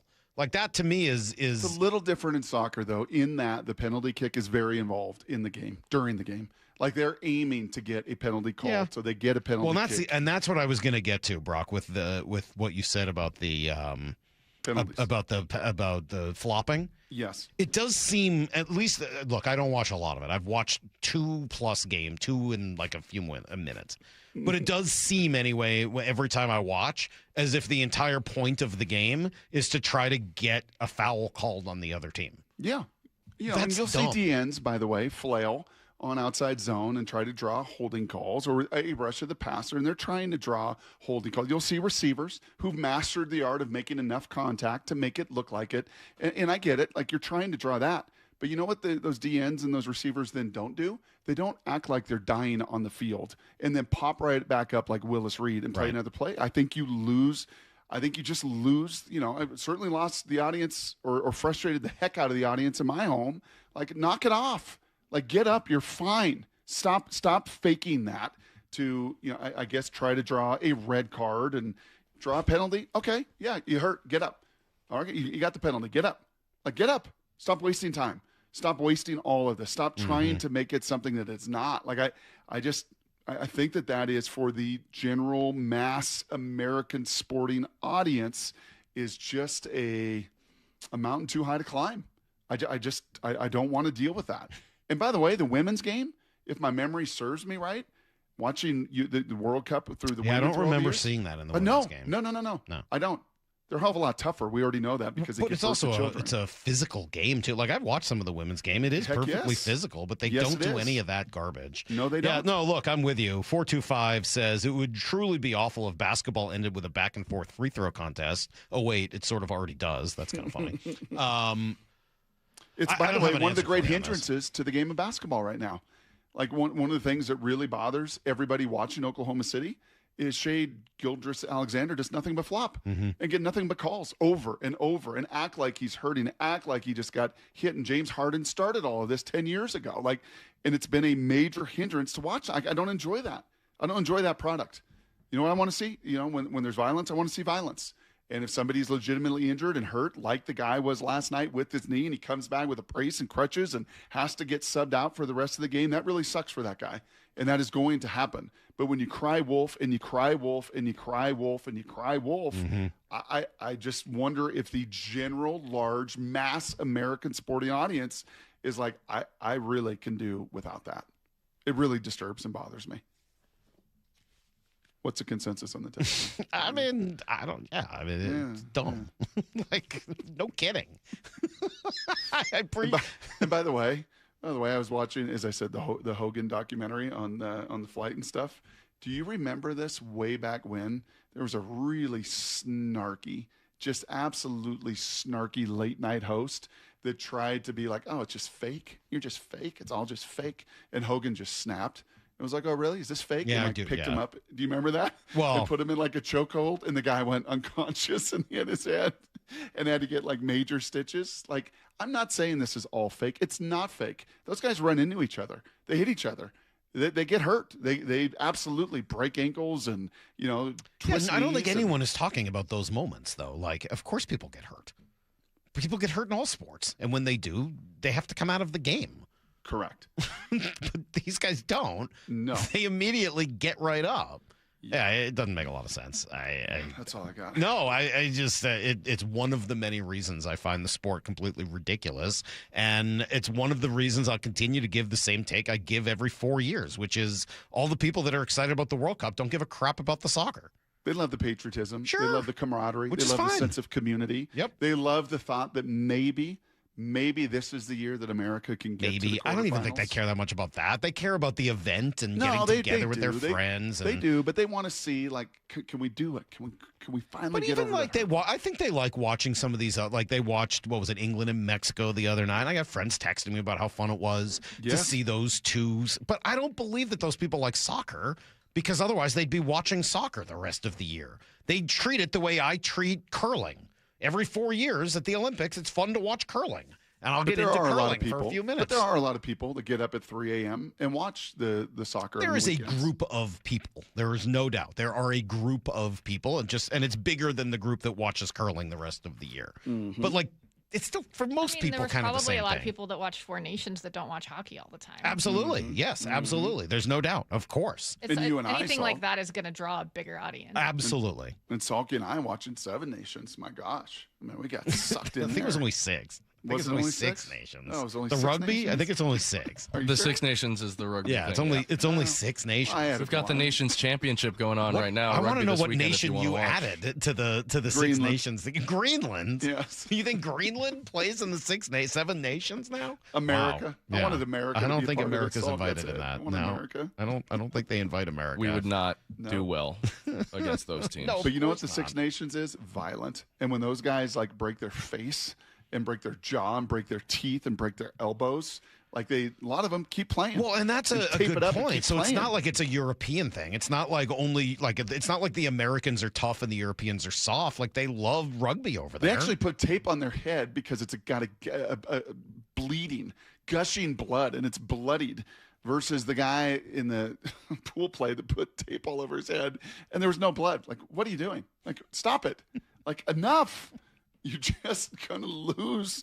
You're gonna lose. Honestly, a lot of Brock, people. especially if you watch hockey 80-something games a year the way I do, also it makes it really. I know we get all these texts like, I don't know why Salk doesn't like soccer. He likes hockey. It's the same thing. Like, I honestly think that if you're a big hockey fan, it makes it especially hard to watch this. Well, there's similarities in the spacing and the movement, Right. and the number of goals scored. It's hard to score. Like, there are some similarities in that regard. But then everything else is the culture of it is so thoroughly different, and the speed of it is so different. Like, I honestly, I know that there's a belief that there's some similarity there, and maybe there is. Those guys fight to stay on the ice. They don't ever want to come off the ice. Right. When they get blown up, they don't sit there and cry on the ice and looking for a back check call or a checking call. They want to get up and not be hurt. And unfortunately, this is a sport where it benefits to lay on the ground and writhe in pain and try to draw that red card to get somebody knocked out of a game. Mm-hmm. Or to get an additional penalty kick. This is true, too. The fake outrage at every called penalty is just as bad as the flopping, says John and Everett. That's true, too. There's a lot. NBA guys are bad about it, but the soccer's worse. I mean, oh, my God. It's like, dude, you ran through him. Like, come on. Even I can tell when it's a penalty or not. It's just very silly. Anyway, I'm glad it's done. I really am. I'm so happy this has gone away. I'm sorry the U.S. lost, but I am very happy that now we don't have to talk about this for another 4 years. Instead, we'll answer dumb questions. This is Brock and Salk's Answer the Question, Jerk. Keep asking questions. Come on, I'll answer them. Come on, I'm here. I'm going to answer your questions, dang it. Answer my question! The question, jerk! Well, don't just stand there. Answer the question, jerk! You say you're going to keep watching? I'm going to watch that Viking. I am. Oh, the Viking guy. I'm going to watch that Viking. Yeah. You like a good Viking. You feel a kinship there. Do you know his name, Brock? The Viking. It's like Holland, Mike, isn't it? Just like Mike Erling Leach called Haaland. me. Yeah. Oh, you're But he's not Viking. from Holland. No, he's from Denmark. What? I mean, sorry, Norway. I'm sorry. I don't think he's from Denmark either. I'm sorry, he's from. I'm still blown away that the Swiss are still in it. And I love that he's dating his high school girlfriend. Oh, really? Yeah, This is Jerks. What if Brock and Salk added stoppage time? Like Maura has deemed there were 6 wasted minutes on today's show. Bump and Stacy will stand by. They would have to wait quite a while some days. Whoa. Wow. Okay. Wow. Maybe we'll just go back on vacation, Maura. Jeez. Yeah. Next week during the All-Star break. Yeah. I like how Passan was giving Brock a lot of praise, and then he was like, yeah, that means I get to derail the segment with Manta Ray talk. Uh-huh. If you would have met this guy on the Manta Ray boat, he was something. It looked like a fun time. He sticks with you. You went body image on the manta rays, huh? No. A little bit, like judging their wingspan. No. A little bit. No. A little. Appreciation. A little, though. How much body image did you pull in Hawaii with the locals? Very little. Okay, good. I did like to say Mele Kalikimaka. Sure. Isn't that Merry Christmas? Yes. I mean, that doesn't seem relevant in July. Got a lot of chuckles. Bet you did. Jerks, my in-laws are coming to visit next week. My wife is insisting that her parents sleep in our room, even though we have 2 spare bedrooms. Her reasoning is that our bed is bigger. What do you think? I gotta say, we do have a guest room. It's never dawned on me to give up our room to guests. Right. Brock, didn't you tell us your parents yes. used to let people smoke Oh, in yeah. their bed? Yes. Flick would roll up his homemade cigarettes in their bed, and Peg and Mike would sleep on the hide of bed. Yeah, because I also would say not only would I not offer my bed to anybody, I would not accept anyone else's bed in their master bedroom if I were staying at their house. Yeah, I would say I'll sleep on the guest bed. Yeah. It's called the guest room. You're the guest. I thought when you stay with us, you were like, I want your master suite. Me? Yeah, well, I did. At your house, obviously. No, I think that's some old honestly, school stuff. I generally and by the way, don't even like going into someone else's master bedroom. Like if it's you a had like a special place. if you had like a Haida bed or something, and like no other spare bedrooms, like Peg and Mike growing up. Okay, that's different. But you have guest rooms. That's right. Yeah, that's a no. Upgrade. Here's a very simple solution. Work a second job and upgrade the guest room to get a bigger bed. Yeah. Just work a second job. Work a little harder. Get up a little earlier. Jeez. Stay a little later. Yeah, why don't you also have a job at Fox in addition to this job? And Madden. Yeah, seriously. But I don't have the Fox job anymore, so therefore That's the true. budget in Kona started to disturb my face a little bit more. Jerks, what is the most satisfying thing you've ever kicked when angry? I think obviously we saw the U.S. coach yesterday kicking the water bottles. Yeah. I don't know. I can't think. I'm not kicking. It would not be my thing in anger. Mm-mm. I've thrown a lot of things in anger. Yes. And back in the day, now this is the sad thing that the youth do not get the opportunity to do. There's never been anything more satisfying than smashing the phone receiver down on the phone. Oh, yeah. I definitely broke a phone doing that. Yeah. Not proud of that, but I did it. Yeah, there's a few out there that have thrown their game controllers, I'm sure. Broke those. But kicking something. Yeah. That's never... Maybe the waterbed. You had a waterbed? Oh, Peg and Mike had a waterbed because Uncle Wayne. That's the thing the guy was smoking in? No, Oh, okay. no. You ever sleep in a waterbed? Once. It's awful. My grandparents had a It's atrocious. You get sick. It's so uncomfortable. It even translates to a water. Oh, yeah, absolutely. I tried to sleep in one. I was like, I'm miserable. I'm going to Ian, vomit. you ever slept in a waterbed? Awful. I can't say that I have. Terrible. No. I Maura? hope to keep it that way. He's too young for a Maura? waterbed. My grandparents had one. I used to lay in it for fun, but I don't think I slept in it. Ugh. Terrible. I don't think I've ever even seen one. Yeah, What they're a kind of, terrible they're not idea. around much anymore. Thankfully. I have a question to solve the flopping problem in soccer. Yeah. The rule in rugby is they just leave them there and like they get tended to until the ball goes out of bounds. If nothing ever happened and you were just like down to 10 guys while your guys rolling around on the floor. I thought about that. The problem is, what about when the guy's actually hurt? Like, then you're punishing somebody you just kick for the ball out of bounds and... Nah, but now you're punishing somebody for actually getting hurt.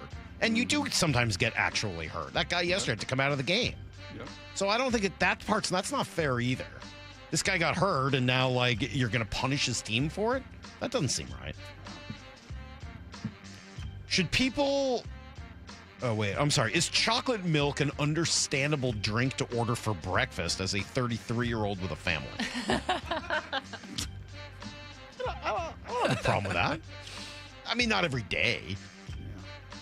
The occasional chocolate milk. As a former server who worked Sunday brunch, it's not a common order that I got from an adult, I will say that. But especially if you don't drink. Post-gym chocolate milk? Well, so sometimes now people are doing the Fairlife because it has the extra protein, right? Yeah. Like maybe if you're doing that. Mm-hmm. I mean, if a hot chocolate is acceptable as something to drink in the morning, why wouldn't chocolate milk be? Yeah. Chocolate milk probably has less chocolate in it than the hot chocolate. You a chocolate milk guy? Not really, but I'll have it on very like once a year. Yeah. You ever have like an egg cream? Add the seltzer to that? What? From New York, like an egg cream? Chocolate egg cream? No. A what? An egg cream. What? Like a Cadbury egg? What? The Cadbury cream egg things? What? I don't know what this is. I've never heard of this in my life. Me neither. An egg cream is a classic New York City soda fountain drink. Milk, seltzer, chocolate syrup. Sounds terrible. Ooh. It's good. Sounds terrible. No, it's really good. It looks Milk with gross. seltzer? Yeah, it's good. It's just milk, seltzer, and chocolate syrup. It's good. Thanks. It's an egg cream. What? I don't know. It's a New I York guess it's thing. kind of like an Italian cream soda. Yeah, a little bit. But they're They're good. different flavors of that. I'm telling you, they're good. Chocolate. Yeah. All right. It's I'll it's take an your egg word cream. for it. Yeah. I'll take your word for it. Yeah, the egg cream. What do you think, by the way, etiquette? Yep. What is your role? So we do this coffee tour, this really amazing farm. And 2 etiquette issues that I give, I may have bad body face with budget at times. I gave it the Lair. I was done. Like, you come late to the tour with your little bratty kids, and they're talking while the tour guide is trying to present. Yeah, that's not right. I was like, Karen, get back in that car. Like, now. I don't think a coffee tour is something you need to bring kids to. And Correct. They can't drink it. And then there was this French couple, and I have no sense of smell, but I could read Molly and Dylan and Haley. This guy stunk, no deodorant, like just bad That's not smell, right. and just badgering the guy. Well, do you have any chemicals on the farm? Like, just can't you do that also solo? Like, don't. Yeah, I don't think make what a you're scene on speaking the to in tour. both cases is just having no awareness of the rest of the world around That's you. right. That's exactly I think that's what it is. honestly what That's bothers you the most. That's exactly right. No social awareness. I mean, it's actually kind of mean, I think, to go to Hawaii and take your kids to a coffee tour. Like, there's so many cooler things they could be doing. Yes. As and guess an what those adult, you kids appreciate eventually that, did? but not as Guess what the kids eventually did? They just started to run around the farm. Yeah. Good. Just let them Yeah. go. Just let them be.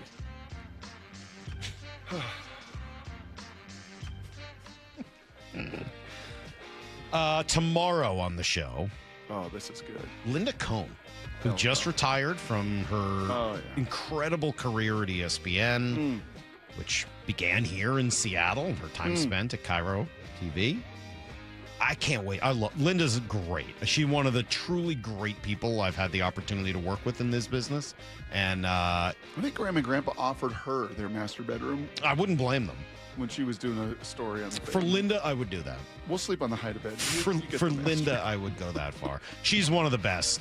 Just an incredible career. We're going to talk to her all about it at 8:30 tomorrow morning. No joke. Truly, one of my favorite people I've gotten to work with. And I had already loved Linda from afar as a fan, growing up as a viewer. When I got a chance to host a few shows with her, it's like one of the You coolest knew how things good you ever. had it with her, didn't you? Well, yeah. It was Linda Cohn. Didn't take me long. She's a legend. She'll join us tomorrow at 8:30. Mariners back on tonight. I'm done with soccer. So is everybody else. See that in 4 years. We're done with you talking about soccer. Thank as well. God. No one's more done with it than me. We'll see you guys tomorrow morning at 6 a.m. Until then, the hay. See you, everybody. Get to the chopper!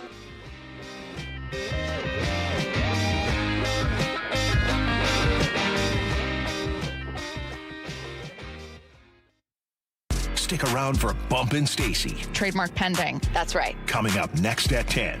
I feel like I've solved a crime. You did. Wow. Your defense, slaying like trash, allowed the Seahawks to claw their way back into the game. When I read about it and I start to break it down, it's about your overall team. And I think that's the way people have to look at it, because there was nothing offensively that felt dominant. Bump and Stacy next at 10 on Seattle Sports. Running a small business means juggling a lot. Your network has to handle it all. That's where a fiber-only provider falls short. You deserve a partner who gives you a greater advantage. Introducing the Total Solutions Advantage only from Comcast Business. A first-ever combination of the largest, fastest fiber-powered network, the most reliable Wi-Fi, gig speeds with equipment and security included, and a 5-year price lock. Plus, it's all backed by a 30-day money-back guarantee. The Total Solutions Advantage only from Comcast Business. A new standard for small business with reliability, security, and savings in one. When you add it all up, no one does business like Comcast Business. Switch today. Get started for $60 a month for 12 months when you add an advanced solution to a qualifying internet package. Limited time offer. New customers only. Requires 300 megabits per second internet, security edge, and additional qualifying service. 1-year agreement, paperless billing, and autopay with bank account required. Taxes and fees extra. Most reliable Wi-Fi based on Open Signal Awards USA Fixed Broadband Experience Report, May 2025. It's Grid City Harley-Davidson's 000 event. 0 cash down, 0 interest, and 0 payments until next year on any new Harley this week. Annual percentage rates such as 2.99% and no payments until next year on any new Harley. At Grid City Harley's 000 event now through Sunday. No payments for 7 months, no interest for 90 days with approved credit. Olympic Hot Tub's All-American Soak, Swim, and Sauna event is here. Now's the time to save thousands on a saltwater hot tub, swim spa, or sauna. With up to 3 years to pay for it, interest-free. OlympicHotTub.com. Better you, better life.